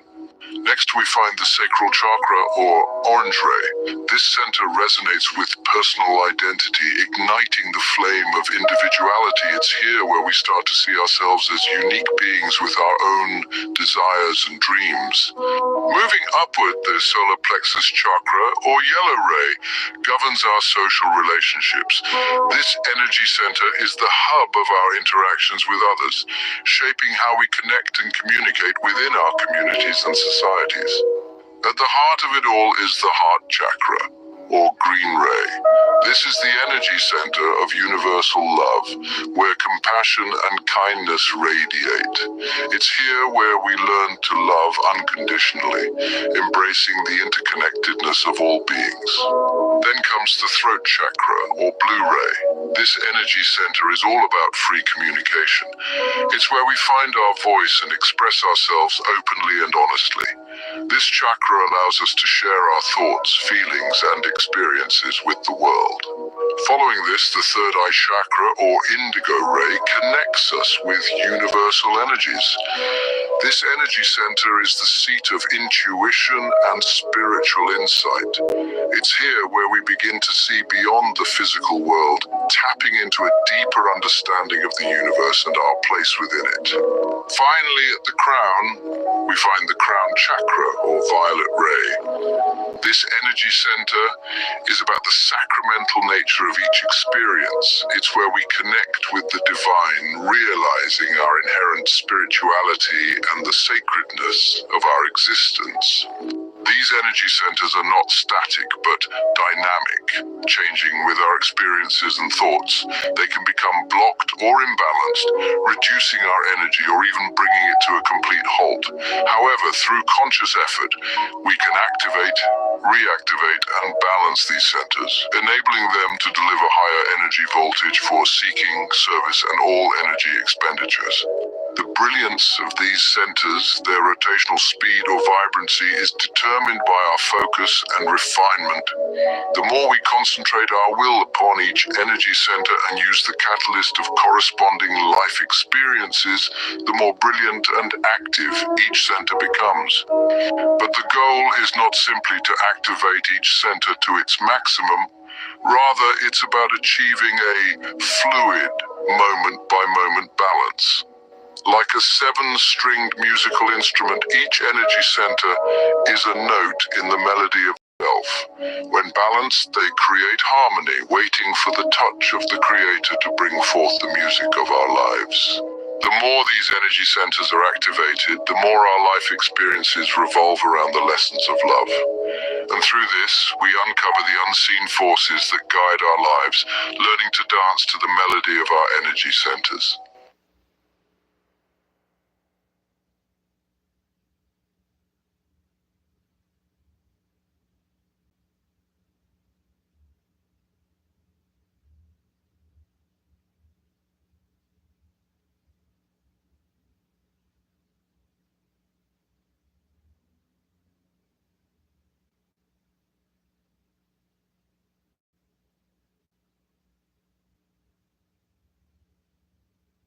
Have you ever wondered how accurately we perceive ourselves and others around us? Imagine yourself stepping into a carnival, the air alive with music, laughter, and the enticing aroma of caramel popcorn. Your attention is drawn to the House of Mirrors, a spectacle that promises a journey of self-discovery and amusement. As you walk through the entrance, you find yourself surrounded by a myriad of reflections. Each mirror telling a different story, each reflection a distorted version of you.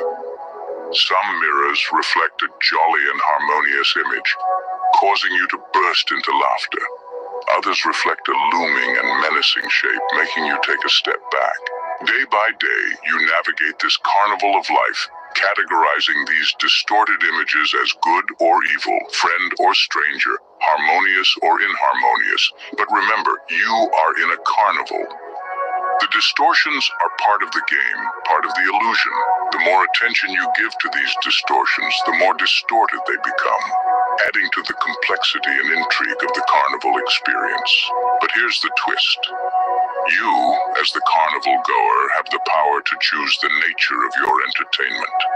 You choose to see the image you prefer, watch for it, find it, name it, and claim it as your own. There comes a time when you realize that there's an exit from this house of mirrors.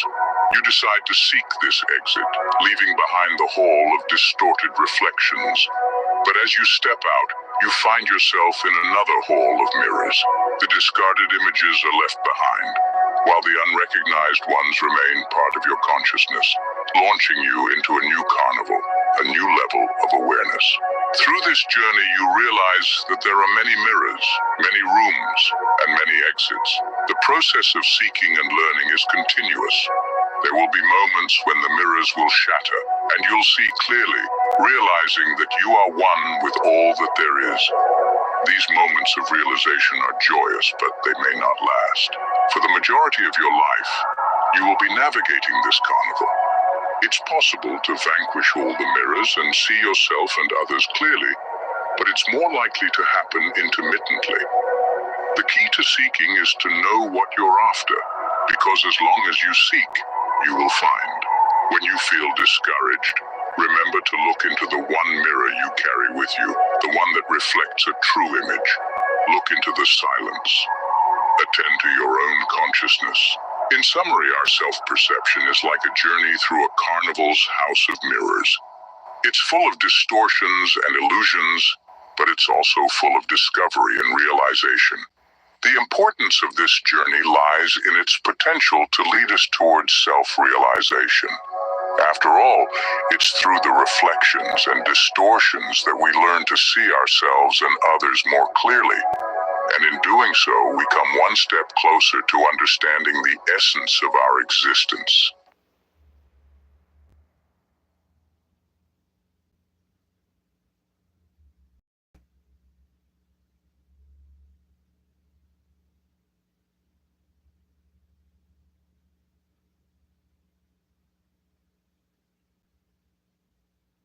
Ever pondered why so many people grapple with back issues? Well, the answer lies in the evolution of the human body. You see, the human body as it exists today evolved from our ancestors in the animal. This body, initially designed to move on all fours, wasn't built to stand erect as we do now.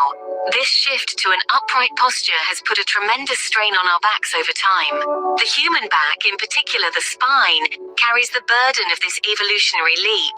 The way we sit, stand, and even lift objects often contributes to the damage. The spine is a crucial part of our body, connecting to all other parts and ensuring their proper function. Any damage to it can lead to discomfort, health complications, and in severe cases, even death. So, how can we this vital structure?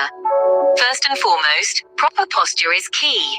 Whether sitting at a desk or lifting a heavy object, maintaining correct alignment can keep the spine safe. Regular exercise can also help to strengthen back muscles and prevent injury. But this is not where the story ends. The human body continues to evolve, adapting to the needs of its environment. Just as our ancestors gradually lost their tails, our bodies will continue to change. Future generations, perhaps 500 years from now, will inhabit bodies that are more efficient and better adapted to an upright posture. This process of evolution is slow and often goes unnoticed. For instance, over generations, some organs that were once necessary have gradually disappeared. This constant transformation occurs so subtly that an individual, within their lifetime, may not even perceive these shifts. Now, imagine stepping into a new body 100 years from now. Would you notice the difference? Probably not. The changes are so gradual and our memory of our previous body so fleeting that the transition seems seamless. This is true for not just humans, but all living creatures. Consider how dramatically animal life has evolved over time, from the age of dinosaurs to the diverse species we see today. Interestingly, the lifespan of a creature can also impact the time of reincarnation. For example, humans typically reincarnate every 100 years, although this can vary greatly. In cases of premature death, reincarnation can occur quite quickly. This can explain the surge in birth rates observed after major wars, as those who lost their lives prematurely return to fulfill their lifetimes. In summary, the human back is a product of our evolutionary journey, a journey that continues to this day. Proper posture and back care are crucial in maintaining the health of our spine. As we move forward, our bodies will continue to evolve, adapting to better suit our needs. The process may be slow, but it's a testament to the incredible adaptability of life on Earth.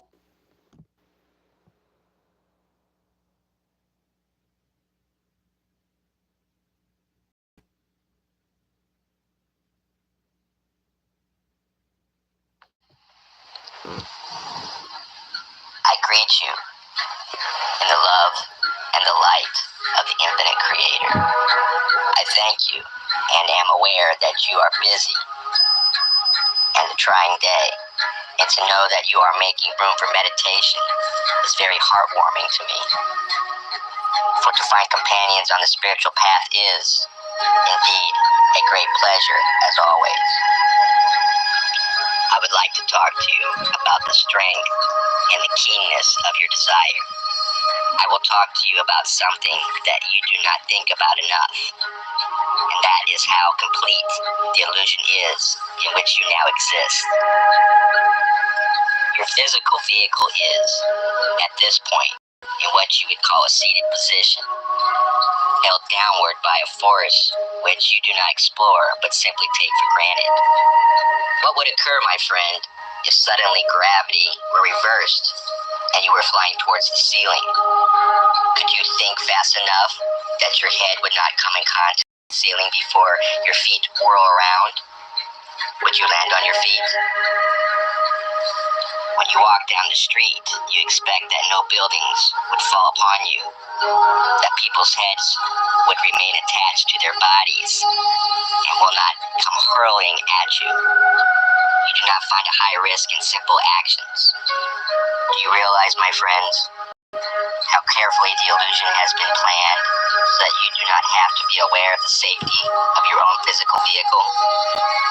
You have your gravity. You have your energy fields. You have your physical universe in which your very fragile physical can make its way with a minimal amount of danger. Why do you think this is, my brothers and sisters? And why is it that so many people, instead of taking the opportunity of the safety from immediate danger to meditate and to try to penetrate the desire of their lives, simply more and more comfort to enrich the luxury of their lives, if you would call it that? There are people that dwell upon our sphere who live in a very high-risk situation at all times. No, my friends, gravity is not reversed, nor do things hurl at them from others except in war. But there are other dangers. There is hunger and thirst, being too cold or too hot, and too wet and too dry, passing the parameters of your physical vehicle. And in these high-risk situations, many among our species pass from existence into other dimensions. But you yourselves, my friends, you are not in such an area. You have incarnated into a physically easy, simple, comfortable number of parameters of existence. What shall you do with this opportunity, my friends? Much has been taken from your worry that you may turn your will and your desire more deeply into the mystery of who you are and where the truth lies that suffuse your identity. Do you really wish to know? Have you sought in meditation today, even for a few seconds, that link with the Creator that gives you the key that unlocks the door to knowledge of yourself? What do you know of yourself besides the fact that you are comfortable and that you enjoy comfort? You have been placed into this world by yourself for experience, but you are not to be hungry and at risk by bullets, by tidal waves, by heat, by exhaustion. For what then were you put into this world? Many are the laws of love which you have discovered, and for that I congratulate you. But I tell you that you have only scratched the surface of your own consciousness. I tell you that there is a vast geography beneath the surface of your knowledge of yourself. And in this area of yourself lies an understanding that goes beyond comfort, beyond the physical body, beyond the physical life that you know.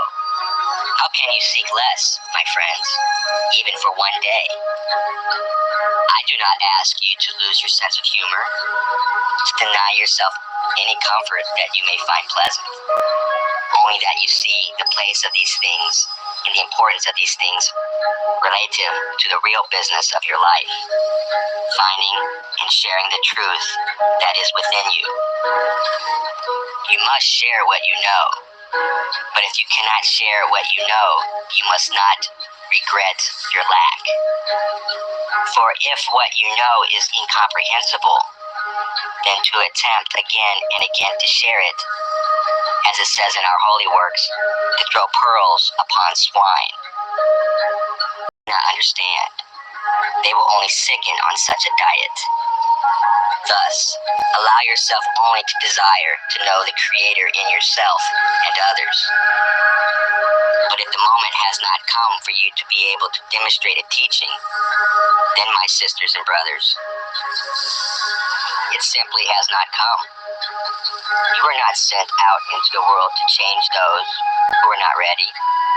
You must only see in them the possibility that exists for them to, at any time, to become aware of that which you may know, thus never shutting your heart against another. You may bide your time, as you say, and plant those seeds of information, those thoughts of love, when they are asked for, not before. The important thing, my friends, is to remain untouched by success or failure in contact with others. You do not know, in a true sense, what your manifestation may have been to another, for that is not in your saying within another's experience. You know only what you feel, and that you have as much control over as you do over yourself as a whole. Therefore, let your heart be glad, let your tongue be honest, and let your thoughts dwell upon the Creator. More than you cannot do, less than that you should not do.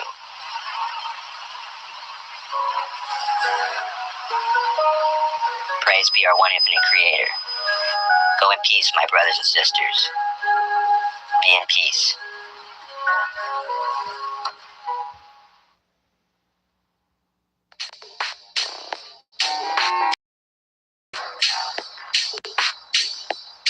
Question for Quo. We get so much negative energy from the news that comes in, and that lowers our vibrational levels. Should we limit news that comes into just our sphere of influence? Or can we give a blessing prior to reading the news that would neutralize any lowering of our vibrational level? It's my sense, Quo, that negative energy is detrimental to our health, and I'm encouraging my patients to avoid that negative energy. Do you have thoughts or recommendations in that regard? I am Quo, and I'm aware of your query, my brother. This is an interesting query, for it also partakes of a kind of medicine that you might call negativity in the news that one may process as one wishes. The news is that which is utilizing the old saying of, if it bleeds, it leads. So that there is usually more bad news or negative news than good news. And when one exposes oneself to any type of negative news, there is the opportunity to go in one of two directions, or both directions from time to time. The first direction is to tend to put aside that news because it is so overwhelmingly difficult and devastating in one manner or another.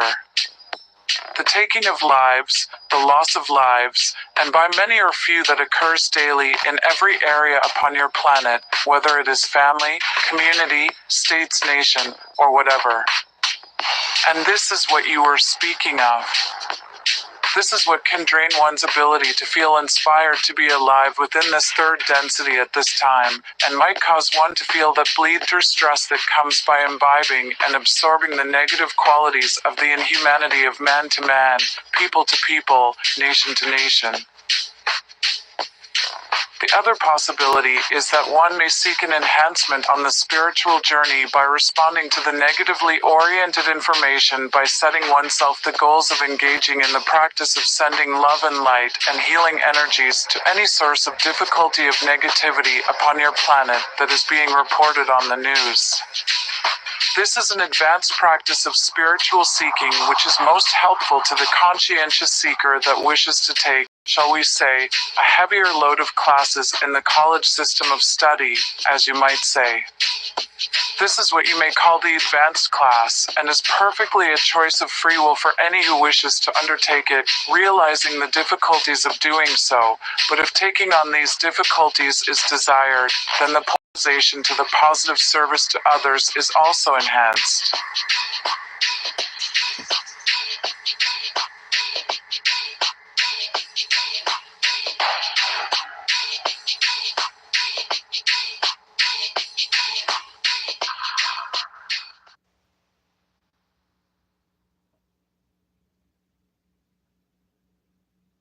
Can we shape the future, or are we just helpless passengers on the ship Earth? Today we delve into this intriguing question. Imagine you're standing at the precipice of a Grand Canyon. Below you, the deep chasm represents the unknown future. You might feel a rush of fear, uncertainty, or even despair. But what if you could transform that fear into a beacon of hope and light? The most critical step in this transformative journey is to develop your spiritual understanding. Picture yourself as a seed. This seed represents your soul, your mind, your body. To grow, it needs nourishment. The nourishment comes from purification, from prayer, meditation, and service to your fellow human beings. Visualize the seed sprouting, growing, and eventually blossoming into a beautiful flower. That flower is the embodiment of the Christ love within you. When you truly understand and embrace this love, you have everything. You radiate light that can be your shield in the darkest times. Does the prospect of future catastrophes alter our responsibility towards each other? Consider this. You're walking down a crowded street. You notice someone drop their wallet. Do you pick it up and return it? Your answer might be an immediate yes. Why? Because it's the right thing to do. Similarly, our obligation to serve our fellow human beings remains unaltered. Regardless of the future's uncertainties, service comes in various forms. Sometimes it's as grand as saving a life. Other times it's as simple as a smile or a kind word. Each act of service, no matter how small, is a step towards earning our entrance to His kingdom. However, standing on the pathway of service, we must remember not to impose our beliefs on others. Imagine you're offering a beautifully wrapped gift, but the recipient refuses to take it. Do you force them to accept it? No, you respect their choice. Similarly, if they rebuke or reject your ideas, it's time to step back. But don't lose heart. Pray for them. Hope that they find their light. Remember, you're not responsible for opening their eyes or ears. They must choose to see and hear. As we journey through this narrative, we uncover 3 significant insights. First, developing spiritual understanding and the Christ love within us is our shield against future uncertainties. Second, our obligation to serve our fellow human beings remains constant, irrespective of the future. And third, while we should strive to share our understanding with others, we must respect their choices and not impose our beliefs. In the grand scheme of things, we are not helpless passengers, but active participants in shaping our future. So as we step into tomorrow, let's carry these insights with us, illuminating our path with the light of understanding, service, and respect.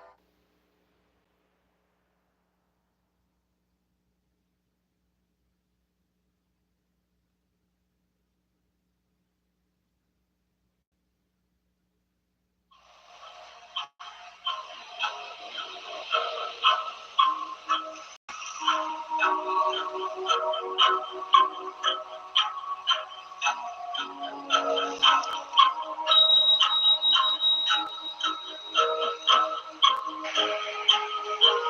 the center of your brain is the colostrum. From the colostrum, the oil of life into the pituitary gland creates a milky substance. As this milky substance flows into the pineal gland creates a golden yellow substance, hence milk and honey. The pituitary gland is a tiny organ, the size of a pea, found at the base of the brain. As the master gland of the body, it processes many hormones that travel throughout the body, directing certain processes or stimulating other glands to produce other hormones. The pineal gland, also called the pineal body, epiphysis cerebri. Epiphysis, or the third eye, is a small endocrine gland. Out of the land of bondage, energy flow up into the higher realms of consciousness, known by the ancients as the gift of life, the holy colostrum, also known as the Saint Colostrum, Saint Claus, known now as Santa Claus, bringing gifts of life down through the North Pole. Praise be our Creator.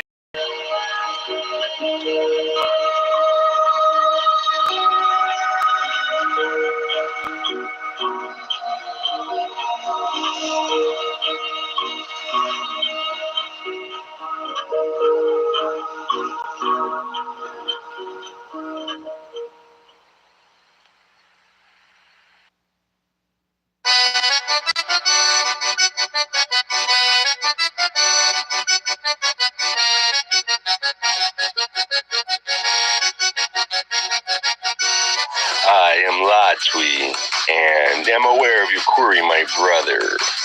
As we look on this situation of which you speak, we do not see mistakes, as you have described them.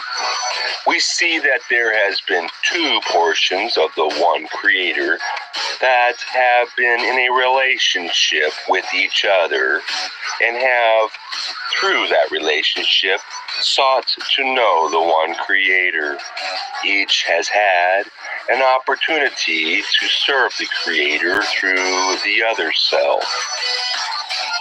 Each has had lessons that were hoped would be learned and utilized as means by which love could be multiplied. When difficulties occur in such a relationship, it is not so much a mistake that has occurred, but tests and opportunities of a more intensive nature, which have, for the moment, exceeded the limits of those within the relationship, so that love has been more difficult to discover. In such a situation where love has remained hidden, shall we say, and those difficulties and opportunities to show love have not borne fruit, then it is that the entities so involved may, shall we say, drift apart.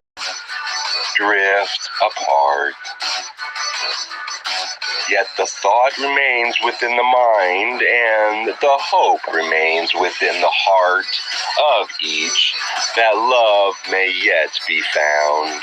For each is a whole and perfect portion of one Creator, and it is the Creator's wish in all portions that it might know love, even in those dark and hidden places which seem so secret and so barren of love.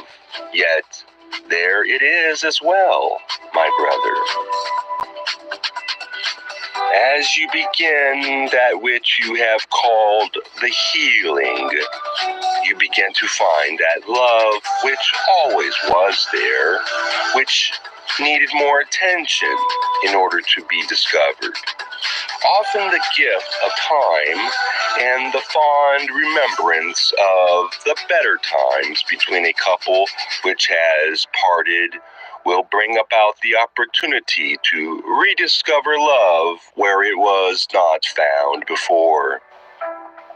The intention to heal and find that love is of primary importance.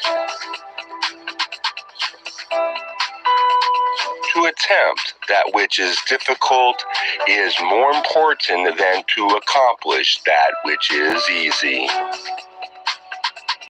I am Latwi and am aware of your query, my brother. We may comment by suggesting that it is the nature of perception, that what you see is what you are. You have the creative ability to form the experiences in which you partake.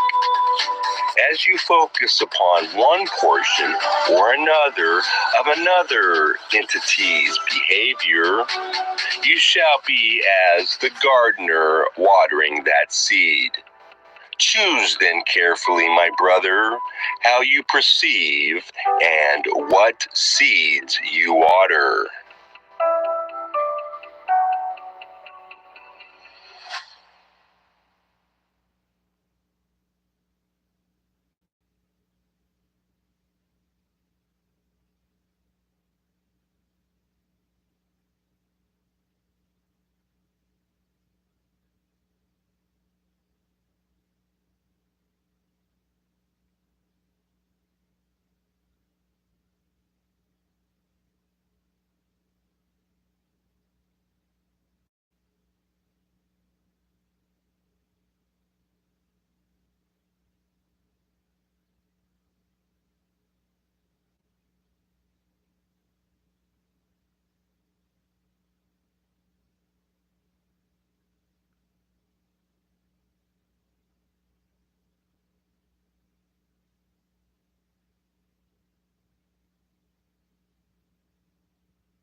Or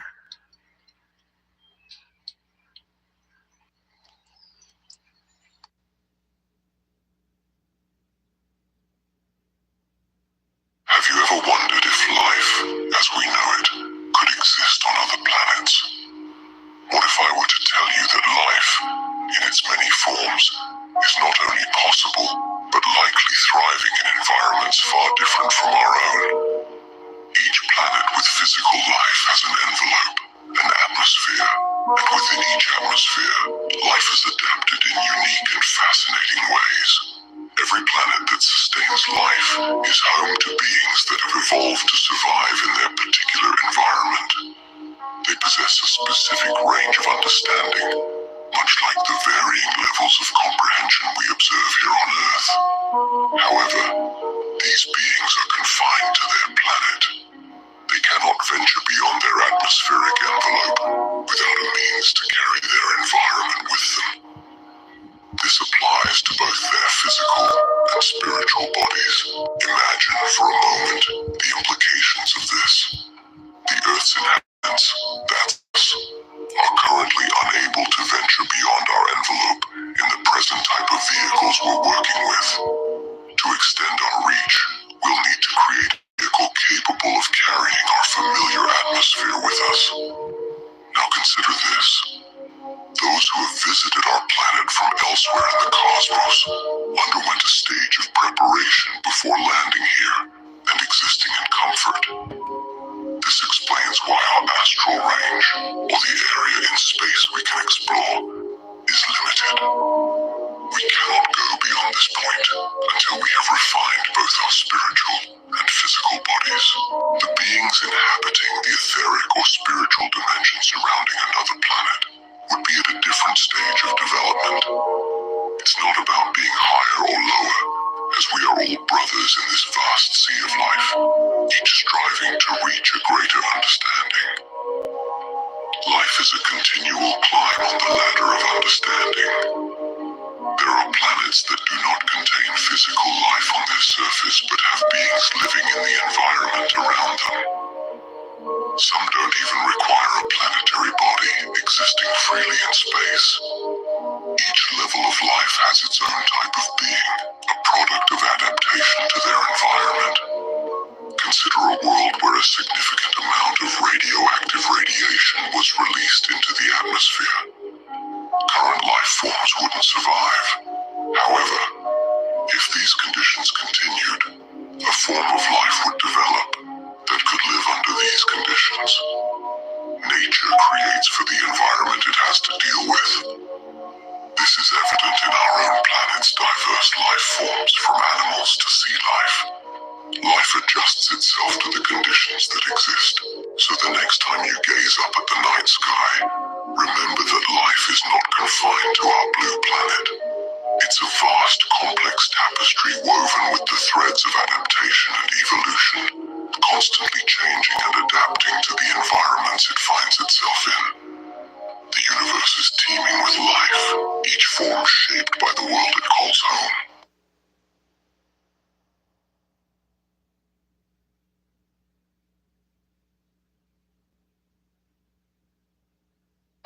I am with you in thought, my sons and daughters. Thought is the creation. Through thought, we are able to accomplish many things. Sincere thinking and thought from a serious, simple, and sincere heart will accomplish much for you. Through thought, you are able to link yourselves into one man's or one woman's consciousness or one mind. That is the Creator. Many thoughts of good and understanding are necessary for this. It must be done continually, not haphazardly, as many things are done on your planet. Only through your thinking will anything be accomplished. This applies to your lessons as well as anything else you acquire. I leave you now, although I am always with you. I am Hatan. Adone Vasubaragas.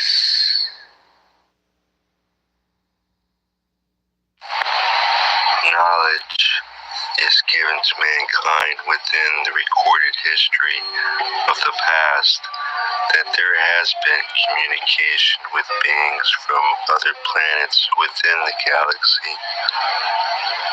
The understanding that spiritual involvement goes hand in hand with physical, emotional, and mental involvement would seem to be a logical assumption. Just as personal responsibility develops at the beginning levels through interaction with other beings, so also it continues as the path of involvement unfolds through experience. Therefore, self-awareness involves itself through choice at greater and greater levels of personal responsibility, interacting with other beings through maintenance of balance of physical creation, meaning the manifested galaxy as a whole. This is accomplished by sharing the responsibilities in cooperation. In other words, there is an organized administrative process in which to become involved, as self-awareness and the ability to experience within the universal laws as attained in wisdom through experience.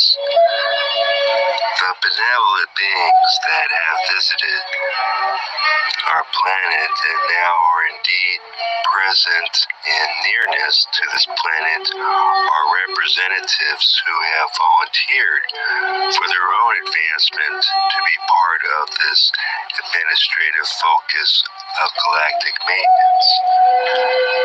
In order for the expansive energy of creation to continue its outward flow, the individual points of self-awareness must continue within that flow through personal growth. Each must first recognize who and what they are, and then through free will choose when and how to accomplish this within the laws of the universe. The desire to do this is literally programmed into each and every one. It continues to call for fulfillment, no matter how frustrated and blocked the experience or experiences are. Humanity on this planet is blocked at every turn by denial of this essential knowledge. The knowledge purposefully given has been distorted, and the false idea that man is to use nature rather than cooperate with it is so the example of it could be their teacher. Nature exists in harmony with the laws of the universe. When left to itself, and despite man's intervention and perversion of it, nature keeps on trying. Nature keeps on trying because it contains the same element of programmed push to exist and evolve that is universal within creation. The urge for expansive behavior is present within the living aspect of all creation. Only the self-aware have the privilege of free will. That aspect of privilege contains the pitfalls for exploitation of lesser expressions of creation. The inhabitants of this planet have created luxury and poverty through the use and abuse of the natural resources of this singularly beautiful planet. Distortion and ignorance, whether chosen or thrust upon intelligent beings, bring havoc and imbalance in ever-widening effects. The personal choice to accept responsibility to change this carries the hope of this branch of humanity to transcend all of this. while there is yet opportunity.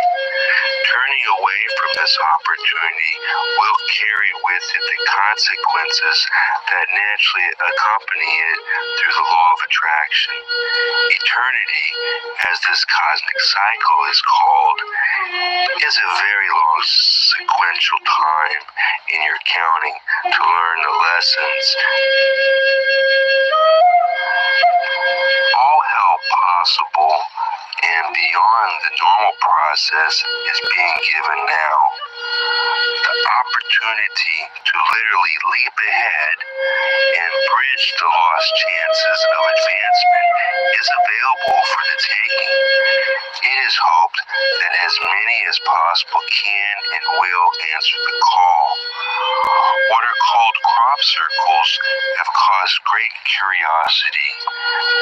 The previous discussion of the existence of the Galactic Administration of Responsible Maintenance was introduced as a preface for this information.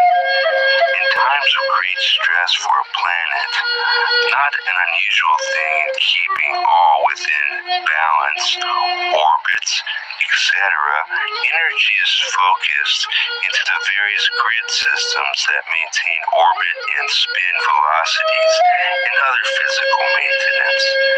It is similar to tuning up your automobile engine to keep it running at peak efficiency. This is done on a regular basis.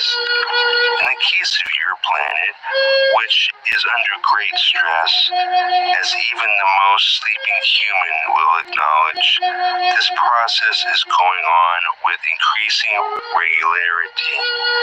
The crop circles are dynamic energy codes that are being sent as usual, but are being made visible as an attempt to awaken humanity to the truth that outside help is maintaining the balance. There have been specific cases of groups sitting in open fields, meditating and finding a crop circle created around them in moments.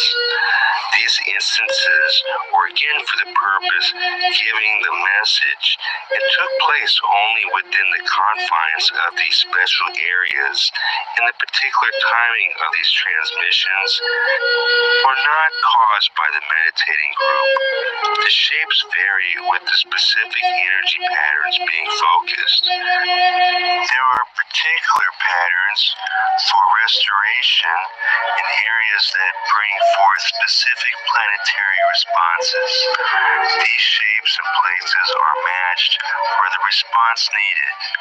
These are not meant to be decoded, but rather to be accepted for their intended purpose. There is knowledge and understanding of the galaxy and its encompassing universal laws available. It has always been available to be known. It is humanity's right to know all of it. That is known as evolvement. This grand opportunity is available for the simple taking of these messages, grasping the truth of the seriousness of the situation and acknowledging that lies and distortions have been perpetrated. Then learning and applying a few simple practical changes in perception through the application of the life energy that is who and what you are can begin. The choice is available now. When the time comes in your awareness of sequential events, remember that divine order does not operate necessarily in that mode. Various situations will appear to have no connection at all to the intended purpose of thwarting the movement of the intended plan. Remember again how a computer graphic completes itself sometimes in linear movement, and then the pattern changes in how it continues to appear. It must also be understood understood that the format of creation is not flat, but is holographic and dimensional. It is important to understand that those are not intended to be analogous. Manifested creation is holographic in form and dimensional in the context of vibratory variation. In other words, which are woefully inadequate to fully explain, a holographic form can exist in similar but different dimensional variations. Once the inhabitants of Earth accept the truth of the existence of other fellow inhabitants within this galaxy and others, the next great leap of understanding is that within their own galaxy there exists even more variation because each form can have dimensional variations. Further evolvement by way of knowledge and wisdom through applying the knowledge, it is possible to travel between the dimensions as easily as walking through a doorway. In other words, a holographic form can exist in similar but different dimensional variations. When this is understood, then traveling through space becomes comprehensible and does not seem at all impossible. It further explains how people of old regarded past interplanetary visitors as God to be venerated and held in awe, resulting in religious worship. As understood then and perpetrated now by manipulating governmental and religious leaders, indeed the God thing is a hoax. From that perspective, creational energy is governed by universal laws through their application and the potentiality that underpins it is worthy of veneration, honor, and awe. But there is no personality to receive worship. There is, however, that intangible, knowledgeable bit of creational energy that is the self-awareness, often called heart feeling, within you. That is worthy of veneration. It is there to be acknowledged in the power within understanding it used. There are beings that have come to experience to a greater and greater understanding of creation by conceptualizing and applying the laws that allow the use of this marvelous creational energy that do deserve respect. Through their teachings, much can be learned by willing individuals rather than having to spend eons of time learning through trial and error. The greatest of all errors is to worship the teacher or the process rather than venerate the source and participate by acquiring knowledge and wisdom through experience.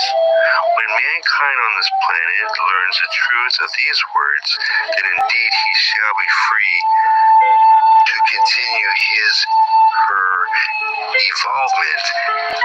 I am a human being becoming. Help me to become. Opens the door for the truth to be accepted. Each must forge their own path through their free will choices, their attitudes, decisions, and acceptance of their personal responsibility to participate in bringing forth a plan for use of the creational energies that are totally available. Each of you now has the opportunity to accept or reject these messages and continue to live as a victim of the plans of the enslavers. Or you could change your attitude and accept the possibility this might be logical truth and something to ponder. Consider and then allow the intangible creation life aspect that enlives each of you to guide you to your decision. The Christian Bible mentions several times that Mary, mother of Emmanuel, pondered things in her heart. In other words, she considered them and felt whether those things were true. If something did not fit within the comfort zone of her current understanding, she at least considered it seriously. Let the process percolate for a time within you. It is suggested that you follow her example and do this in the quiet of prayer time, meditation time, or a long walk contemplating. Then just let things percolate. You will indeed know in your heart if this is an opportunity you want to participate within. Then you must walk your decision and take the appropriate steps to change your consciousness, pursue knowledge, live it, and acquire wisdom. Once you each make that decision, there is an entire galactic cheering section that will indeed bring forth resounding joy and shower you with a loving blessing. You have no idea how much they desire you to know the truth and desire to welcome you back into the evolving focus.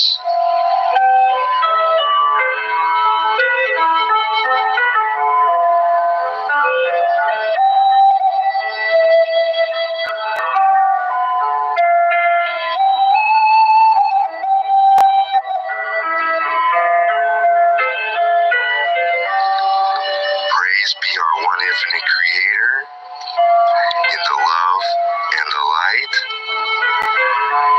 and love each other. Love, it really is that simple. Peace be with thee. Peace. Peace.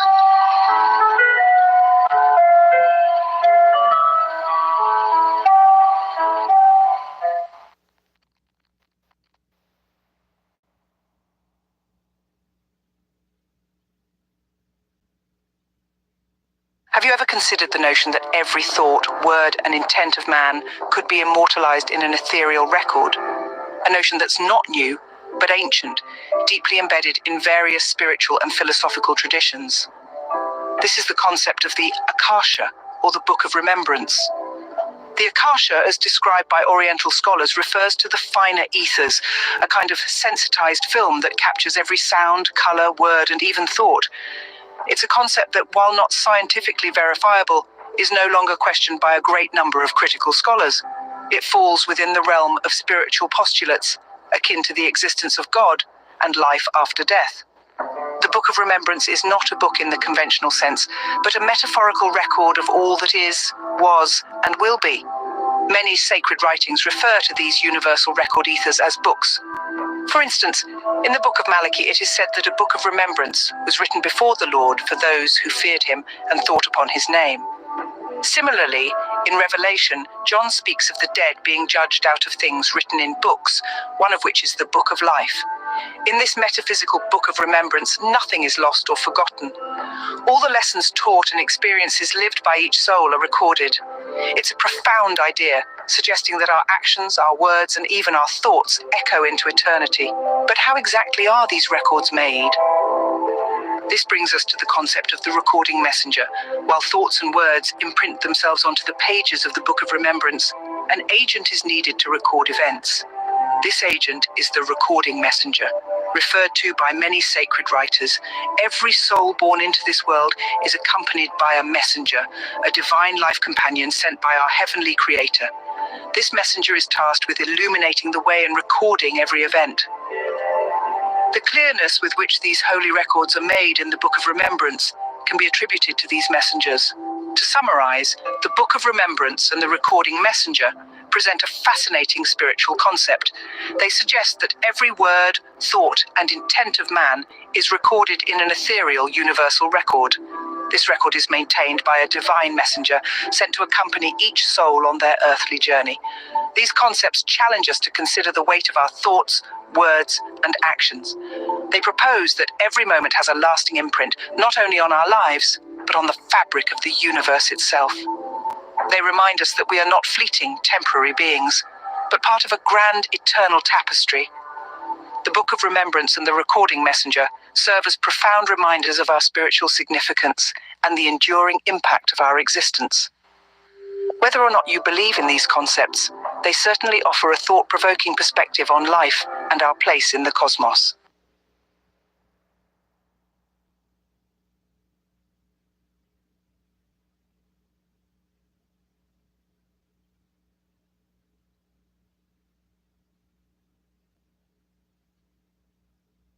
Have you ever pondered the enigma that powers the universe?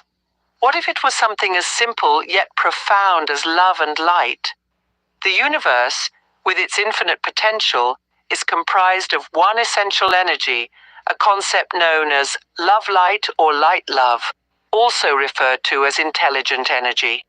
It powers all functions, gives life, heals, builds, removes, destroys, transforms, and forms the natural laws of our universe. In essence, love-light is the kinetic facet of intelligent infinity, a manifestation of the mysterious one into creation.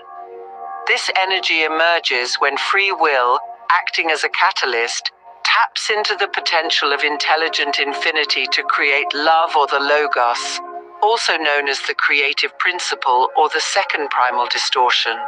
Love then employs free will to create light, the third primal distortion, hence becoming love-light. Love and light, akin to love and wisdom, are two sides of the same coin. There is a subtle difference between love-light and light-love, similar to the distinction between teaching and learning. Love-light is the enabler, the power, the energy giver. Light-love is the manifestation that occurs when light has been infused with love. The upward spiraling light, synonymous with prana, exemplifies love-light in action. It represents the evolutionary imperative, the will of the logos, constantly illuminating, driving, unfolding, and organizing life upward, back toward the source of love-light, the unity of the one creator. This primal life energy is omnipresent and can be harnessed through energy collectors and focusers such as crystals and pyramids, and most powerfully by disciplined and concentrated will and faith. Light, both a wave and a particle, vibrates with the pure motion of love. It is pure love. This love creates, through vibration, a photon, the basic particle of light. This photon, through added vibrations and rotations, further condenses into particles and atoms, forming the various densities we experience. To summarize, the universe, in its infinite complexity, is powered by love-light or light-love, the kinetic manifestation of intelligent infinity. This energy is born when free will taps into the potential of intelligent infinity, creating love, which then creates light, becoming love-light. The upward spiraling light, synonymous with prana, represents this energy in action, driving life upward towards the source of love-light. The vibration of light is pure love, which creates photons and further condenses into particles and atoms, forming the densities we experience. So in essence, love and light are not just metaphysical concepts, but the very fabric of our universe, the energy that powers everything.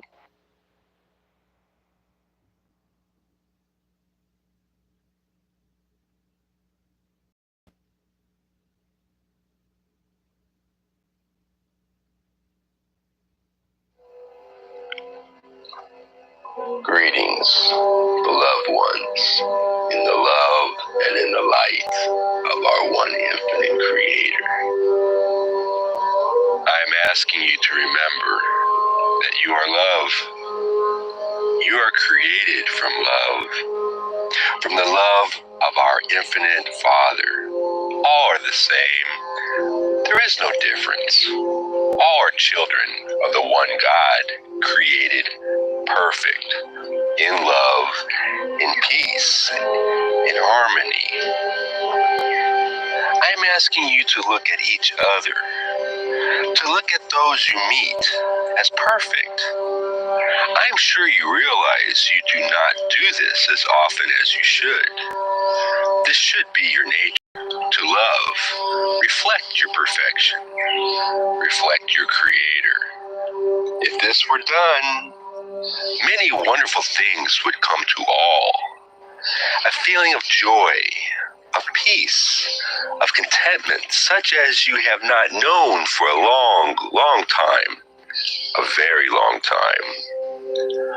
All things are good. All things are perfect. Get yourself out of the way. Let your Creator express through you.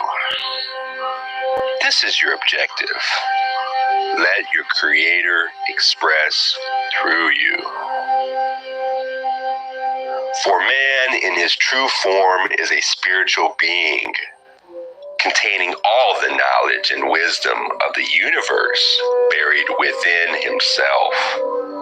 Not the physical self as you see it here, but the spiritual self in man's whole purpose of being or existence is to find himself, because deep within each man is the Christ consciousness.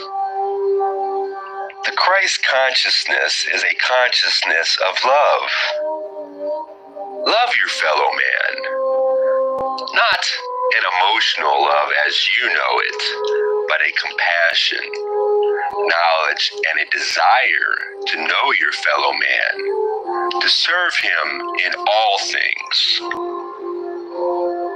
Above all, be just in your dealings with others. There is no greater sin than bearing false witness against another, bringing harm to another, hurting your fellow man. The Master Jesus said, "Love ye one another." In his commandments, he said that the greatest of these was to love one another. So as you go forth, bear these things in mind. Think not first of yourself, but think first of others. Think of what you can do to help another. If you live by these laws, you will find blessings flowing to you in great abundance. Happiness, love, and prosperity come not through selfishness, hate, and greed, but by obeying universal law. Love your neighbor as yourself and do good unto those who wrong you. Never hold hate in your heart, no matter how dark the deeds were against you or who wronged you. Our master teacher said, "Forgive them, Father, for they know not what they do." Hate will only destroy the one who hates, not the one who is hated. Hate and resentment are man's worst enemy. They will destroy him body and soul. These are the things that are most important for us to remember. Let us for a moment consider thought. What is it, my friends, to take thought? Took you then thought today? What thoughts did you think today? What thoughts were part of the original thought today? In how many of your thoughts did the creation abide? Was love contained? And was service freely given? You are not part of a material universe. You are part of a thought. You are dancing in a ballroom in which there is no material. You are dancing thoughts. You move your body, your mind, and your spirit in somewhat eccentric patterns, for you have not completely grasped the concept that you are part of the original thought. That which is infinite cannot be many, for manyness is a finite concept. To have infinity, you must identify or define that infinity as unity. Otherwise, the term does not have any referent or meaning. In an infinite creator, there is only unity. seen simple examples of unity. You have seen the prism, which shows all colors stemming from the sunlight. This is a simplistic example of unity. In truth, there is no right or wrong. There is no polarity, for all will be, as you would say, reconciled at some point in your dance through the mind-body-spirit complex, which you amuse yourself by distorting in various ways at this time. This distortion is not in any case necessary. It is chosen by each of us as an alternative to understanding the complete unity of thought, which binds all things. We are not speaking of similar or somewhat like entities or things. Understand, you are everything. Every being, every emotion, every event, every situation. You are unity. You are infinity. You are love, light. Light, love. You are. This is the law of one. You are a spark of the one great original thought of the infinite creator. Say that the creator, in its infinity, in its impossibility of being described, is a vibration. You have that original vibration, which is unconditional love, as the basis of every cell of your being. Without that thought of love, has nothing been made that is made.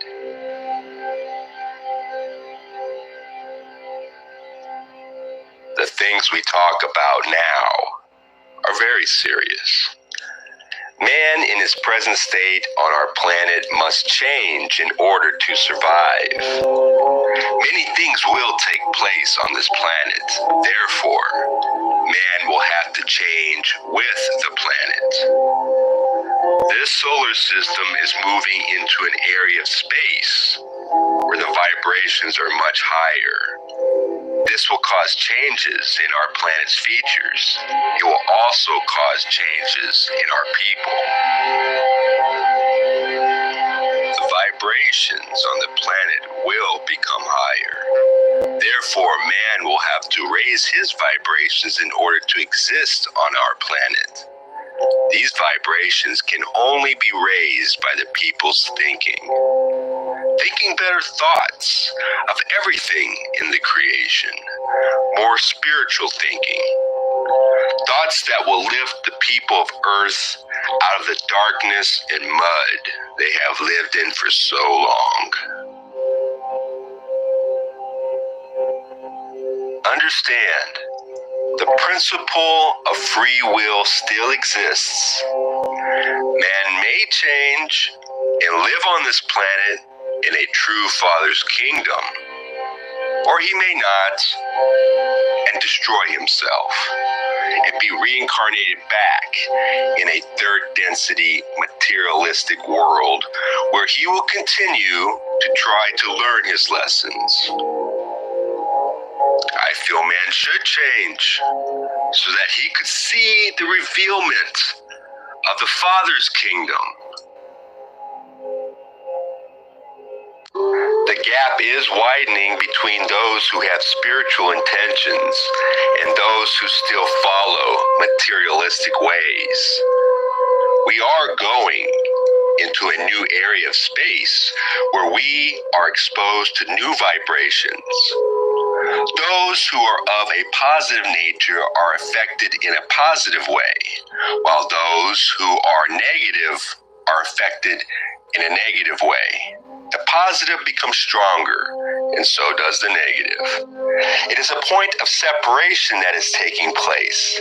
This is a preparation for the greater times when the separation will become more predominant and more noticeable. Then the purpose will be seen and more understood by the positive ones. Going into the new age, the positive will be able to function upon the positive level much easier than they do now. We can make this planet into a much more desirable place to live with a population that is working towards self-development and is trying to reach those higher states of evolution more rapidly.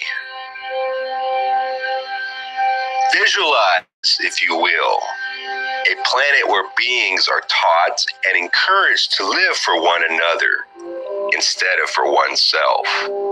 A civilization of people dedicated to the good of all man, where all developments, all things are created with the thought in mind of how they can be best benefited by all of our brothers and sisters. A civilization where man extends his love in equal manner in all of its relations, where his love is so great, so expanding, that it envelops all things. He sees all things as reflections of the one great Creator.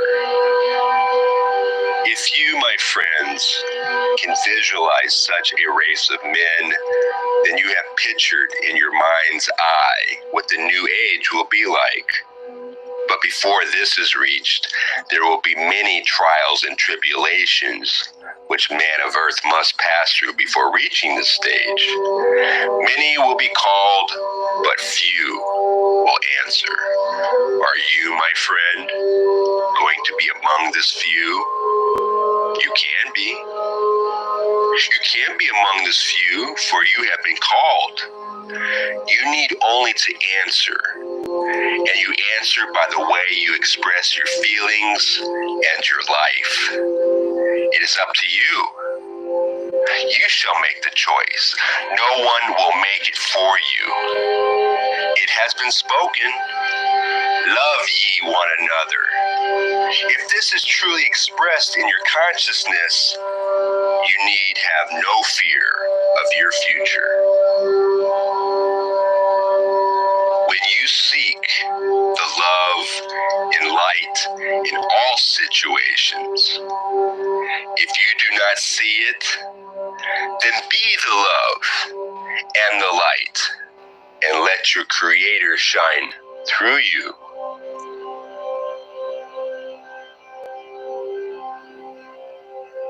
It has truly been a pleasure, my honor and duty, to speak with you, beloved ones. So go forth, rejoice in the power and in the peace of our one infinite Creator. Adonai.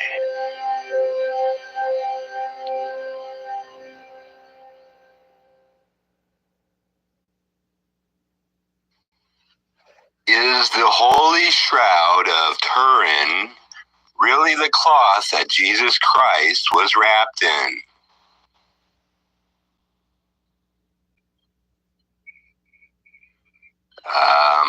Everyone is totally silent. I don't know. As a matter of fact, they're laughing.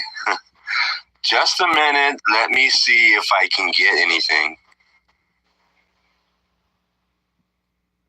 I am with this instrument. We thank you, my sister, for your question. We ask you to understand that clothes are not our greatest interest, and clothes of those who are dead, even less so. The one you know as Jesus is a man of great humor and insight, and the fact that this shroud would be valuable strikes him as funny. We can only say to you that the ideas of a man are important, and not that which has come in contact with his physical body. May we say further that those things which are valued among your peoples as religious relics often appear to be strangely and psychically active, thus giving internal evidence of their reality. But we ask you to understand that there could be no true evidence left by the one of the vibration of the Master known to you as Jesus.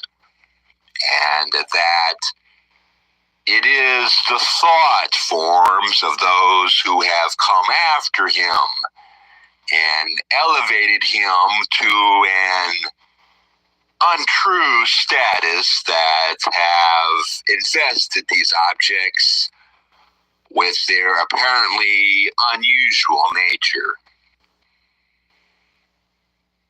We thank you, and we are sorry that we sometimes cannot take seriously those things which are taken seriously among your peoples. But love itself, my friends, we take very seriously.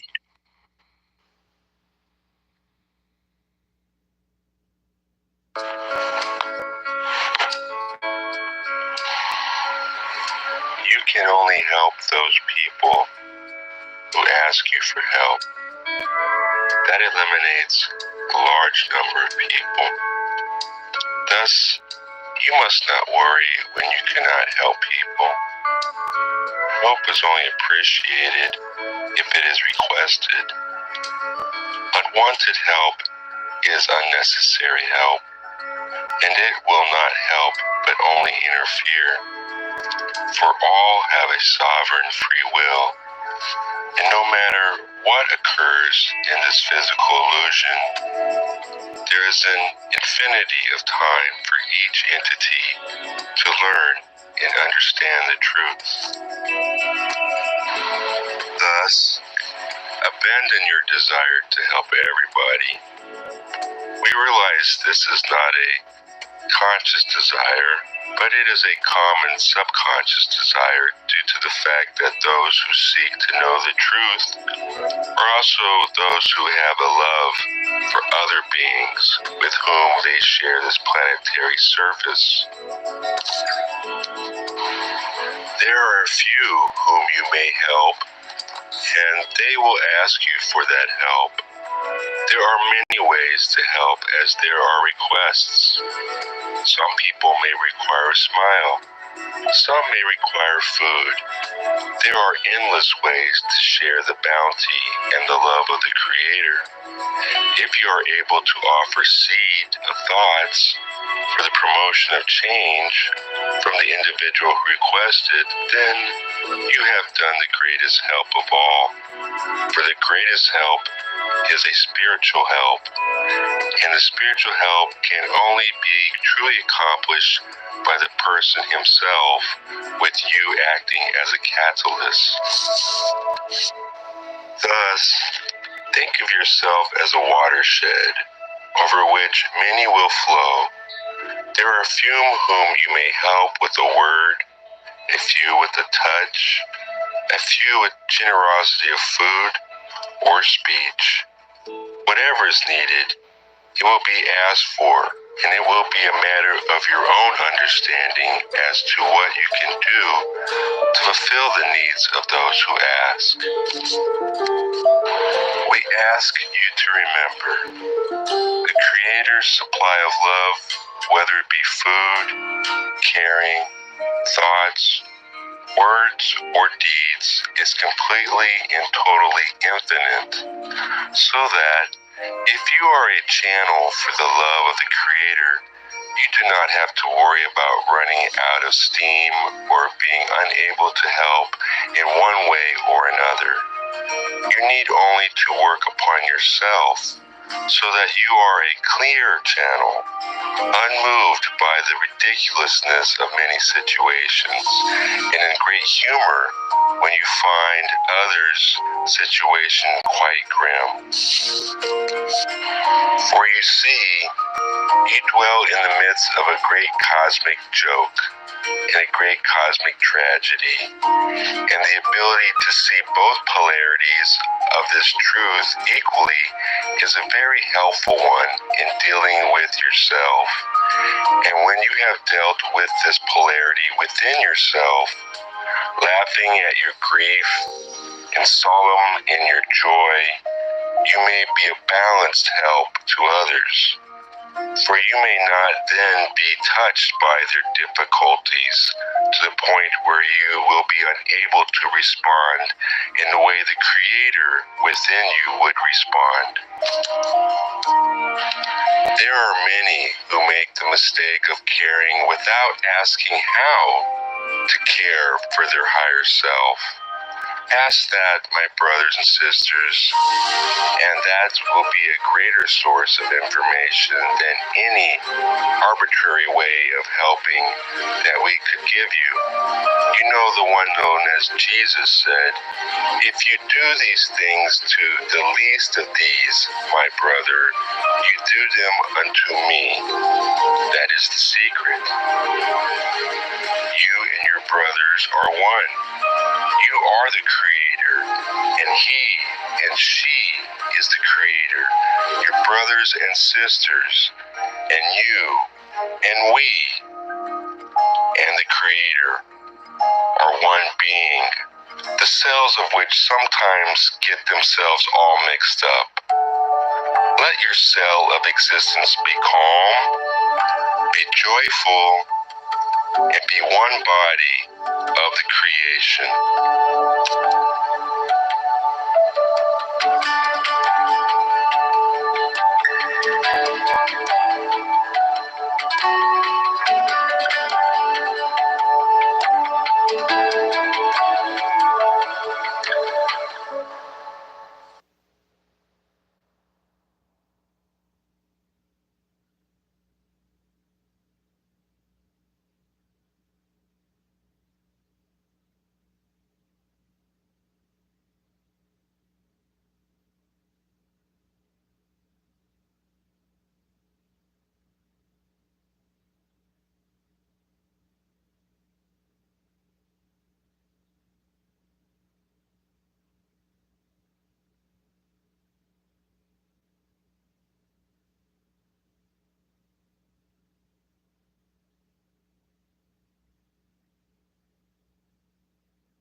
Blessings. Sorry for the delay.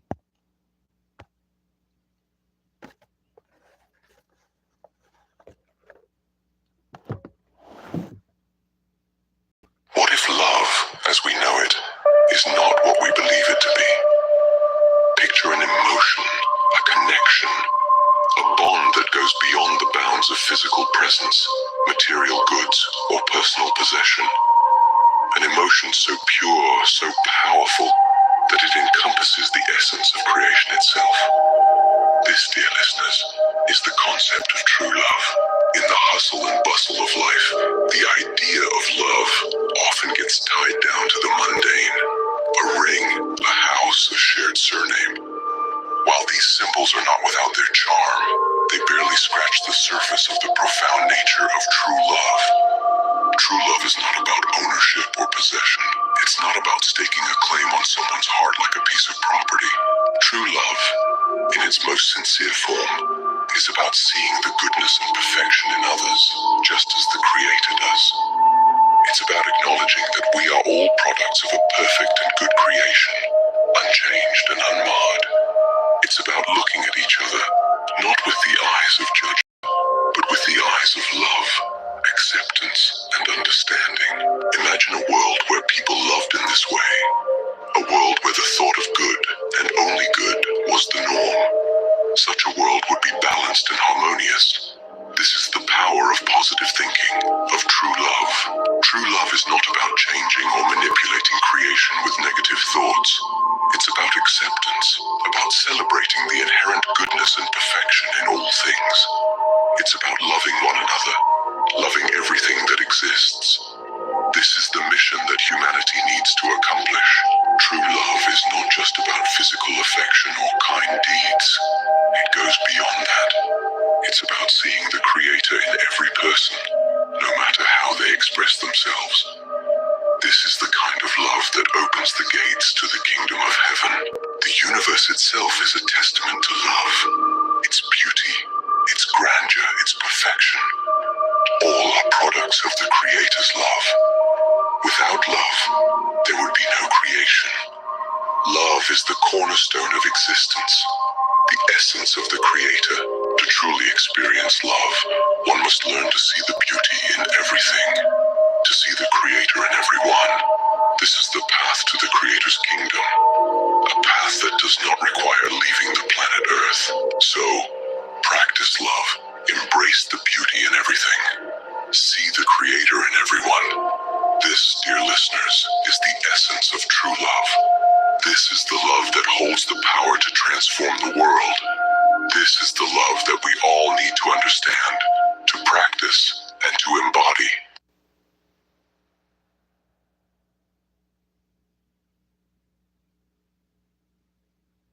What does it truly mean to walk the path of love and light? This question echoes through the ages, resonating with the teachings of a man known as Jesus. He spoke of love, unity, and the potential within each of us to embody the divine. Our world is filled with stories of individuals who have chosen to ignore this path, yet it remains open to all. And the teachings of Jesus offer a roadmap. He said, "Love one another. The Creator and I are one. The Creator is in me, and I am in thee. All these things I do, ye can do also, and more." This is an invitation, not a command. It's an opportunity for each of us to step into our divine potential, to embody love and light. The world may offer hardship, poverty, illness, and ignorance, but the Creator offers a different path, a path filled with love and light, a path that requires effort, yes, but a path that leads to a richer, more fulfilling life. Our holy texts remind us the Lord helps those who help themselves. It's a call to action, a call to step onto the path of love and light. Man is the Creator's most perfect creation. Yet too often we dwell in darkness, entrapped by hate, ignorance, and material desires. But once we open our hearts to the Creator, our lives can transform. We can step out of the darkness and into the light. We can embody the love and light of the Creator, and in doing so, we can change our world. The Creator's love is not a weapon of punishment. It's a beacon of hope. It's a reminder that we are all children of the Creator, loved and cherished. It's a promise that we can learn from our experiences, that we can grow and evolve, that we can become more than we ever imagined. Walking the path of love and light is not just a personal journey, it's a collective endeavor. It's about creating a world that reflects the love and light of the Creator. It's about making this planet a heaven, a realm filled with love and light. The tools of knowledge are in our hands. We can use them to understand the Creator, to understand love and light. And in doing so, we can become true followers of love and light. The Creator's love is not reserved for a chosen few. It's available to all of us. All it takes is love for the Creator and love for one another. It's a simple formula, yet one that can transform our lives and our world. Now is the time to walk the path of love and light. Now is the time to stand forth in love and light and march towards the Creator, to embody the teachings of Jesus and to create a world that is a reflection of the love and light of the Creator. This is the path before us. This is the journey we are invited to embark upon. This is the promise of love and light.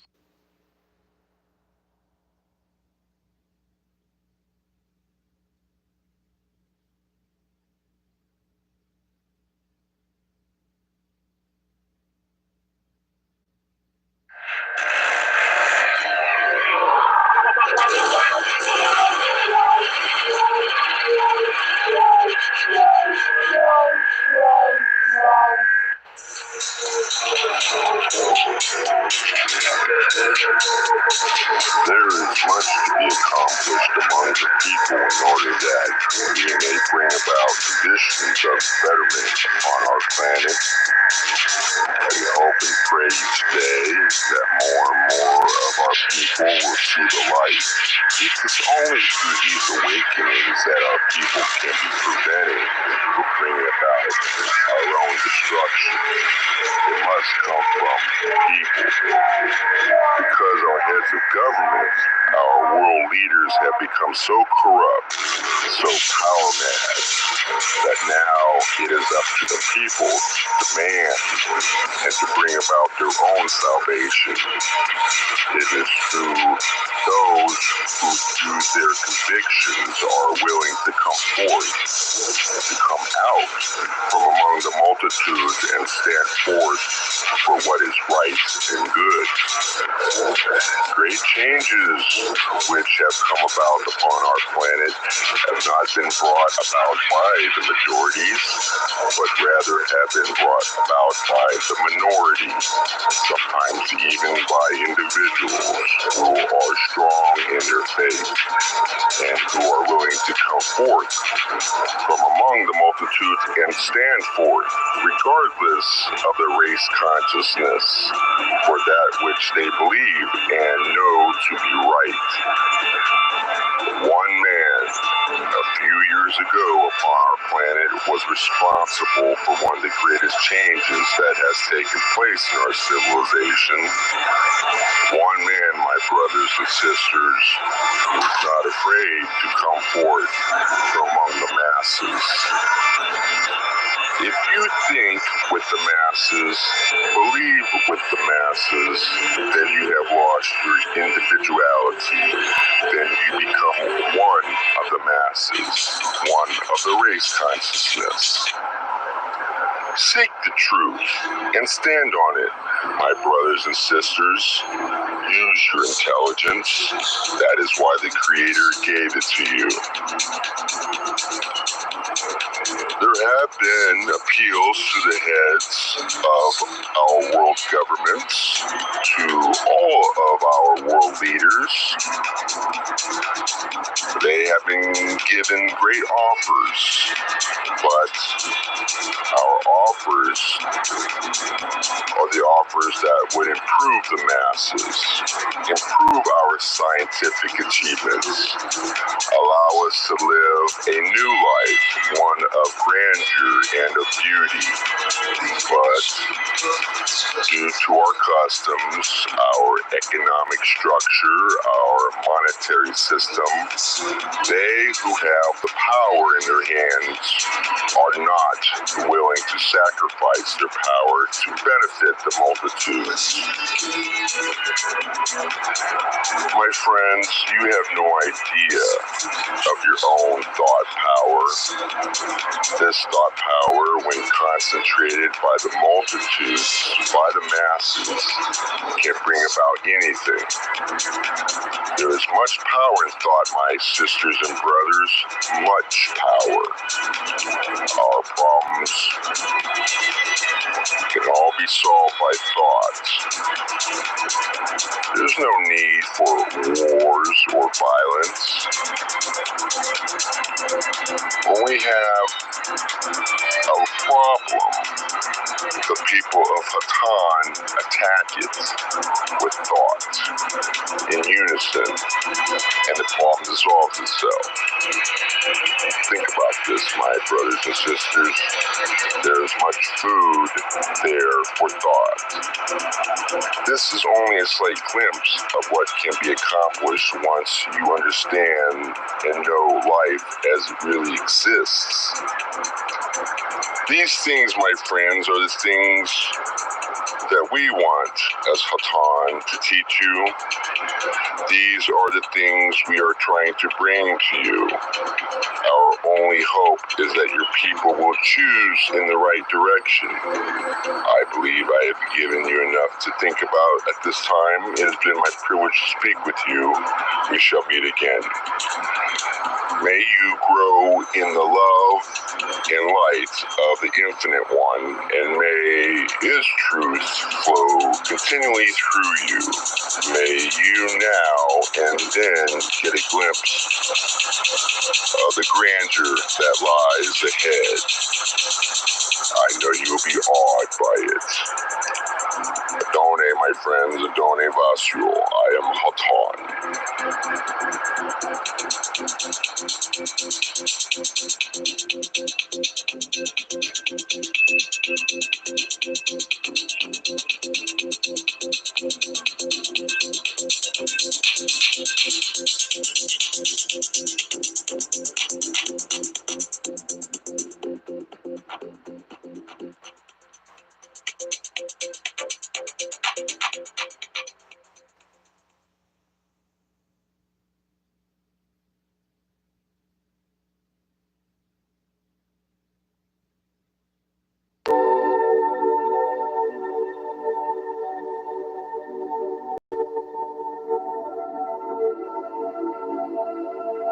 I am Hayden. We greet you, my friends, in the love and the light of the all-infinite Creator. This evening we have greeted each of you individually throughout the tuning and in the time hence. We are glad to see this group together again in meditation. There are changes as the seasons pass by the years. New relationships are formed, and changes of relationships that are familiar, that all is growing. With change, there are two directions that a person can face in order to see change that they are going through and see in others around him or her what they are going through. One may look in the forward direction, or one may look in the direction from which one has already been. Both are equally valuable, although it is easy sometimes to be caught in the focusing on one of the two directions. One of the great uses in meditation is the stabilizing or the balancing of the views of the two different directions and looking upon the past deeds of your life and the experiences that you have had that have helped bring you to where you are today, and the direction ahead to a new, as yet unrealized, goal that we each have, and that goal can be controlled, or, shall I say, guided by the will of each individual along their journey. We all have pictures in the backs of our minds, specific goals or things which we would like to do, which we think that may help us get to wherever that we individually desire to be. Many of these are but glimmers of possible realities, and many of these are but modified recollections from our past experiences, and that many such individuals who are on a path and among themselves acknowledge that they are all on similar paths, and in trying to understand that, they have a similar goal encounter many obstacles or memories, as it were, of seeds which have not come to fruit. And it is sometimes very difficult to see that there are still many more seeds which need to be planted and cultivated to ensure further spiritual growth among you individually and as a small collective of light beings desiring to be of service on the planet. We shall now continue this contact through another instrument. I am Hayden. I leave you in love and light.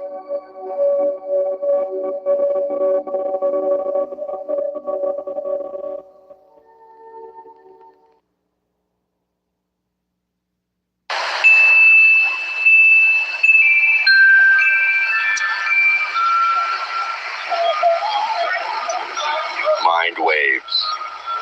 Because we enjoy all aspects of life as an unfolding of big mind, we do not care for any excessive joy.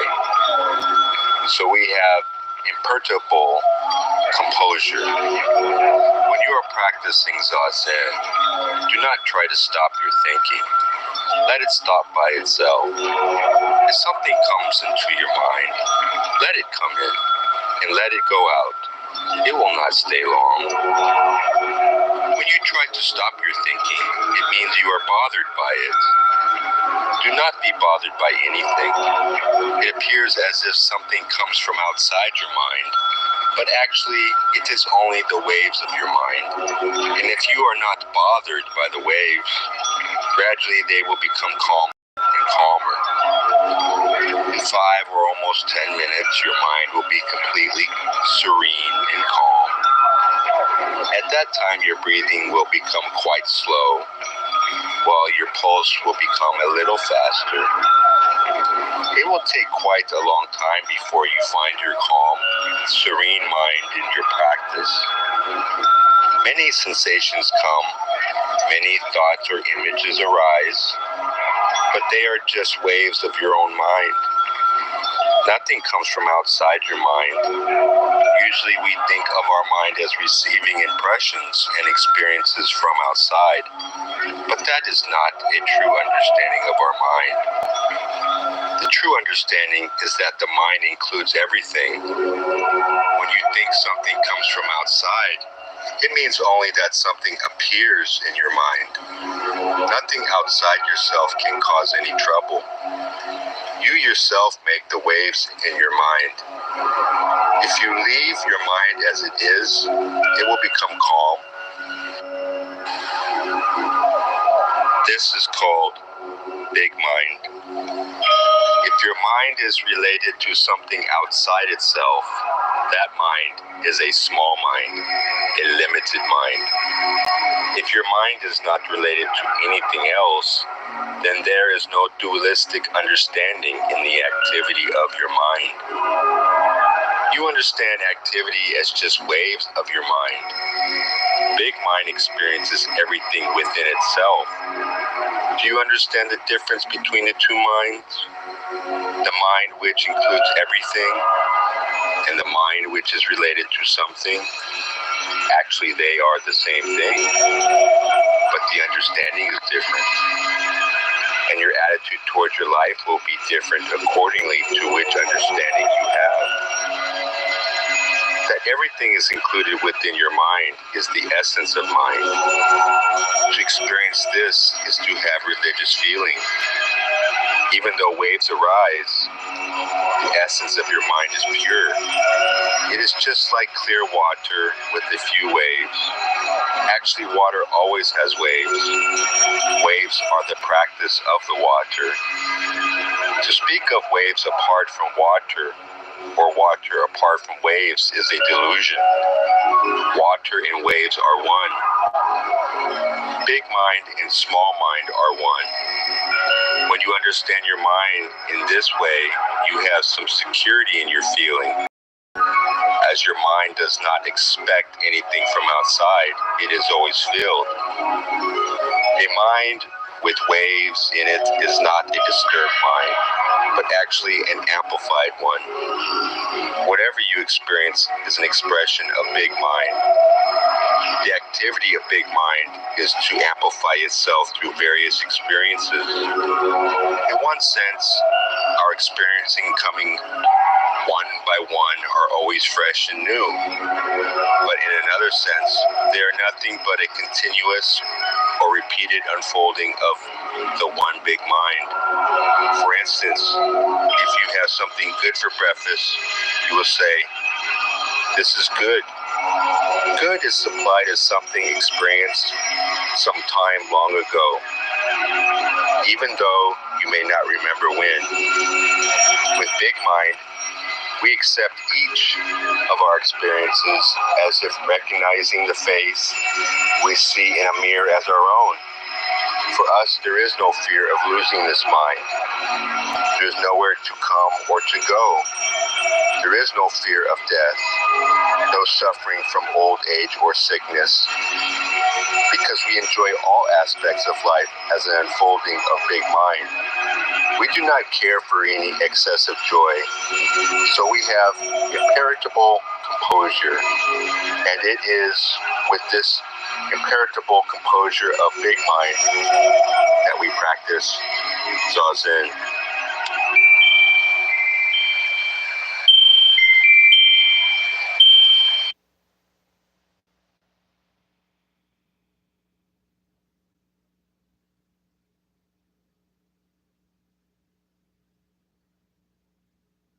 I am Latwia, and I'm aware of your request, my brother. To this regard, may we say that it is correct to assume that the young child, as you call it, will in its younger years tend to reflect those behaviors, thoughts, and patterns of its family and friends. But after a certain period of experience has been gained, and the young entity has begun to feel its own individual sense of being, then there shall begin to be those expressions of the young entity which the entity is incarnated for the purpose of expressing. It is to be noted in this regard that at this time there are many factors which govern the process and pattern of incarnations for entities upon your plane. As you know, this is the time of the harvest.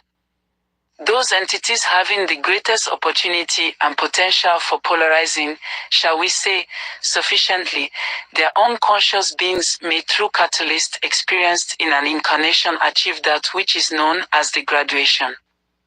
Never before have so, shall we say, pure a group of entities been incarnate upon your plane. Which means that there shall be the individual expression of beingness in great variety, and the illusion which you inhabit shall more fully provide the catalyst which these beings need in order to learn the lessons that will allow for each in graduation, and be harvested into fourth density, that of love and understanding.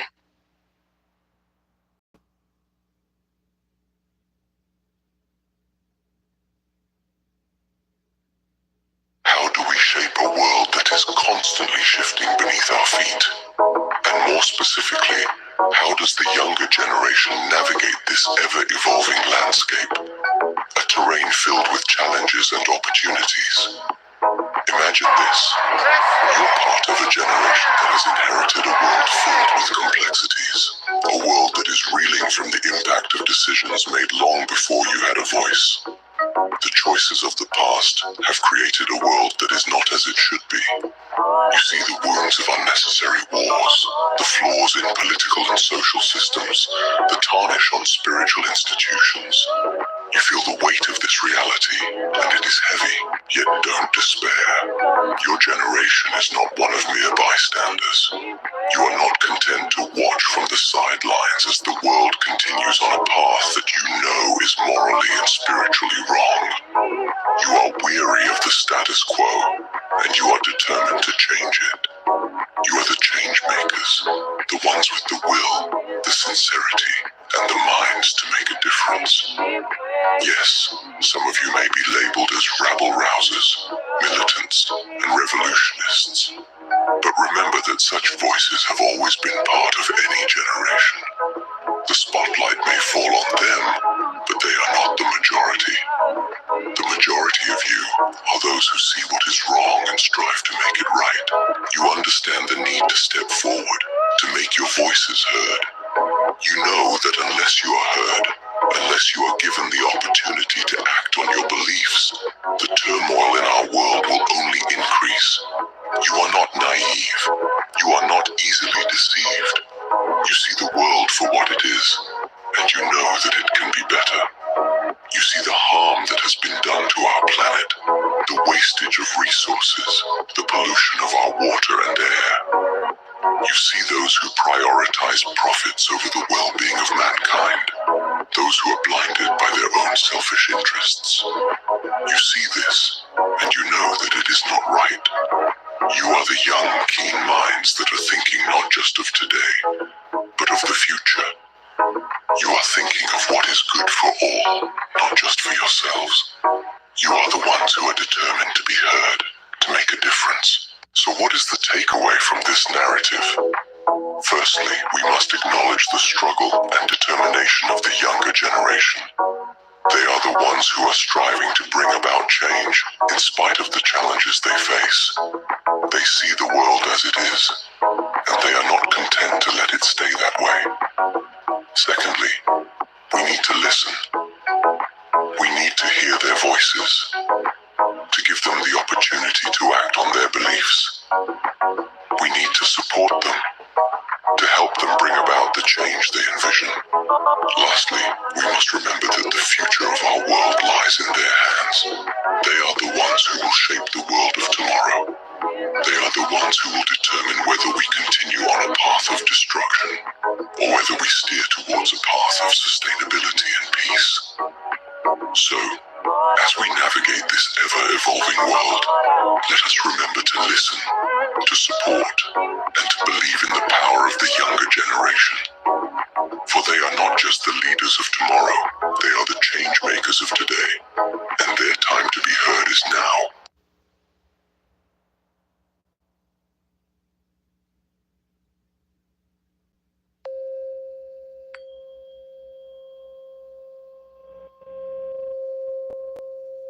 I am Haton, and I greet you, my brothers and sisters, in the love and the light of the infinite Creator.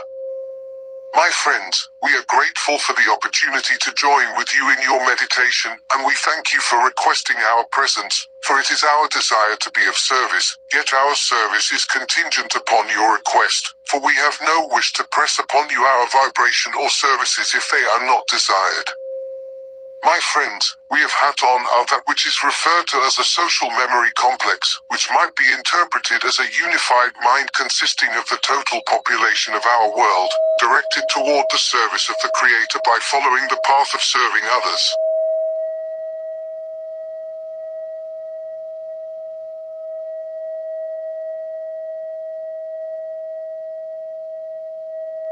At this time, brothers and sisters of the entity Lightus desire to pass among you and share their vibrations with those of you who request this service. If you desire that this service be extended to you, we ask that you mentally request the presence and vibration of our brothers and sisters of Lightus. For us with ourselves, it is not their desire to infringe upon your free will. At this time, we shall pause that this opportunity might be made available. I am Haton.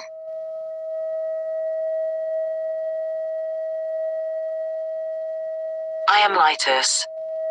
I am now with this instrument. We would like, my brothers and sisters, to greet you in the love and light of the one infinite Creator.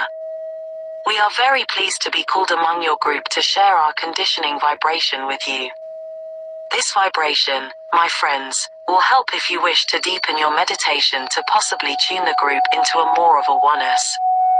All that is necessary to receive this conditioning love is to request it. Again, we wish to thank you for this opportunity to be of service to you. I am Lightus.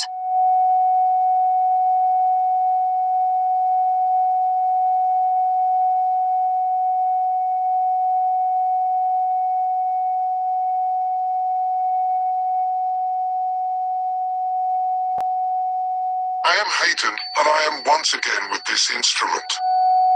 My friends, you exist within a world of illusion, a school in which there are many lessons to be learned, often requiring the individual entity many lifetimes in which to accomplish this task. This is as it should be, for it is the desire of the Creator that each of his children experience the totality, the fullness of creation. You currently exist within that which is described as the third density, and are for the most part occupying the middle ground between two selections of polarization, that of service to self and that of service to others. Although we of the Confederation are dedicated toward the service to others and have followed that path, we would emphasize that both paths lead to the Creator, for in serving oneself, one also serves a facet of the totality, and therefore serves the Creator. This is in accordance with the will of the Creator, and is greatly misunderstood upon your planet.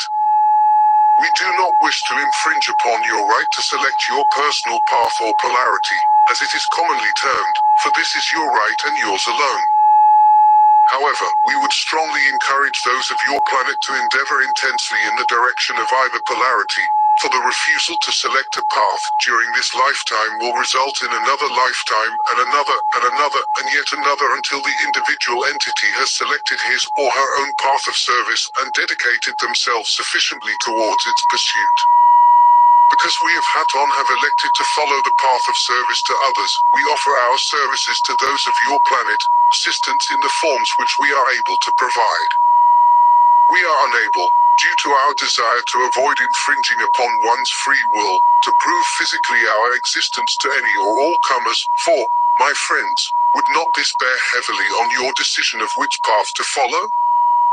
For this same reason, my friends, we are quite reticent in the discussion of specific information specific information concerning your planet's future due to the fact that such information, if proven true, would weigh heavily in your willingness to believe or disbelieve in our existence or assistance. We of Haton are able to advise and extend our own vibration to any individual or group that should request this assistance. And, my friends, please believe that we are literally at your beck and call to accomplish service of this nature. Therefore, if at any time you should desire our presence, if at any time you wish to be made aware of our advice, to receive our comfort, you need only ask, my friends, but be aware that it is not ours to make decisions that are yours to make.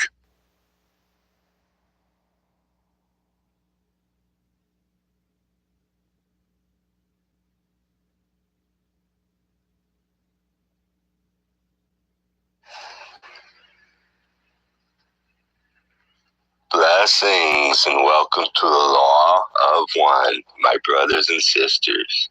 I'm Robert. It's my pleasure to bring to you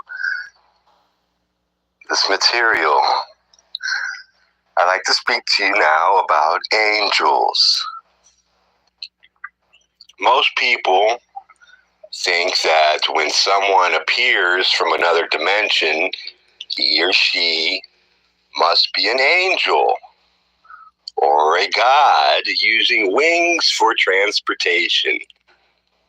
These beings are not great in that way, but highly developed individuals.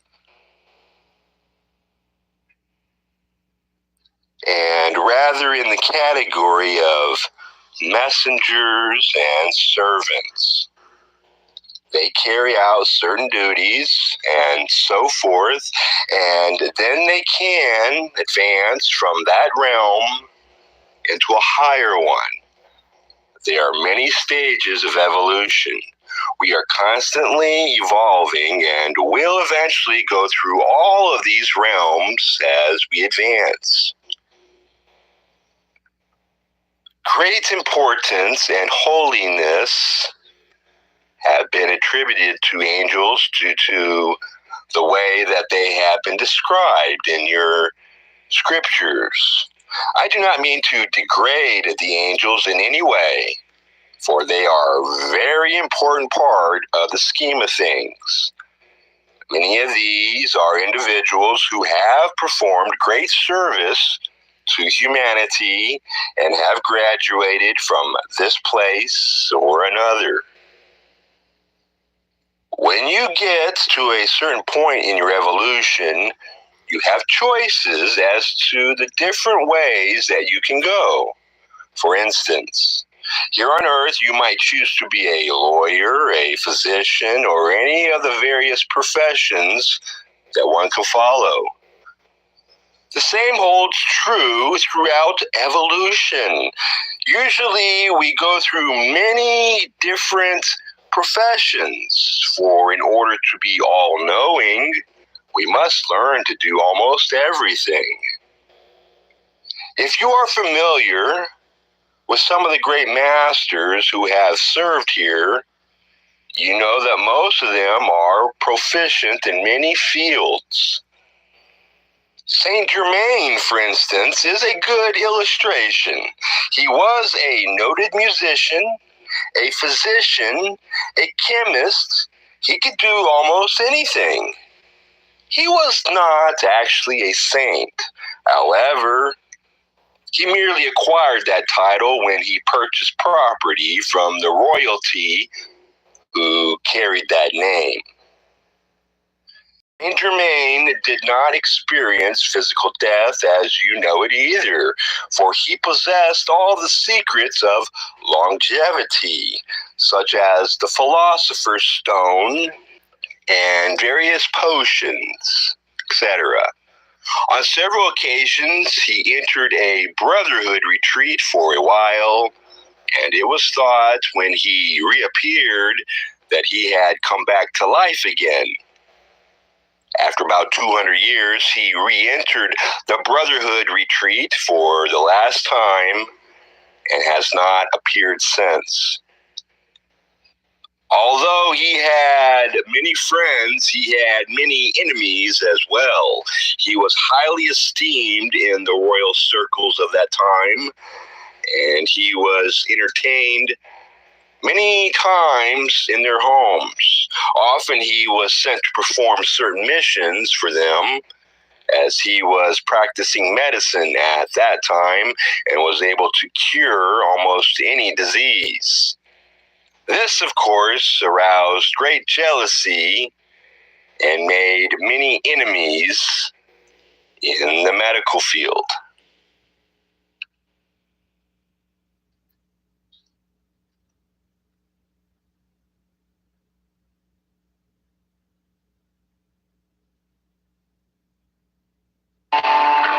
Monday Meditation, August 21st, 1978. I am at present in what you call a spacecraft, and yet, my friends, it is not a spacecraft. For you, space is a medium which surrounds your planet farther than you could ever imagine.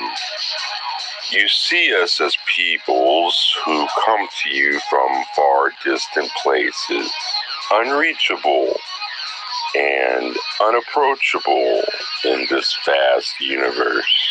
This is true, my friends, and yet it is not true. Those far distant places are within you. This is the paradox, my friends. The great paradox of understanding, which is not yet apparent to those who dwell upon your surface, is that all that exists in this vast universe exists in one place, in one time. Each of us, my friends, is in all places and in one place. And yet we appear to be limited, stunted, unable to move about in the vastness where all is created. My friends, this is not at all the circumstance which we experience. It is all but an illusion. In truth, you and I are all things, for all things are also you, my friend. We are all part of this vast creation, and this vast creation is all part of us. At the present, you apparently are limited, but this is of your own choosing. You've chosen these limitations for a purpose that has taken you through many many experiences. You're here to learn, enabling you to find your way towards that which you desire. If you did not desire, my friends, you would not be here. We are here to help you with your desire. In truth, this is our only mission. Desire calls us. Were it not for your desire, we could not come. Were it not for your desire, we could not speak to you this evening. Desire what you call enlightenment. Desire what you call awareness. Desire like you are the evolution of spirit. My friends, these are one in the same. Desire, like you, is the evolution of spirit. My friends, these are one in the same thing. We come to point to you the single path that leads towards that which you desire. The single path is simple, my friends. The way to it, my friends, can only be discovered through meditation.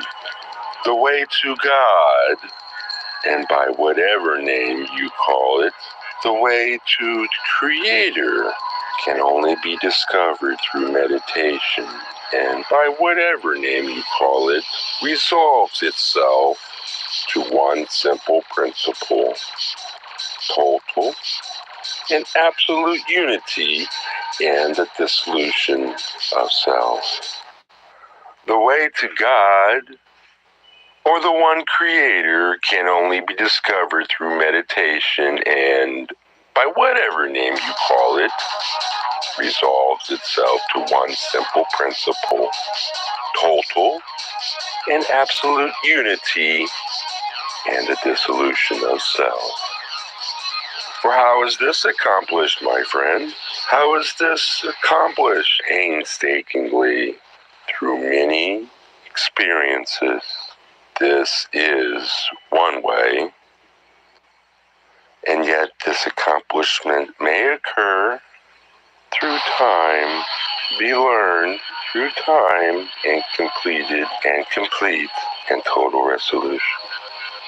It depends, my friends, upon your desire, and your desire, my friends, depends upon your meditation. For your true desires, by the awareness that is generated through your meditation, only this will lead you to that which all of you ultimately seek. Only that desire, my friends, to spend time in meditation, and the desire will grow. This growth will lead you on each step of the way on the glorious plan in reunion. Reunion with your soul. For as this reunion takes place, you will recognize yourself for yourself. For as this reunion takes place, you will recognize yourself for yourself, my friends, is all of us.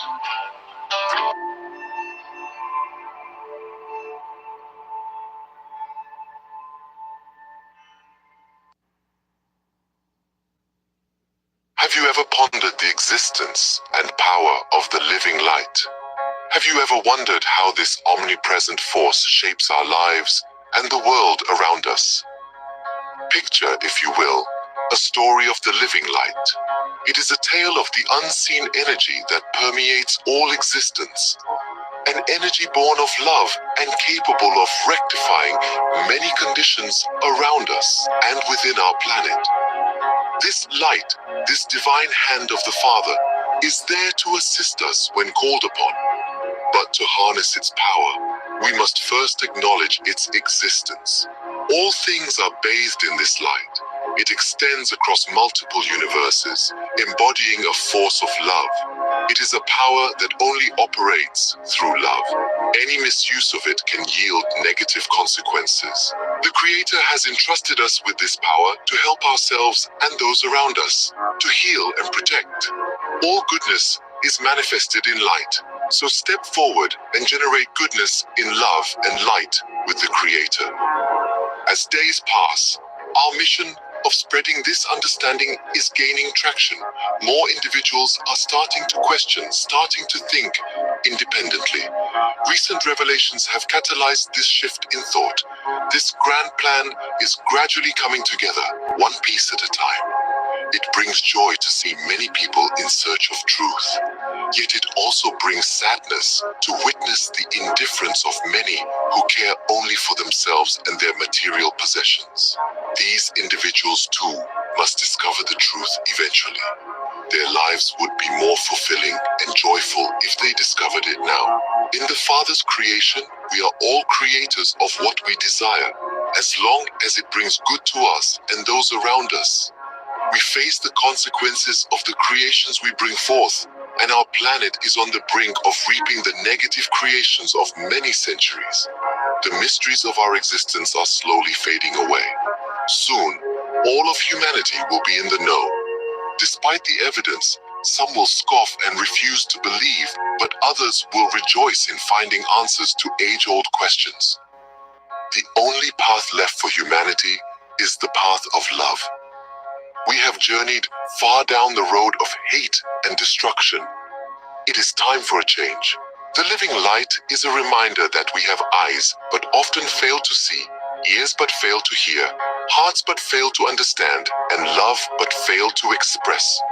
So my friends, strive for something better. Embrace love for all things and for yourselves.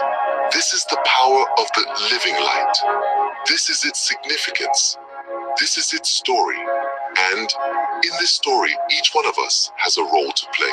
Each one of us is a bearer of the living light.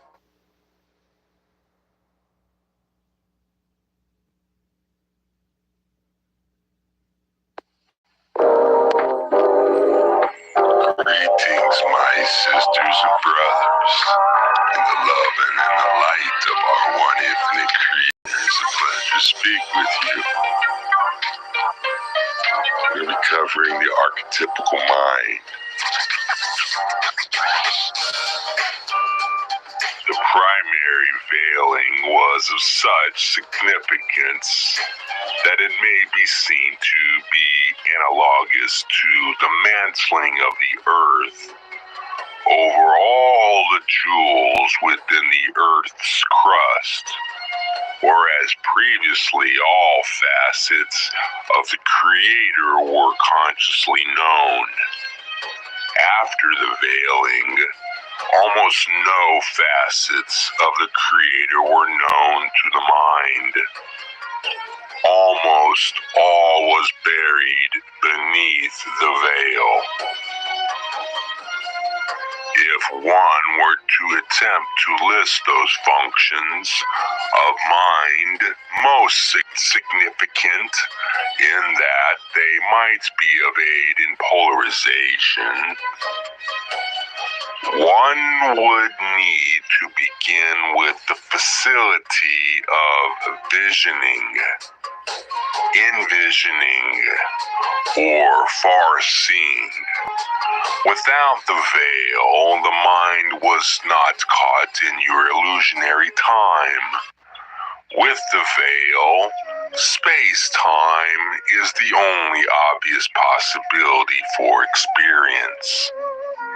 Also, upon the list of significant veiled functions of the mind would be that of dreaming. The so-called dreaming contains a great deal which, if made available to the conscious mind and used, shall aid it in polarization to a great extent. The third function of the mind, which is significant and which has been veiled, is that of knowing of the body.